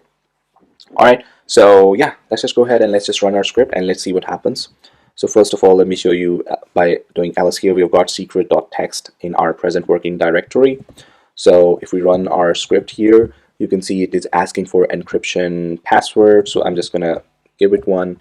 And you can see that it says file encrypted as secret.enc. All right. And now if I want to go ahead and if I want to, let's just go ahead and let's just see if the file is there. So you can see that now this file has been encrypted successfully. So if you want to decrypt, that is also very simple. Just go ahead and all you need to do is you need to add a -d flag here.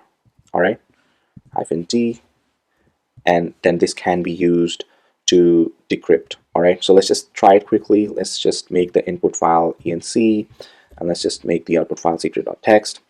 Let's just save it, and let's just go ahead and let's just run the script again. Okay.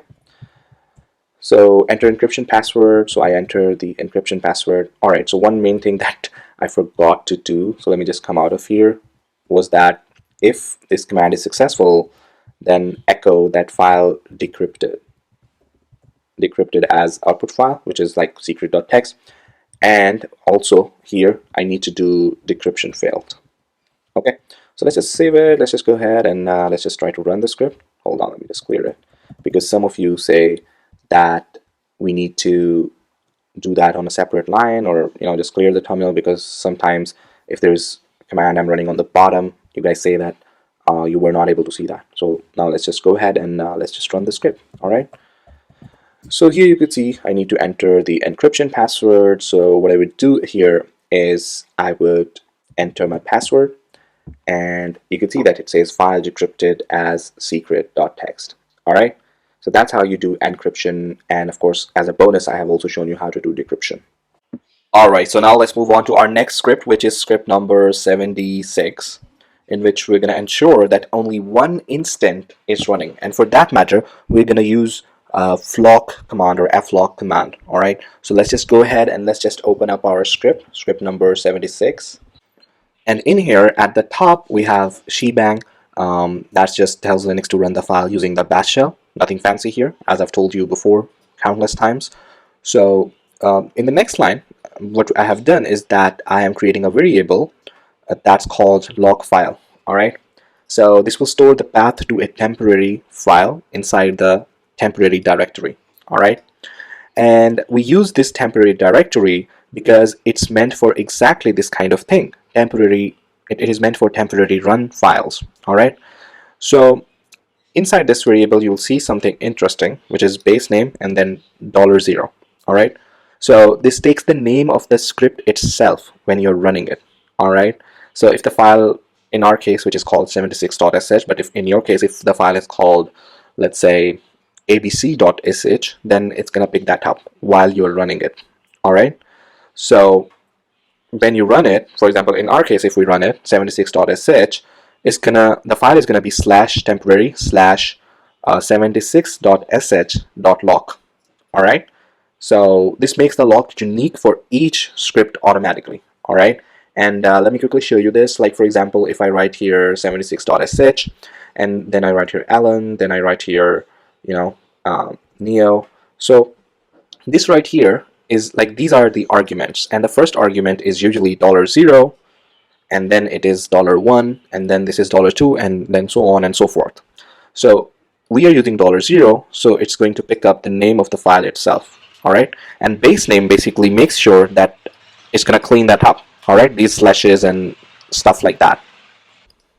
So now let's move on to the next line. Now this line might look scary, but it's really simple. All right. So this execute or exec that you see here, it opens the log file and attaches it to something called a file descriptor.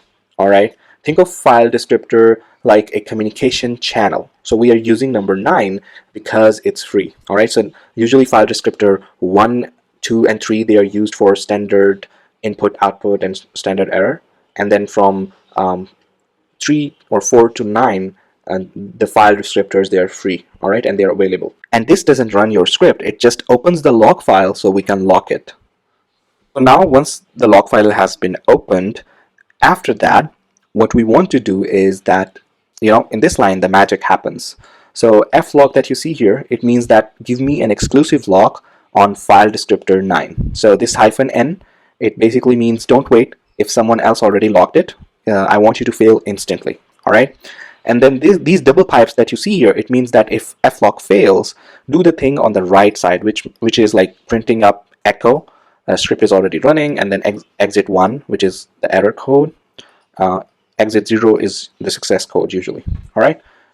So now if the lock is taken, the script will print out script is already running, and of course it will exit the script. So this is how we make sure only one copy of our script runs at once. And this thing is perfect for cron jobs, backups, long running tasks, anything where double running would cause problems. All right. So if we get past the lock, the script continues normally. All right. So here you could see that we're printing out echo running with the exclusive lock, and then we are just simply simulating some work, because when you're going to do some work, it's going to take a while. So for that matter, we have here sleep for 20 seconds. I think we should just do it for 5 seconds. All right. And then of course it would print out echo done. All right. So when the script finishes, then it's going to print this thing out. All right. So this is the moment the script exits, the lock gets released automatically, and we don't need to delete the log file. And flock basically takes care of that. All right. And basically this file, the /temporary directory that you see here, all the users can access it, and it basically gets reset whenever you reboot your system. Okay. So let's just go ahead. Let's do it for 20 seconds. All right. So now we've got 2 terminal windows right here. So if I now run my script, you could see that it says running with exclusive lock. But if I run script here, it says script is already running. So that's how you use flock. All right, so now let's move on to our next script, which is script number 77, compare directory listing with process substitution. So for that matter, I'm just going to go in our script. So what I'm going to do is that I'm going to create 2 directories, and I'm going to create multiple files inside those directories. Some of them are going to be same, and 1 or 2 maybe they're going to be different. All right, so let's just go ahead first, and let's just create 2 directories named as folder A and folder B. All right. So I've created these 2 directories. So now what I want to do is that I want to create different files. So let's just first go to folder A, and inside of that I'm going to create file 1, 1.txt. Then I'm going to create file 2.txt, and now the third file I'm going to create something different like abc.txt. All right. And similarly, what I'm going to do is that I'm going to go to folder B, and in here I'm going to create file 1.txt, file 2.txt, and then of course this abc.txt is going to be, let's say, I'm going to create xyz.txt. So we know that these two files are both same in both directories, and this file abc.txt and xyz.txt, these two files are different. All right. So now let's just come out of here, and let me just open up the script. And here you can see that dir1 is the variable, and folder A directory is assigned to this variable, and dir2 is the second variable, and folder B is the directory that has been assigned to this variable. This line here is simply saying echo comparing files in dir1 and dir2, and this is the different command or differentiate command or difference command. Here what's going to happen that it is basically going to compare the contents of both the directories. All right, so here you can see that this angle bracket and these brackets that you see right here, this is called process substitution. Like for example, if I just write here, right, so this is called process substitution, and inside of that we are running ls command. So this here is an ls command, and we know that ls basically lists down everything. It will list down all files inside dir1, which is folder A. This -1 means that one file per line, because we are basically going to do the comparison, so we need that. So on each line there, it is going to list one file, and here the same thing is going to happen, that it is going to list down each file on each line separately. All right, so in simple words, it is going to list down everything in folder A, it is going to list down everything in folder B in separate lines, and then it is going to compare both of them using a diff command, and it is going to show which files differ. So now let's just go ahead and let's just run our script, and let's just see what happens. All right, so here you can see that it says the files that differ, they are abc.txt and then xyz.txt. These are the files that differ, and these values that you see here, they are basically temporary folders or temporary directories that we are using for the storage of the file during the process substitution. All right, so that you see here, let me show you quickly. This angle bracket that you see here, this basically sends this data, whatever it gets, the output, to a temporary file, which basically stores the values of folder A. And similarly, this angle bracket that you see here, this basically sends the output of this dir2 to another temporary file, which basically takes the values of the output from this command. All right, so we're using process substitution to send the outputs to temporary files. All right, to separate temporary files, and that's what we are seeing here. These are the temporary files in the system where the output has been stored.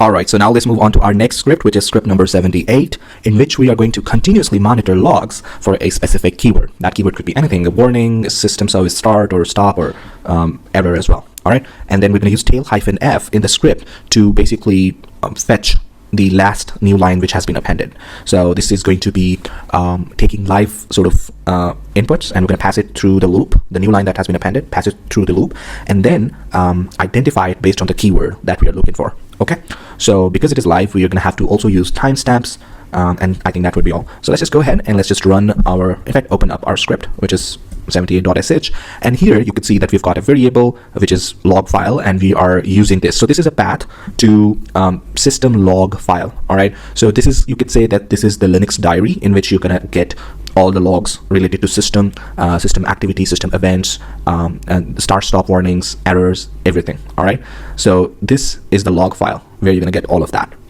So here you can see that we've got an echo statement which says monitoring log file for error. Log file is this variable, so here it's going to say /var/log/syslog. All right, so this is what it is.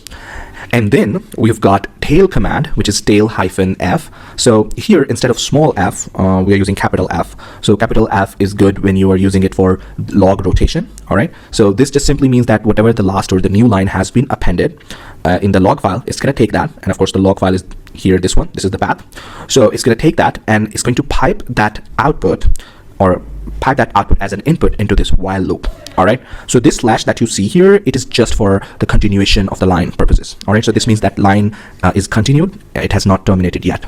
So, and then we've got while loop, which is going to read the line. All right. So here you could see that we've got -r, which means that the -r means that you are going to take slashes literally. All right. So do not consider that as something else like a path or something. Just take that literal in literal sense. All right.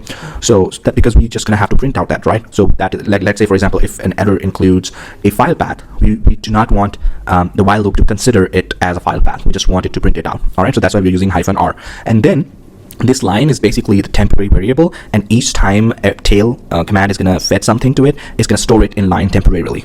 And then it's going to come here and there is an if statement, and in this if statement, what it's going to do is that it is going to have this line, and of course then have this equivalent operator, and then it's going to search, or it's going to look for error.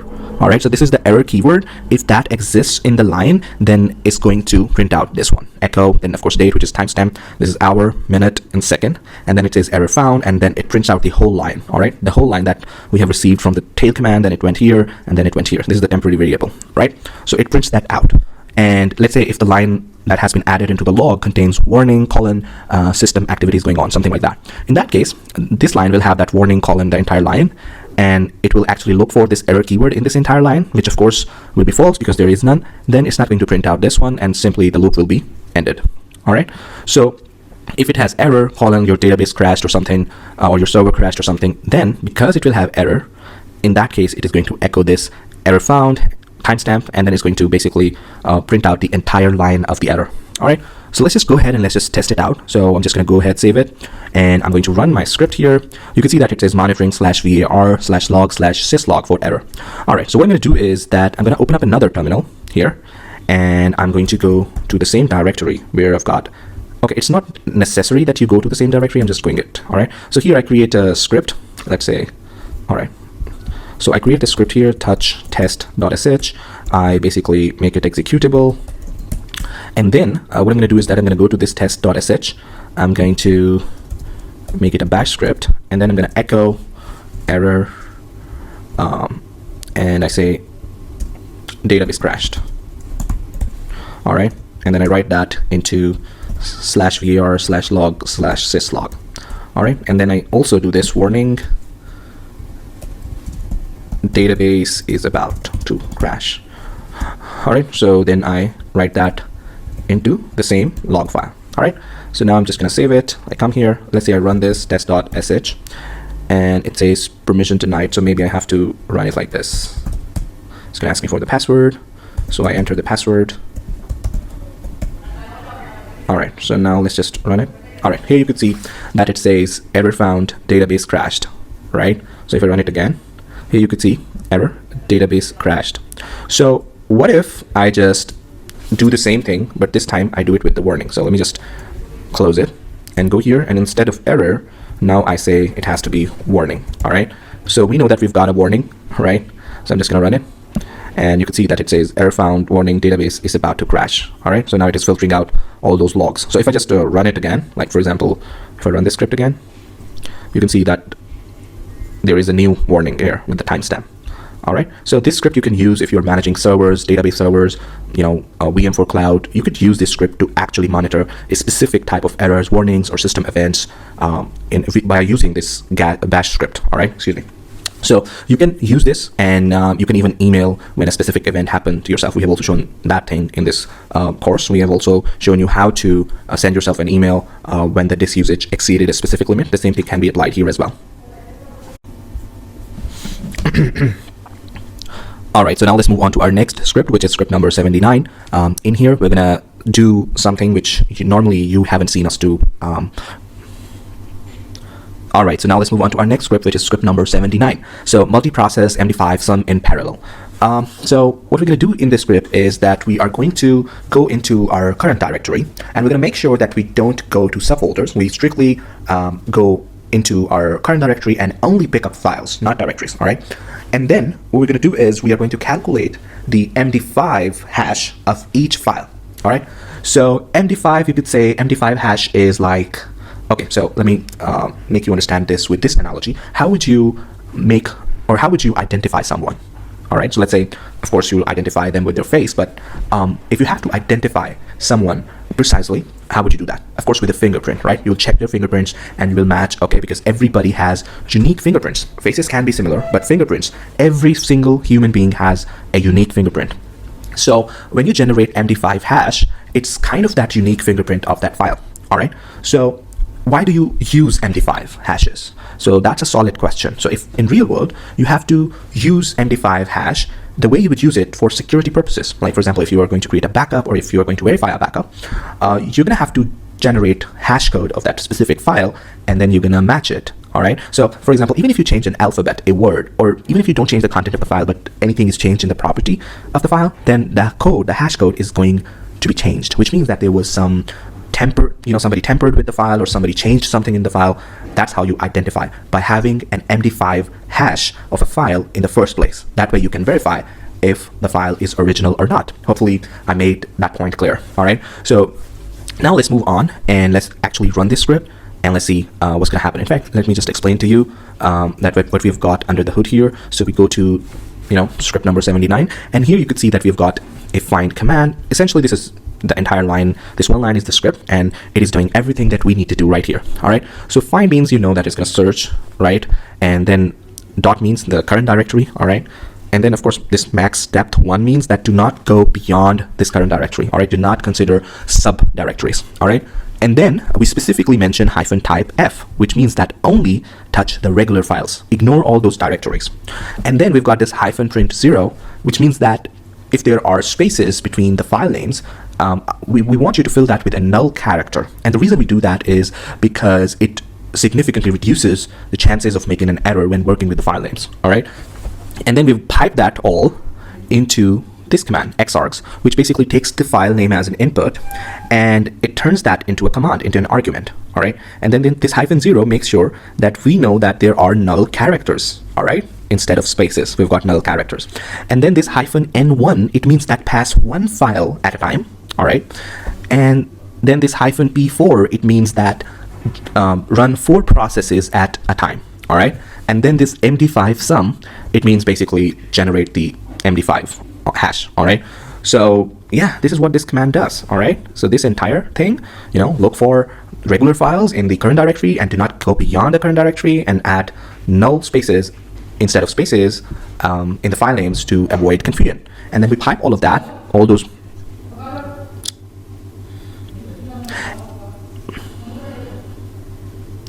And then we pipe all of that into this command where we've got xargs, which basically takes the file names and convert them into arguments, and it tells them that there are null characters between file names. So it basically verifies all of that and arrange the files accordingly. And then we've got -n1, and then we've got -n1, which means that we are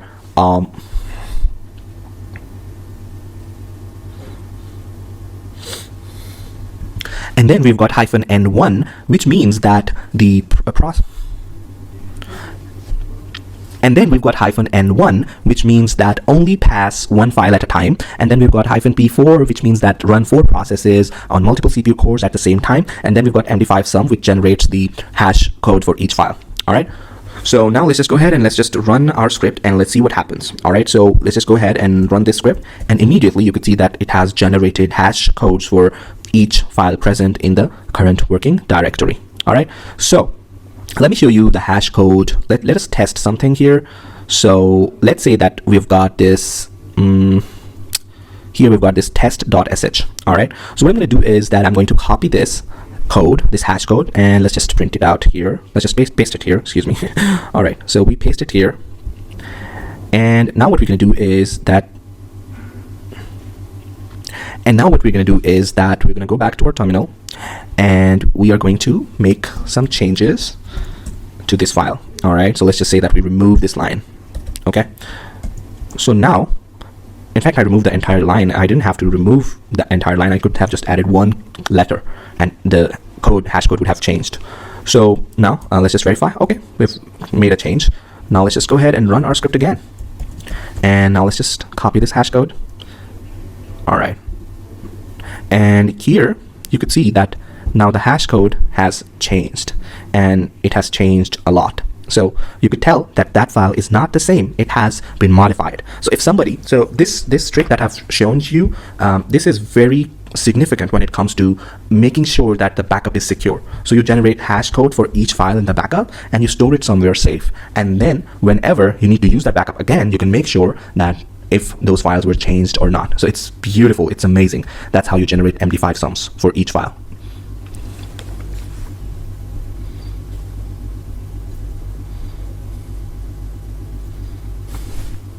So that's how you generate MD5 hash codes.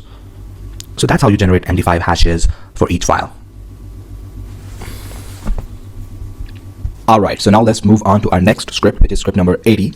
That is like trap exit for cleanup. So the idea behind this script is that you have to have a trap set up for the temporary files that, of course, you want to delete them.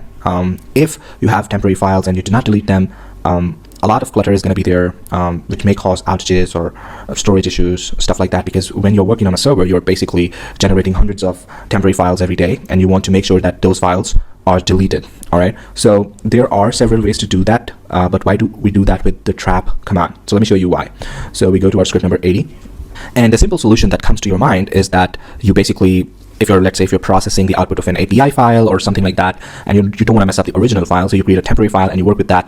So you create a temp file, right? And then you basically work with the temp file, you process it, and then you simply delete it. All right. So this seems like an obvious solution, but this is not the professional solution. So if your script crashes for some reason, then the script has crashed, but the temporary file will be there. All right.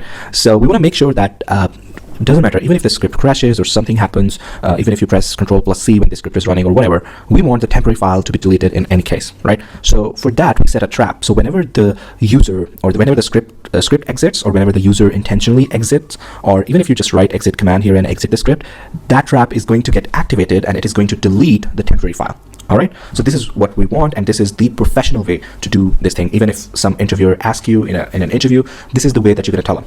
All right, because this is a professional way to do this thing. So the next professional thing that we're going to do is that we're going to create the temporary file this way. All right, so you're going to use mktemp, so it's going to create the temporary file in the temporary directory. Like it's going to say /temp dot xyzabc2c10, something like that. So that would be the file name. And the reason we need to create temporary files this way, because the temporary files do not need to be easy to be guessed. All right, so that's why we've got these long temporary file names. So once we do that, then we echo that we have created the temp file. All right, so then we write here the trap. All right, so trap is here right after creation of the file. So this trap doesn't necessarily mean that it will delete the temporary file right away, right? It will just be here, and when the script completes, it will basically perform the trap will be executed, and it will perform the deletion of the file, of the temporary file. All right, so it's pretty easy. That's pretty easy. It's going to show that the file that will be created here /temp dot abc, whatever the name of the file is, it's going to be here. And of course, then doing some work, and then of course the file is going to have this. It's going to write this high temporary data writing to temp file. It's going to be saved in the temp file. So what I'm going to do is that I'm going to show you that how it works. So for that matter, I'm just going to put sleep 30 seconds here, or maybe for 40 seconds. All right, so what's going to happen that before the termination of the script, it's going to wait 40 seconds. And in that time span, what I'm going to do is that I'm going to open up another terminal. And in that terminal, I'm going to see actually what's inside that file. All right, so let's just save it. And it's pretty simple, nothing complicated. Echo. And then, of course, this syntax, if you want me to explain, this is echo. This is the removing temp file. This is the text that will be displayed. All right. And then this is the colon, which separates this command from this echo statement. And here we simply delete or remove the temporary file. All right. And finally, we've got exit. So trap exit. This is the command that we are using. So let's just go ahead and let's just run our script. All right. Oh, I'm running 81. So I'm just going to run 80.sh.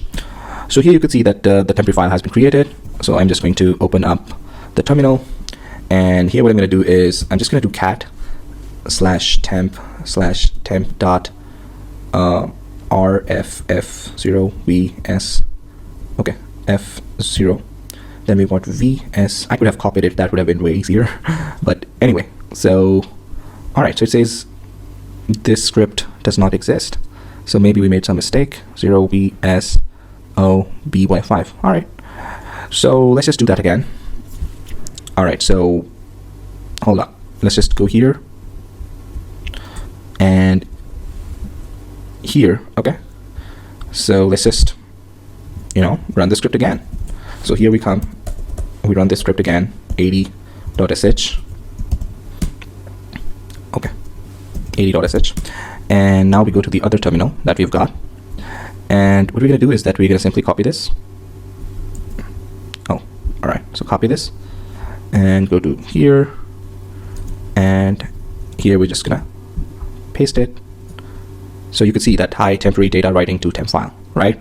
So this was what we were writing. All right, so previously it didn't work out because maybe I missed something, or maybe there was a typo mistake. So now you can see that the temp file has been removed. So now if I run the same command like cat/temp/temp dot exact file name, if I enter now, you can see that it says no such file or directory exists, which means that now it has been deleted. All right, so again, the temporary file, you need to create hundreds of them when you're working on the server. Maybe you'll need to process a CSV, maybe you need to process the output of some file, maybe you need to process a config file or whatever. In that case, you use this temporary file and you make sure that they are deleted, because when you create hundreds of them, it could cause issues, it could cause outages, it could cause storage issues on your server. So you need to make sure that they are deleted, and for that you set a trap here in which even if the script is terminated, the file has to be deleted. So if I quickly show you right here, so if I'm running this script, all right, and if I terminate it, let's say, all right, so when I terminated it with Control-C, you can see that it says removing temp file. All right, it didn't wait. So even if I just copy this, the file has been removed now. Even if I go here to the terminal and if I type in this and paste it, you can see that it says no such file or directory exists because it has been deleted. All right, so now let's move on to our next script, which is script number 81, using rsync for directory synchronization. As from the name, it represents that you need to use rsync in order for directories to synchronize. So ideally, basically the directory that you are syncing with has to be on another computer or server. All right, it's a remote computer or remote machine where that directory exists, and you want to match that exactly with the source directory, which is probably on your computer. All right, so let's just go ahead and let's just open up our script. So the idea is that our script, let's say what it does is that we've got source and we've got destination. All right, so in this case, both of them exist on the same computer, but usually rsync is useful when you are basically working with, let's say, your website. You're developing a website or you're working with a website, and you are having this destination folder on the server and you have a source folder on your computer. So whatever changes you push or make in your current directory or on your source directory on your machine, those changes, we need them to be implemented in the server directory, which is our destination directory as well. So basically the destination directory has to mirror the source directory. So whatever is in the source directory needs to be in the destination directory, and whatever isn't inside the source directory, it shouldn't be in the destination directory. All right, I'll show you in a minute what I mean by that. I'll practically show you how we could basically make files disappear in the destination directory by deleting them from the source directory. All right, so here, this is the rsync command, which is going to make sure that both the source and destination directories are synced together. All right, and then we've got -a, which is used for archive, and then -v, which is used for verbose, which means that it's going to display everything that is happening, like how many files we have sent, how many files we've deleted, how many files are there. Okay, so information like that. And then we've got delete, _delete, which is a keyword. It is intentionally here, which means that if the destination, it does not have if source does not have a directory and destination has it, then in that case it is going to delete. All right, then this delete command will be applicable and it will delete anything from the destination folder that does not exist in the source folder or directory. And then this is simply the path of source and destination directories. And then we've got an if statement. All right, and here we've got exit status code equals to 0. If the exit status code was equal to 0, it means that rsync command has been successful, which also means that directories have been synced successfully. If the exit status code is non-zero, else, which means else, of course, if it's going to be 1 or something else, in that case, this else block will be executed and it will display else. It will display rsync encountered an error. All right, so it will echo that statement. So yeah, it was a very simple script, and this is the exact same script that you could use in the real world while you're working with with a remote server where you want your one directory to be exactly the same as the one present on your server. All right, so Let's just go ahead and let me just show you first that what we've got in our project directory, you can see that it's empty, right? This is our source directory. So what we've got in our backup tree / project directory, you can see that this is empty as well. This is our destination directory. All right. So now let's just add something, let's say file.txt to project directory. All right. Now if I ls the project here, you can see that we've got file.txt. However, if I ls this one, you can see that destination directory doesn't have it yet. All right. So what I'm going to do is I'm just going to run the script, or I can also run the script in another terminal. But let's just run it here and show you the results in this terminal. But let's just do that all in one terminal. So I run it. Oh, it's 81.sh. And here you can see that it says sending incremental file list from the current directory, that is file.txt. And then it says sent 122 bytes, received 38 bytes, 320 bytes per second, total size is 0, speed up is 0, directory synced successfully. All right. So this is all the information that's coming up because of verbose. You could see that we do not have any echo statement displaying that, right? So that's the power of -v flag. So now what I'm going to do is I'm just simply going to check the destination directory, and you can see that we've got file.txt there, right? So now let's say if I want to delete this directory, all right, this file, excuse me. So if I delete that, now if I ls project here, you can see that it's empty. But if I ls this destination directory, you can see that file.txt exists there. So now all I have to do is that run our script one more time, and bingo, you can see that it says deleting file.txt. And now you can see that this directory, the destination one, is exactly as our source directory. All right, so now let's move on to our next script, which is script number 82, in which we're going to compare two different config files with diff command. All right, so let's just go ahead to a terminal and let's just open up our script here. So here you can see that we've got config.old and we've got config.new. So these are two configuration files. Each one is stored in file 1 and file 2 respectively. And then we've got the diff command that we're using with file 1 and file 2 mentioned here. And then we're using -u. And this -u is a universal diff format, which makes it human readable, and it is also industry standard. And once we do that, then whatever comes as a result, which means that after comparing these two files, whatever is the difference, that we write inside this config.diff file. And then we say echo, no difference is found between file 1 and file 2 if this diff command returns 0. All right, which means if exit status code is a success, then do this. Otherwise, if it returns a non-zero number, in that case, it's going to say echo differences were found, see the config.diff file. All right. So in both the cases, let's say if there's no difference, there's going to be nothing written in config.diff. And if there is something which is different, then there is going to be something inside config.diff. And that's why here we are also writing cat config.diff, which means that it's going to print out on the terminal whatever the difference is. All right. And whatever there is inside the config.diff file. So let's just go ahead and let's just run our script.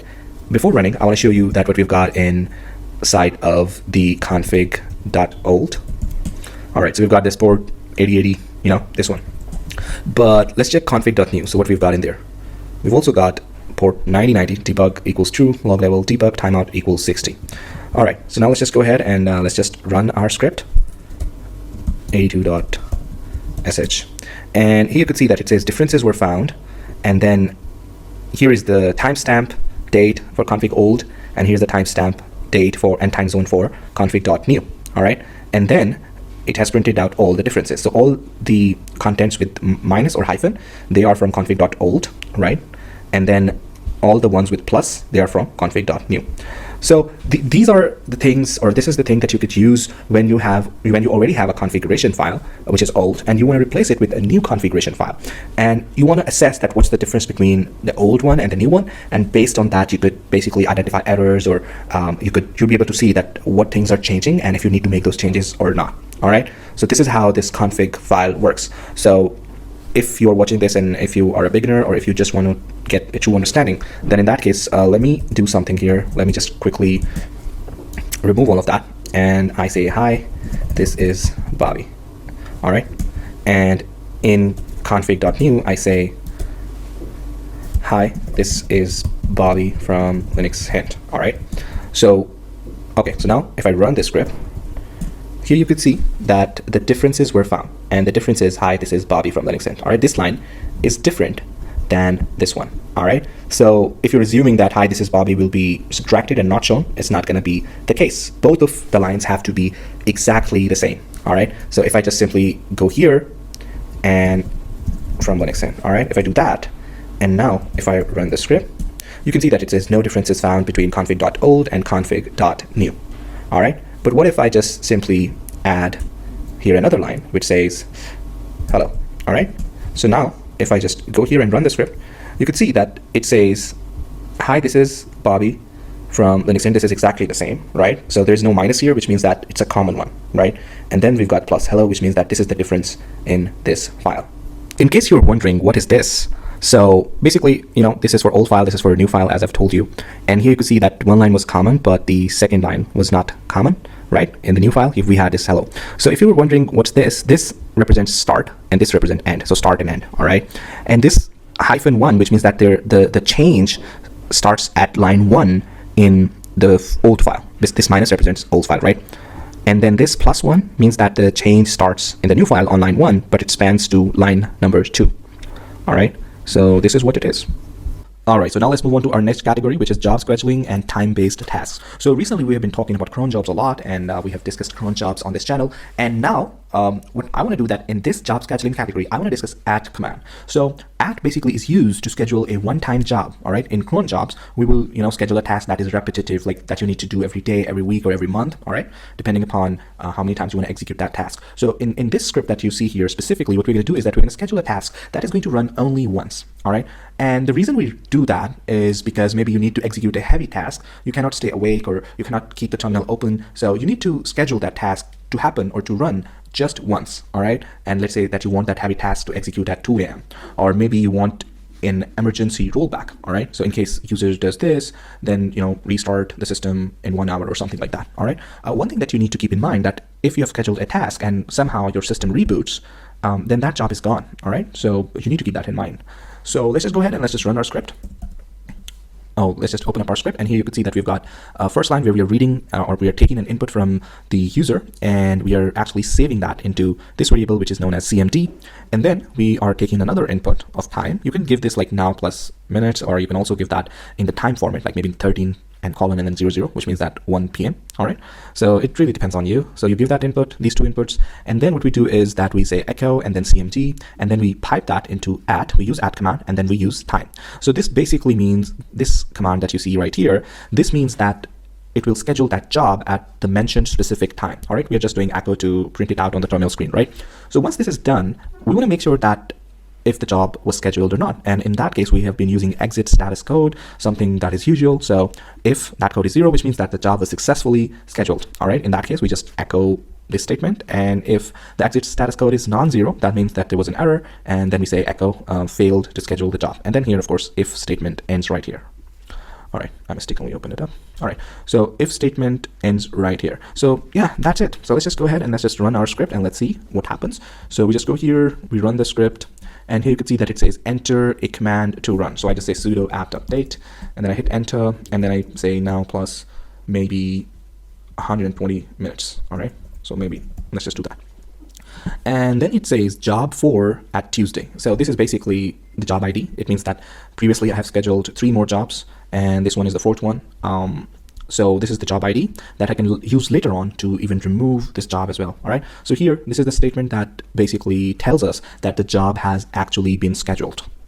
All right, so now we have seen that how to schedule a one-time job using at. So now we're gonna see that how to know that how many jobs we have scheduled, and how to get a list of those jobs and how to remove them. That's what we're going to see in this script. So let's just go ahead and let's just go to a terminal here. Let's just open up script number 84, and here we've got an echo statement that says scheduled at jobs, and then we are using at queue or atq. All right, so this is a command that will basically list the queue of at commands with their IDs. All right, so once you see the jobs which are scheduled and their ID, here we are basically asking for the input from the user that enter the ID of the job that you want to remove. And if the user wants, then they can enter the ID here, or they can simply press enter to skip. All right.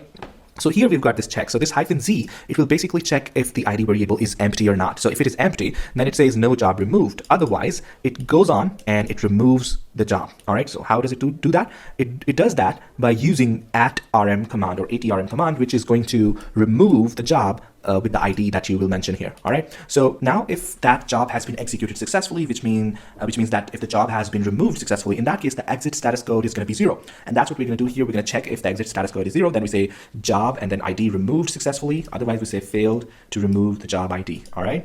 So let's just go ahead. We have scheduled just one job. So let's just see if that comes up here. So we run the script number 84, and you could see that here is the job that we scheduled. Here is the user that has scheduled it, and here's the date and time on which that job is going to get executed. So this is the job ID, all right? So it says enter job ID to remove or press enter to skip. So first of all, if I press enter here, you can see that it says no job removed, all right? So if you run it again, and this time if I give it an ID for, and if I hit enter now, you could see that it says job 4 removed successfully. So how do we know that? So if I just run ATQ here, you could see that there is nothing there, nothing to show, right? So if I just run the script again, you could see that scheduled add jobs, and then you see nothing here after that, which means that now there is no job that has been scheduled. All right, so now let's move on to our next category, which is package and software management. And the script number is 85, in which we're going to check if a package is installed or not on our system. So let's just go ahead and let's just open up our script number 85. And here you could see that first of all, we are taking an input, right? So we are reading the input from the user, enter the package name to check, and then whatever the value that is entered by the user, it gets stored into the variable named as pkg or package, all right? And then what we do is that we run this dpackage status command. So dpackage essentially means Debian package, and then this -s essentially means the status, and then of course the package name is going to be the package name entered by the user, right? And then this thing right here that you see that we've been using throughout this course, this basically dumps the entire output, whatever is there, because we do not essentially need it. We just need this exit status code in order to ensure if the package is installed or not. So if I just go ahead and let me quickly run this command here. So if I just write here dpackage -s, let's say curl, you can see that there is like a whole lot of stuff here, which is like on the output. So we don't really need that to display inside the terminal when we run our script, right? So what we're going to do here is that for that matter, we are dumping everything, right? So once we get the exit status code, if the exit status code is 0, which means that it was successful, it successfully displayed the status of the Debian package. In that case, we just simply echo here package is installed, right? If the exit status code is non-zero, which means that if it is 1 or something else, in that case, it is going to simply say that package is not installed, and this package is essentially the variable that is right here, and it will be displaying here the input that it has taken from the user. So I hope the point is clear now. Let's just go ahead and let's quickly run the script. So if I just run my script here, it says enter package name to check. So if I just write here nginx, you can see that it says nginx is installed. So if I just write here flat, it says flat is not installed, right? So that's how simple it is to write a script where you can essentially check if a package is installed in the system or not.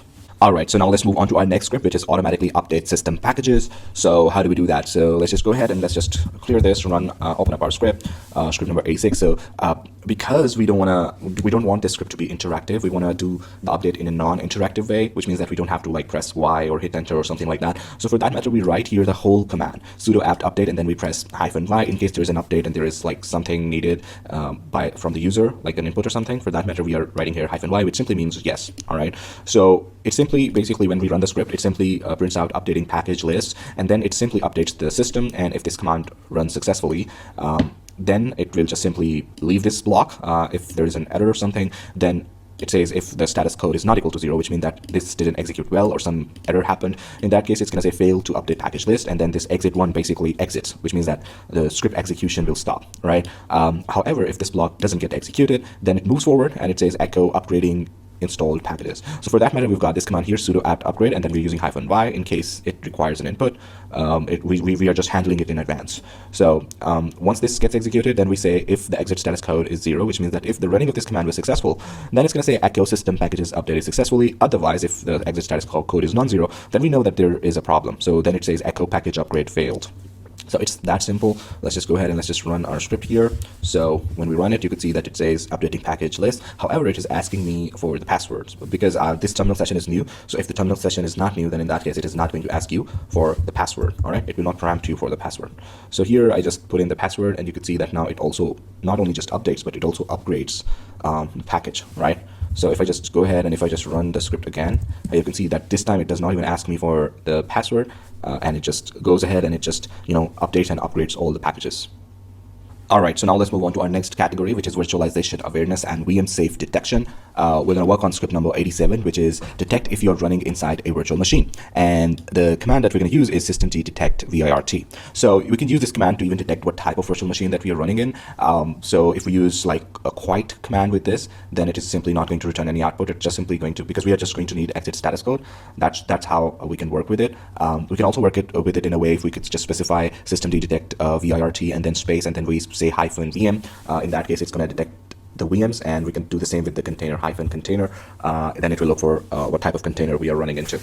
So here we are just simply going to use this command directly, and it is going to return, it is going to give us basically the name of the VM or the type of the VM that we are running. So let's just go ahead to script number 87, and here we've got this variable, right? And this variable contains the result after running this command, excuse me, all right? So here what I'm going to do is that, first of all, let's just go ahead and systemd, and then let's just simply run this command, all right? So what was it? Okay, detect. Systemd detect VIRT, right?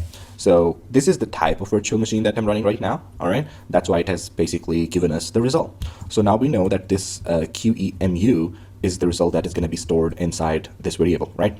So we place a check here. If that returns nothing, or if it returns none, then we know that it is a bare metal, right? We are running our OS directly on the hardware. So then it says bare metal. Otherwise, it's a virtualized environment which is detected, and then we use this variable right here, which is VIRT, that will contain the value QEMU in our case, right? So let's just quickly go ahead and run the script, and let's see what happens. So if we run here, script number 87, you can see that it says virtualized environment detected QEMU, all right? All right, so now let's move on to our next script, which is script number 88, in which we're going to detect CPU architecture. All right, so let's just go ahead and let's just open up our script. So here you can see that we are using this uname -m. Uname is basically, we know that it's for system information, and this -m means machine. So give us the information of the machine or the hardware, right? So this is going to give us the information about machine, and it is going to store it into this variable, which is arch, okay, arc. So it's funny that arc is also a command. So in this case here, it is a variable, but it's also a command, and if you run it, it will basically give you the CPU architecture. All right, so here we store that CPU architecture into this variable, and here we just, you know, fetch it, and it just simply echoes the CPU architecture, and then it basically checks it. If that architecture is x86-64, then it basically prints out 64-bit Intel AMD. Otherwise, if that is ARC64, it's a 64-bit ARM. It's likely Apple Silicon and cloud. All right, and then else it says other architecture, if in case this is if it is not out of these two, right? So let's just quickly go ahead and let me show you. If you run here uname -m, it returns this ARC64, right? However, if I just simply write ARC here as well, in this case, this is a command. This is not that specific type of variable from our script. All right, so yeah, let's just go ahead and let's just see the script again. So here you can see that it's going to be this one. This is the CPU architecture that we have, which is common on Apple Silicon. So I'm using a MacBook, which is an Apple Silicon. It has an Apple Silicon chip. That's why it has detected this type of CPU architecture. All right. So let's just go ahead and let me just run our script here. And here you can see that it prints out the CPU architecture, which is ARC64, and then it's a 64-bit ARM, common on Apple Silicon and cloud. So this is how you basically can detect your CPU architecture by writing this simple script. All right, so now let's move on to our next category of environment and shell internals, in which we're going to discuss two scripts. Let's move on to our script number 1 in this category, which is overall our script number 89, in which we're going to export and persist environment variables. So environment variables are those default values or settings that programs read to decide how to behave. All right, so examples would be path environment variable, where Linux looks for commands, a home variable, which is your home directory, and the user is your username, and then editor would be your default editor. All right, so these are just examples of environment variable. So if you really want to understand the mental model of environment variable, then I would say that shell variables or environment variables, there is a little bit difference between them. So shell variables, they exist only in the current shell, which means that as soon as the session is over, if you close the terminal, it basically would be gone. But environment variables, they are exported so that they get passed to child programs, which mean that, like, even if you close the terminal and if you open it up again, those values, those environment variables, they will still be there and they'll still be applicable. All right, so let's just go ahead and open up our script number 89.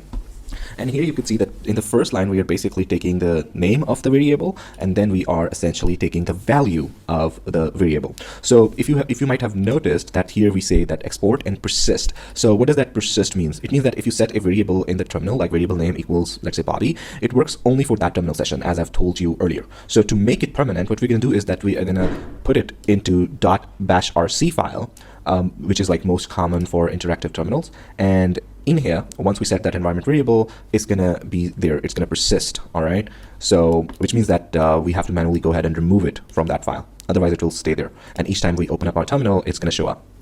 So here we take the variable name, let's say we say var, the user gives var, and then user gives the value, let's say Bobby. So var equals Bobby, that is going to be the case. So here you can see that we say export and the name equals value. That exactly means that. All right, so var equals Bobby. That's what we are exporting. So here it says set for current session. Of course it is set for current session, but it is not persisting yet, right? Let's say if we just have a script like till here, and if we run it, and it will be set for the current session, but as soon as I close the terminal, it won't work. All right, so then we've got this echo export name, then we've got value, and then this means that appended to .bashrc, which means that it's going to be permanent now. All right, so once it is permanent, it says like saved to bashrc, we'll load in new terminals, and then it says run this to apply immediately. So basically this sort of thing, this means refresh. Like for example, in the terminal, in the current terminal, even if you write this source and then the .bashrc path, what it's going to do, that it's going to refresh the terminal state, and then you'll be able to have the effect on the exact same session. Otherwise, you could just simply open up a new terminal and you'd be able to see those values. All right, so now let's just go ahead and run our script. First of all, before running it, I want to show you the .bashrc file. So I'll just go here, and I'll go here, and you can see that right at the end, right now we do not have any variables, right? So what I'm going to do is that I'm going to run my script. So I'll just go here, 89.sh, and here I'm going to give my variable. Let's say I call it my var, and the value that I give is Bobby. All right, so if I hit enter, you can see that set for current session, and it's a save to .bashrc, and it will load into the new terminals. And if you want to apply it immediately, you could just simply run this source and .bashrc. Basically what it does, that it will reload the session of the terminal and apply those changes that we have just made. So let's just go ahead to our bashrc file, and here you could see that at the end of this file, we do have this variable. All right, export my var equals Bobby that I just added. So I'll just quickly run it one more time, and here this time I will have a variable named as linuxint, and linuxint author, let's say, and then I call it Bobby editor, right? So here you could see that now it has been added as well. So if I nano it right here, I go at the bottom, here you could see that now that variable and its value has also been added. So this is how you basically not only add environment variable, but add them so they persist. All right, so now let's move on to our next script, which is script number 90. That says inspect and modify shell limits. So we're going to use ulimit here. This command basically controls how much of the system a shell and its programs are allowed to use. All right, so you could think of ulimit as a safety limit for memory, number of open files, number of processes, and of course the file sizes. So ulimit is basically a Linux's way of stopping one program or user from crashing the whole system. All right, so now the question is, like, you could say that why shell limits exist. All right. So I would answer that in a way that you need to understand that what would happen if that does not exist. So without limits, a program could open millions of files, and a script could spawn infinite processes, and a user could consume all memory, which is all not so optimal. So with these, with limits, with ulimit, if you've got, so with these limits, the damage is contained, servers stay stable, mistakes don't bring everything down. So this is very important on servers and shared systems. So if you want to inspect current limits, all you have to do is that you've got to go to your terminal and you type in here ulimit -a. So this prints like maximum open files, max processes, max file sizes, max stack sizes, etc. All right. So all the information has been printed out here. So these limits apply to this shell and anything started from it. All right. So the most important limits to explain. All right. So we need to focus on just three. Number one is max open files. All right. How many files a process can open at once? Databases and servers often need this increased. All right. So we need to increase that. So in order to find that, what we need to do is that we write here ulimit -n. All right. And here you could see that 1024 files a process can open at once. So the number two is max processes. So in order to find out that how many processes a user can run, you could just simply go ahead and press here ulimit -u, and then there you go, 31,200 processes a user can run. All right. So this limit protects you against fork bombs, etc.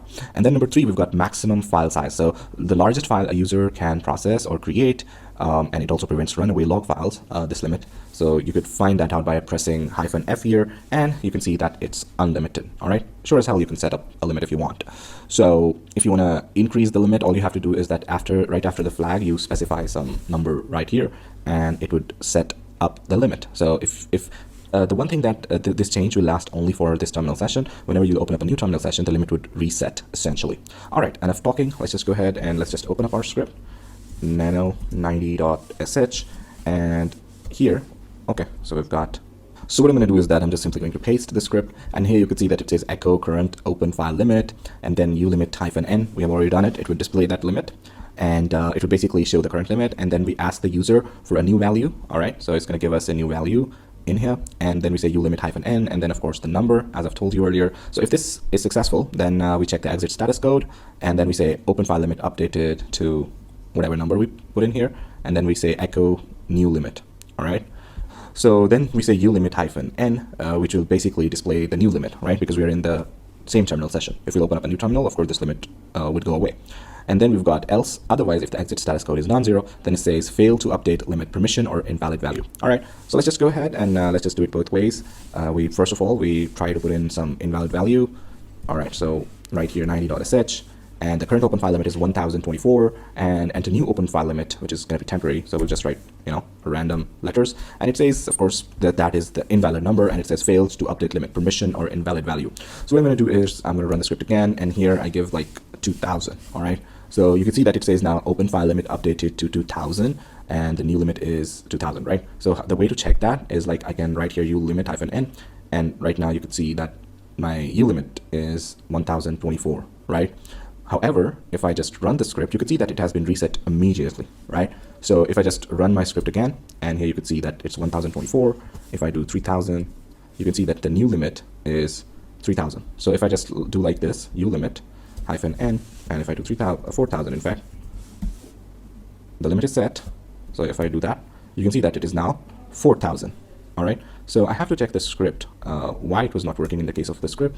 All right, so I did a little bit of my research, and I came to the conclusion that when I run the script, it basically runs its own small child shell, all right, in which it sets that temporary value. So whenever the script exits, the value essentially, it also changes because it is temporary, and a temporary child shell, it runs whenever I run the script, and once the script exits, that's why the value, it keeps resetting to the value that is inside the terminal.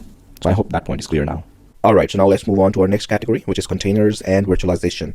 And we've got the script number 91 that says check if Docker is installed and running. So for that matter, let's just go here. The script is really simple, that we need to check the version of the Docker, and if the Docker is not installed, we put up a statement saying that Docker is not installed. If it is installed, we basically check if the Docker service is active. If it is, then we just say Docker is installed and running. Otherwise, we'll say Docker is installed but not running, right? So as simple as that. So first of all, here we've got Docker version, and in our case, let's just check. I think we do not have Docker installed yet. So you can see that it gives a bunch of the output right here, that how to install Docker, right? So we do not need that output. So for that matter, we use this and we dump the entire output, and we only need the exit status code, right? So that's what we get here, and using that status code, if that is not equal to 0, which means that this Docker version command didn't execute properly. So if that is non-zero, then we basically say Docker is not installed, and then we exit from the bash script. We run it no further, right? However, if there is Docker installed, then it will display the version of Docker, and once it displays the version of the Docker, then it moves forward, and then it quietly checks if the Docker service is running or not, or container is running or not. So then, based on that, if the status exit code was 0, which means that Docker is running, then it says echo Docker is installed and running, right? Because this exit status code will be equals to 0. Otherwise, if it is non-zero, it says Docker is installed, but it is not running. All right. So simple as that. Let's just go ahead and let's just run our script here, 91.sh, and you can see that it says Docker is not installed. So let's just try to install Docker. So we write here sudo apt install docker.io, right? So now it's going to install Docker. And once it does, then we can run the script again, and then we can see that if it works fine or not, right? So we're just going to have to wait until it gets installed. And once it is installed, we move forward. And here you can see that it is almost installed. The progress is, the progress has been completed. So let's just clear it. And here, let's just go ahead and let me just try to run the script now. So you can see that it says Docker is installed and running. So if you want to check, you could just go ahead and check systemctl is active, Docker, and you can see that it says active, right? So if you would have installed Docker with the snap store, like sudo snap install Docker, then you would have to activate it with sudo snap enable Docker or something, right? In that case, systemctl will not work, and in that case you would have to alter the bash script that we have written. All right, so now let's move on to our next script, which is script number 92, that says list running containers and their resource usage. So now we know how to check if a container is installed and running. Now we want to check what kind of resources are being used by the container, right? So for that matter, let's just go ahead to our script number 92. And here you could see that we've got, first statement echo that says nothing but name and status with some spaces in it for formatting purposes. And then we've got Docker PS, and which basically lists down all the processes going inside Docker container. And then, of course, it formats them from name and status point of view, right? And then we echo something like this, all right? And then we say echo container resource usage. So this is just formatting, right? And then it says Docker stats. This means that display the stats of the Docker, what kind of memory it is using, what kind of CPU usage it has, display the process ID, stuff like that, things of that nature. And then it says no stream. It means that do not live stream, just display all of that once and then exit. All right. So if you do not have that, it will basically does a kind of a live stream where the stats usually change with every second going forward, right? So that's what we do not want here yet. We just want it to display those stats once and then exit. All right. So it's that simple. So let's just say we go ahead, run our script, and I think we need to run this with sudo, right? Yes. So permission denied. So we run it with sudo, and here you can see that we are running demo nginx on Docker, and it has been running, for 7 minutes. And here is the interesting thing: the container ID. Here you go. This is the container ID, and the name is demo nginx. The CPU percentage usage is 0.00. Then the memory usage / limit is this 7.4 MB memory usage, while the limit is almost 8 gigabytes. And then the memory percentage used is 0.09%. Then net IO is 7.69 KBs and 126 bytes, right here. And then the block input output is 0 bytes and 20.5 KB, right? And then PIDs is 9. All right. So this is how it is. And in case you do not get anything here, then do not worry. You don't need to worry, because in that case, your Docker would not be running anything. So let's say if you install the Docker by following this course, and then you run your script, and then you worry that nothing is showing up. So that's totally okay.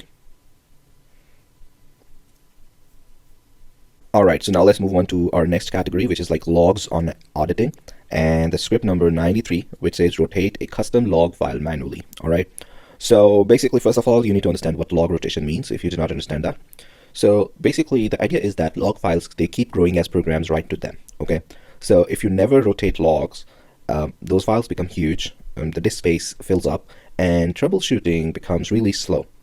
So with log rotation, you basically create a copy of an old log, and then in place of that, there comes a new log file, which basically captures those logs. So the new log file essentially is with the same name, right?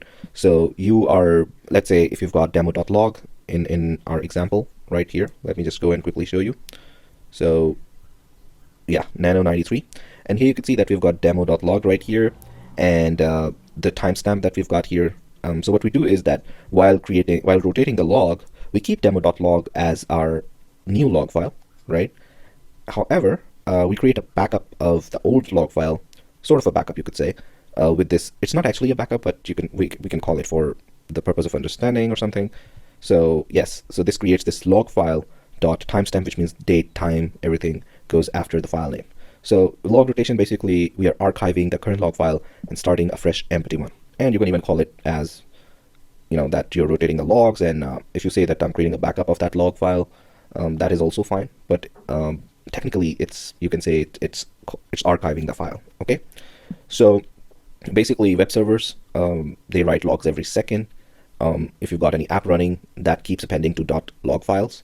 And instead of deleting those logs, we rename and we keep history, right? This is exactly how tools like log rotate work. And basically, we are working here manually to understand the concept. But in real world, if you're working, you can simply use log rotate to work with it. All right. So let's just go ahead and let's just understand the script. So here you could see that we've got log file variable in which we've got demo.log. This is a file. And then we've got timestamp in which we basically get year, month, date, hour, minute, and second. So we basically create a timestamp in this format using, of course, date library, right? So first of all, we've got to check if the log file, which is essentially demo.log, if it does not exist, then it says echo log file does not exist, and then it simply exits the script, which means that it does not move forward beyond that point.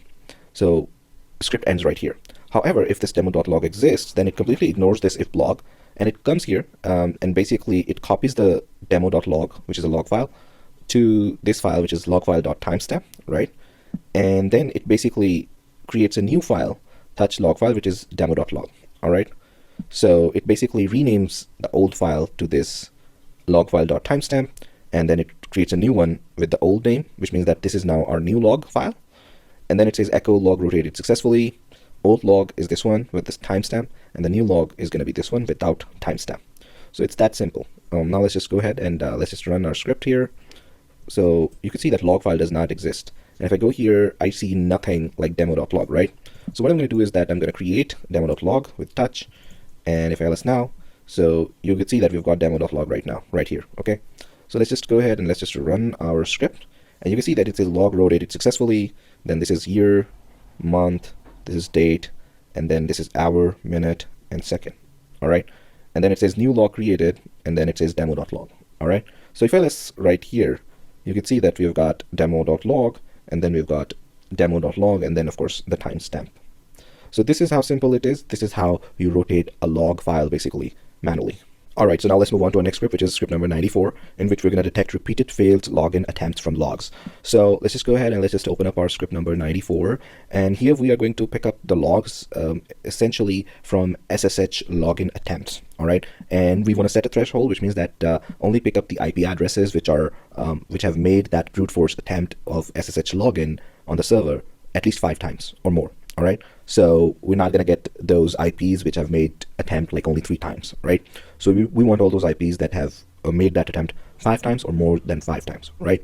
So first of all we need to do is that we need to pick up a source. Okay, so the source of the logs that we're going to read to identify those IP addresses. So first of all, we do check this path. If the log file exists here, then in that case we assign or fill up this source underscore CMD variable with this one. Okay. So from this log file, it reads all the text and save it to source underscore CMD. On some systems, however, this file does not exist. In that case, we are just going to use journalctl to get the logs of SSH. No pager means no interface, and we dump all the errors. All right, so we use journalctl to essentially read all the logs and store that in the text form here in source underscore CMD variable. Right. So that's what we are doing here. We are picking up a source, and we are essentially getting the logs, right, and saving that into source underscore CMD. All right. So once we've got that, then we simply echo the statement, which is showing IPs with threshold or more failed SSH login attempts. All right. And then we've got a simple echo here, and then it says extract failed SSH attempts, pull IPs, count them, and filter by threshold. That's what we are doing right here in all these lines.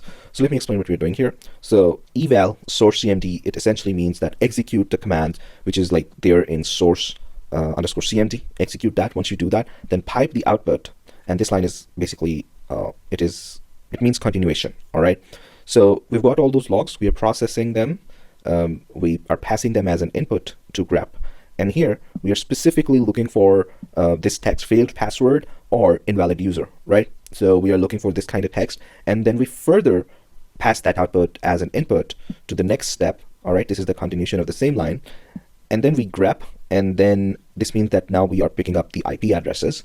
And here you can see that we say that we want to get the IP addresses up to 3 octet.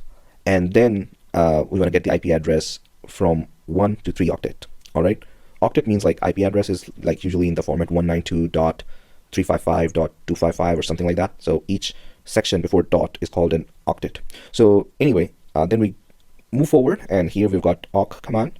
So then we've got print 2, which means that we want the second octet right here. Okay, so the second argument, you could say that we want that, and then it pipes that output as an input, and the line continues.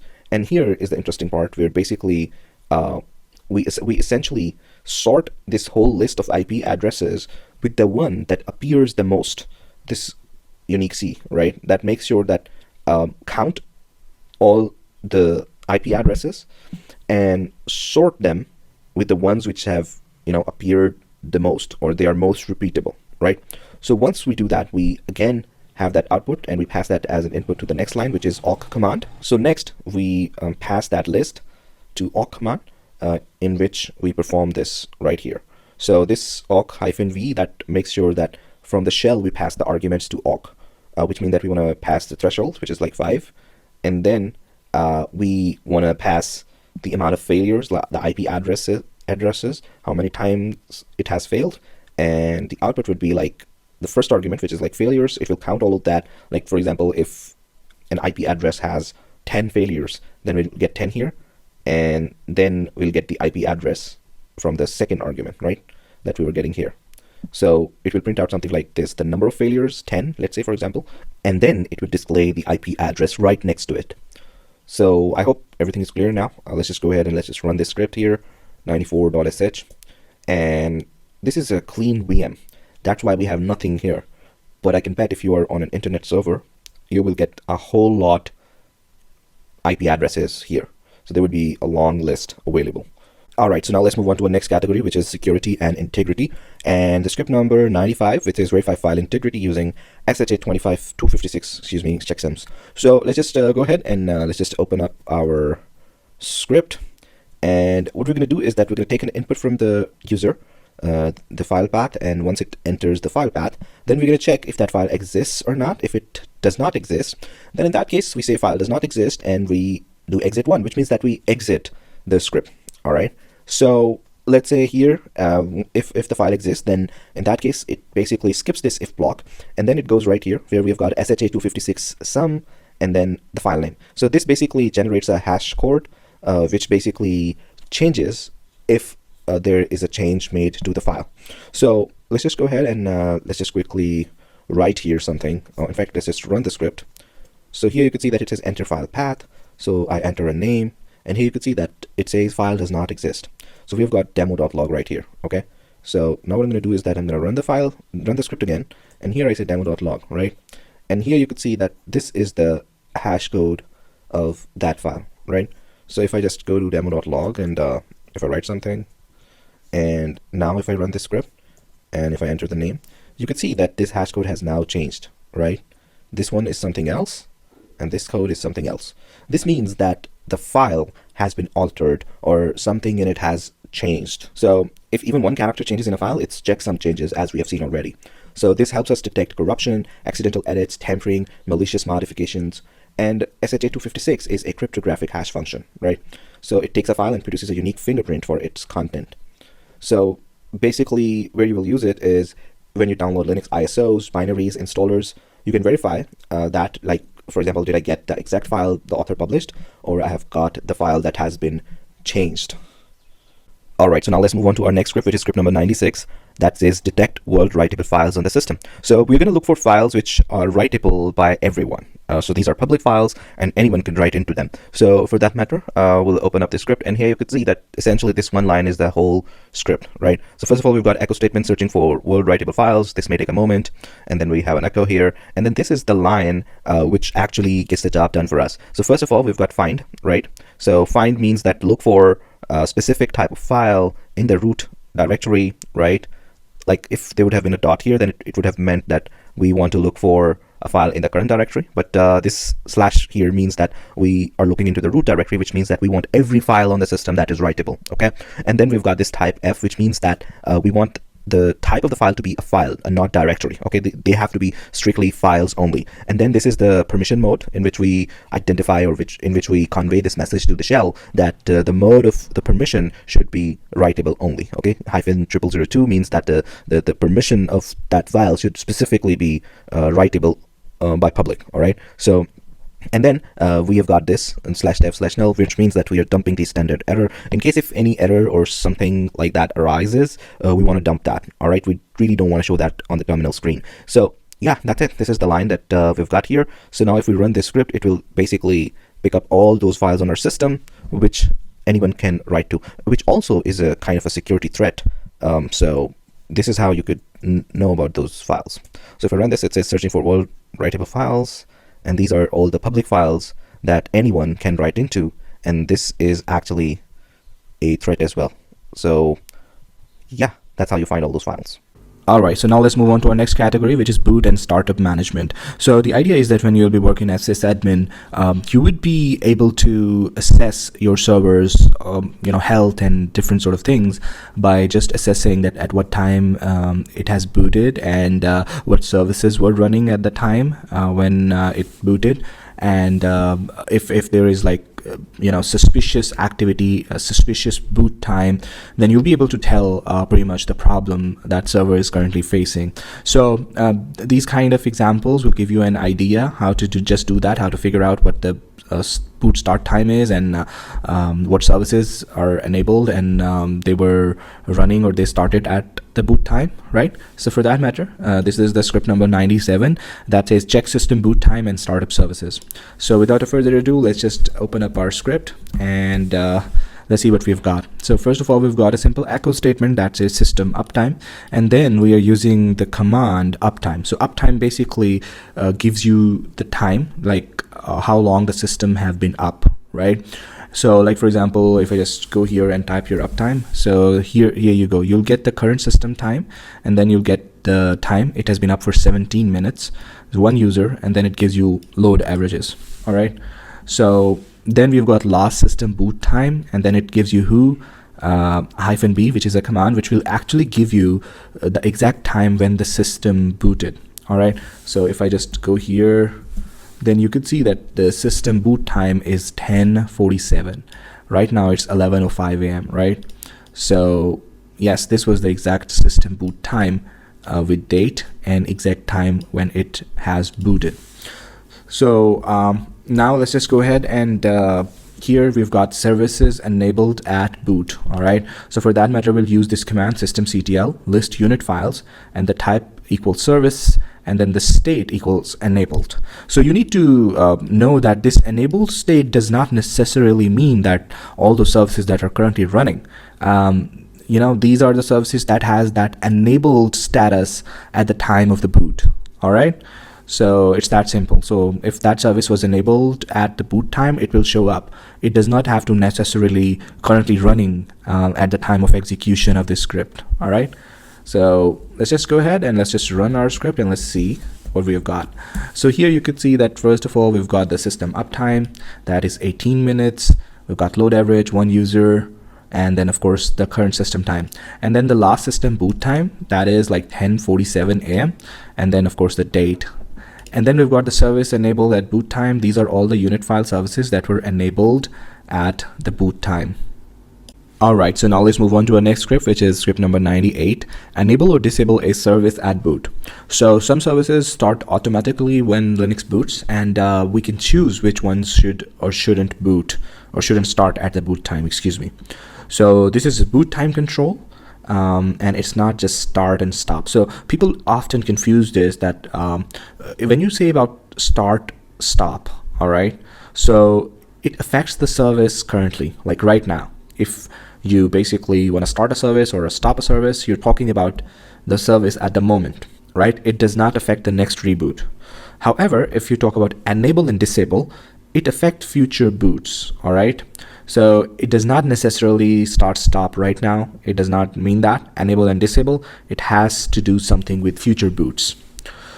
So start and stop, it's about current situation. Enable, disable is about reboot. So remember that. So for example, if you have to enable at boot web servers like Nginx, databases like Postgres, MySQL, or you have to enable a container such as Docker, right? And let's say if you want to disable different services like unused services, debug tools, anything you don't want auto starting. So what all of that does is that improves boot time, it improves security, and it improves resource usage. All right, so let's just go ahead and let's just open up our script, nano98.sh, and here you can see that we are taking as an input two inputs from the user. In the first input, we are asking about the service name, and once the user enters the service name, we store that into this service variable. And then in the second input, we take the action that user wants to perform for that service. It could be enable or disable, right? We store that into the action variable, and then we check if action equals enable. Then we do sudo systemctl enable, and then this service, which is a variable here that we have taken, right? So Otherwise, else if action equals disable, then we want to do sudo systemctl disable service, right? So there is a third option. If somebody enters an invalid action, enable or disable, then it says invalid action, use enable or disable. All right. So for example, if somebody type in ABC instead of enable or disable, this is the one that's going to get executed. And then we've got exit one, which means that the script is going to be finished right here. Okay, it is going to end the script. It is not going to move further and execute this one, right? So in case, let's say somebody enters nginx or SSH and then enters enable. So it comes here, it checks this enable, and then it does enable the service. Then it comes here, it checks the exit status code, which is 0 because it was successful.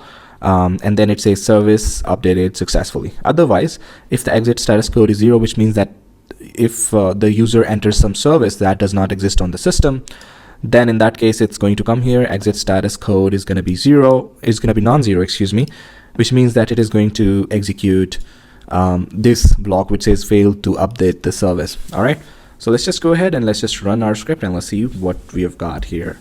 So let's say we say nginx and we want to disable it. So it's going to ask for the password.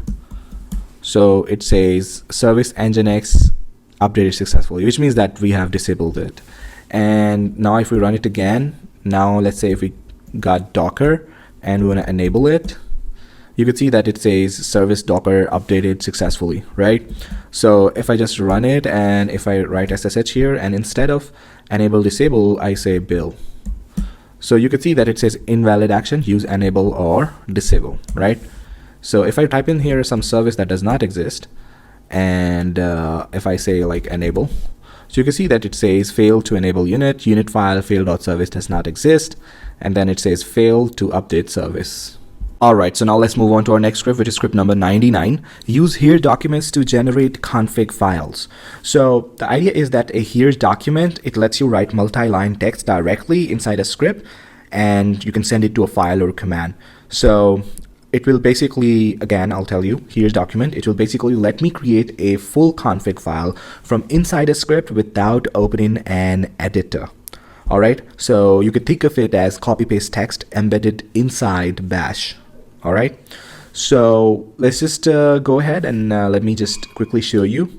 So these kind of things like here document, they are used when you are essentially provisioning servers, generating config files automatically, and if you're writing templates during automation, or you want to avoid manual editing within Nano or Vim editors. All right, so these are very common in DevOps, cloud init scripts, Docker files, and they are used to install scripts. All right, so the core idea is, let me quickly show you in fact here.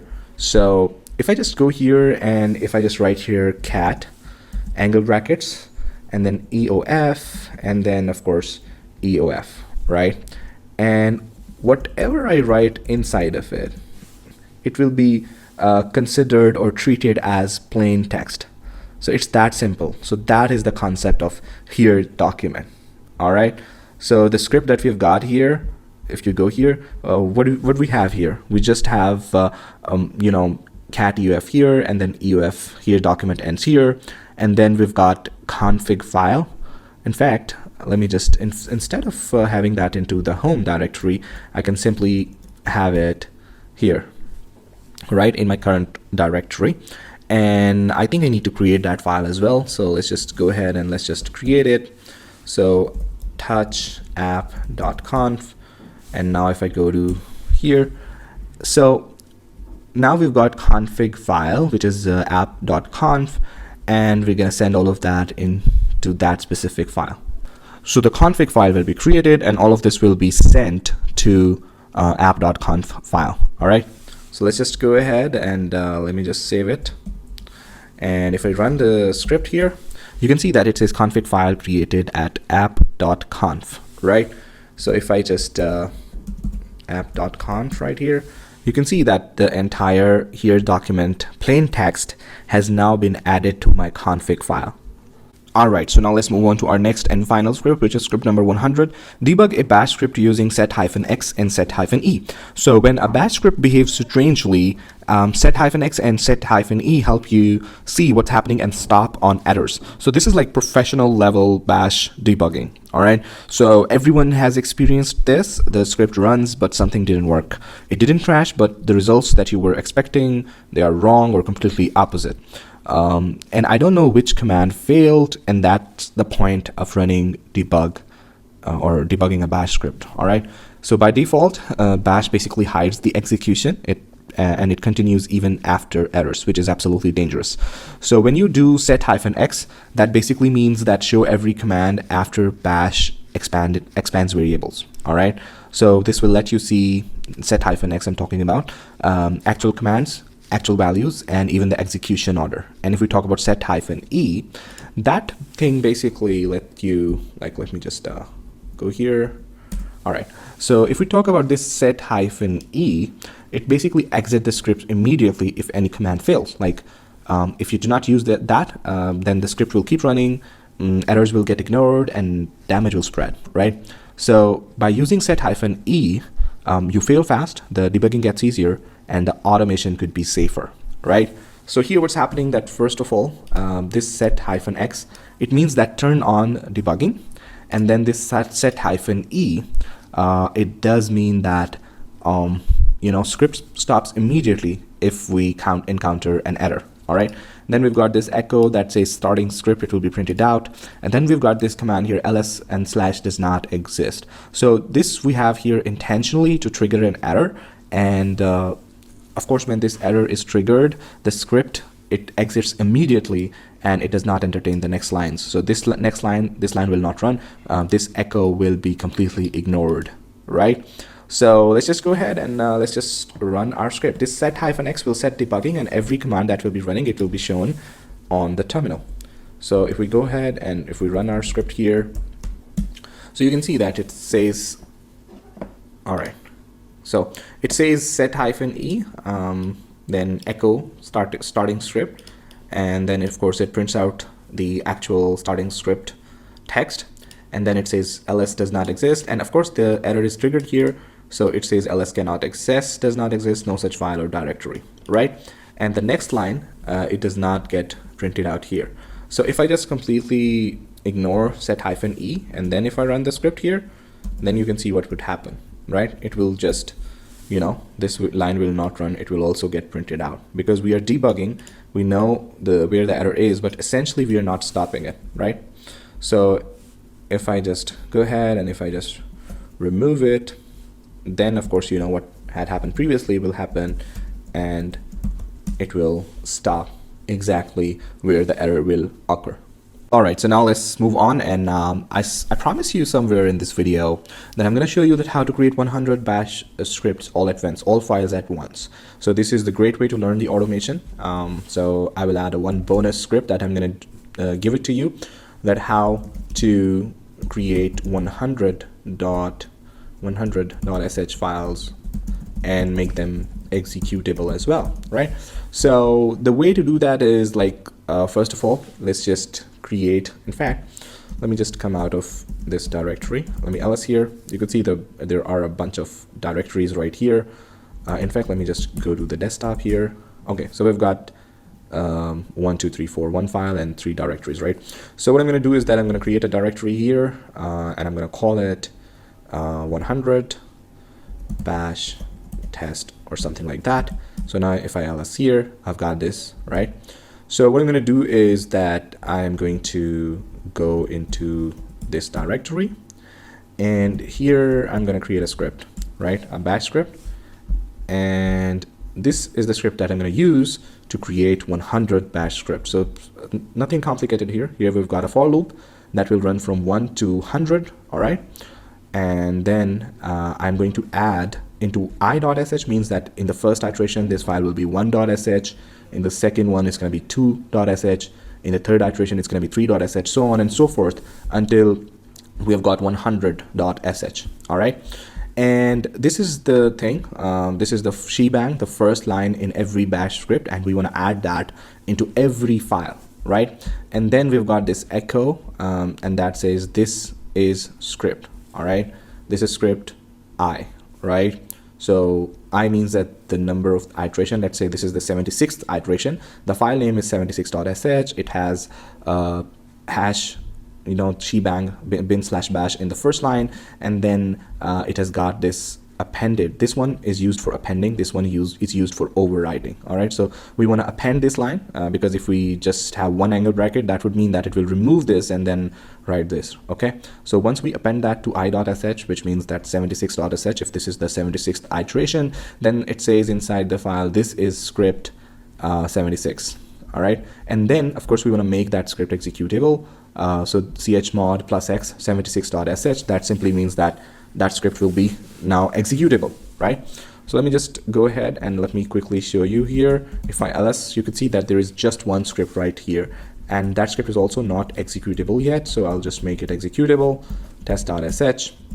And if I ls right here, you could see that the color of it has now changed, which also is an indication that it is now executable, right?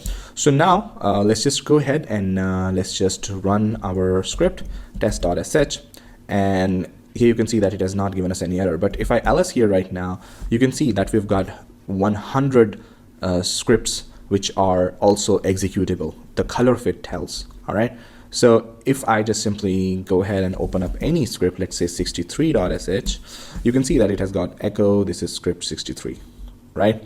So I can simply remove it, and then I can remove this line, and after removing this line, I can start writing my script or whatever I want to write here. Okay, hello world, and if I just go ahead and if I just run my script number 63, you can see that it's working fine. So this is how you can create 100 bash scripts or 100.sh files, and you can make them executable as well in just an instant. So that's how cool the automation is.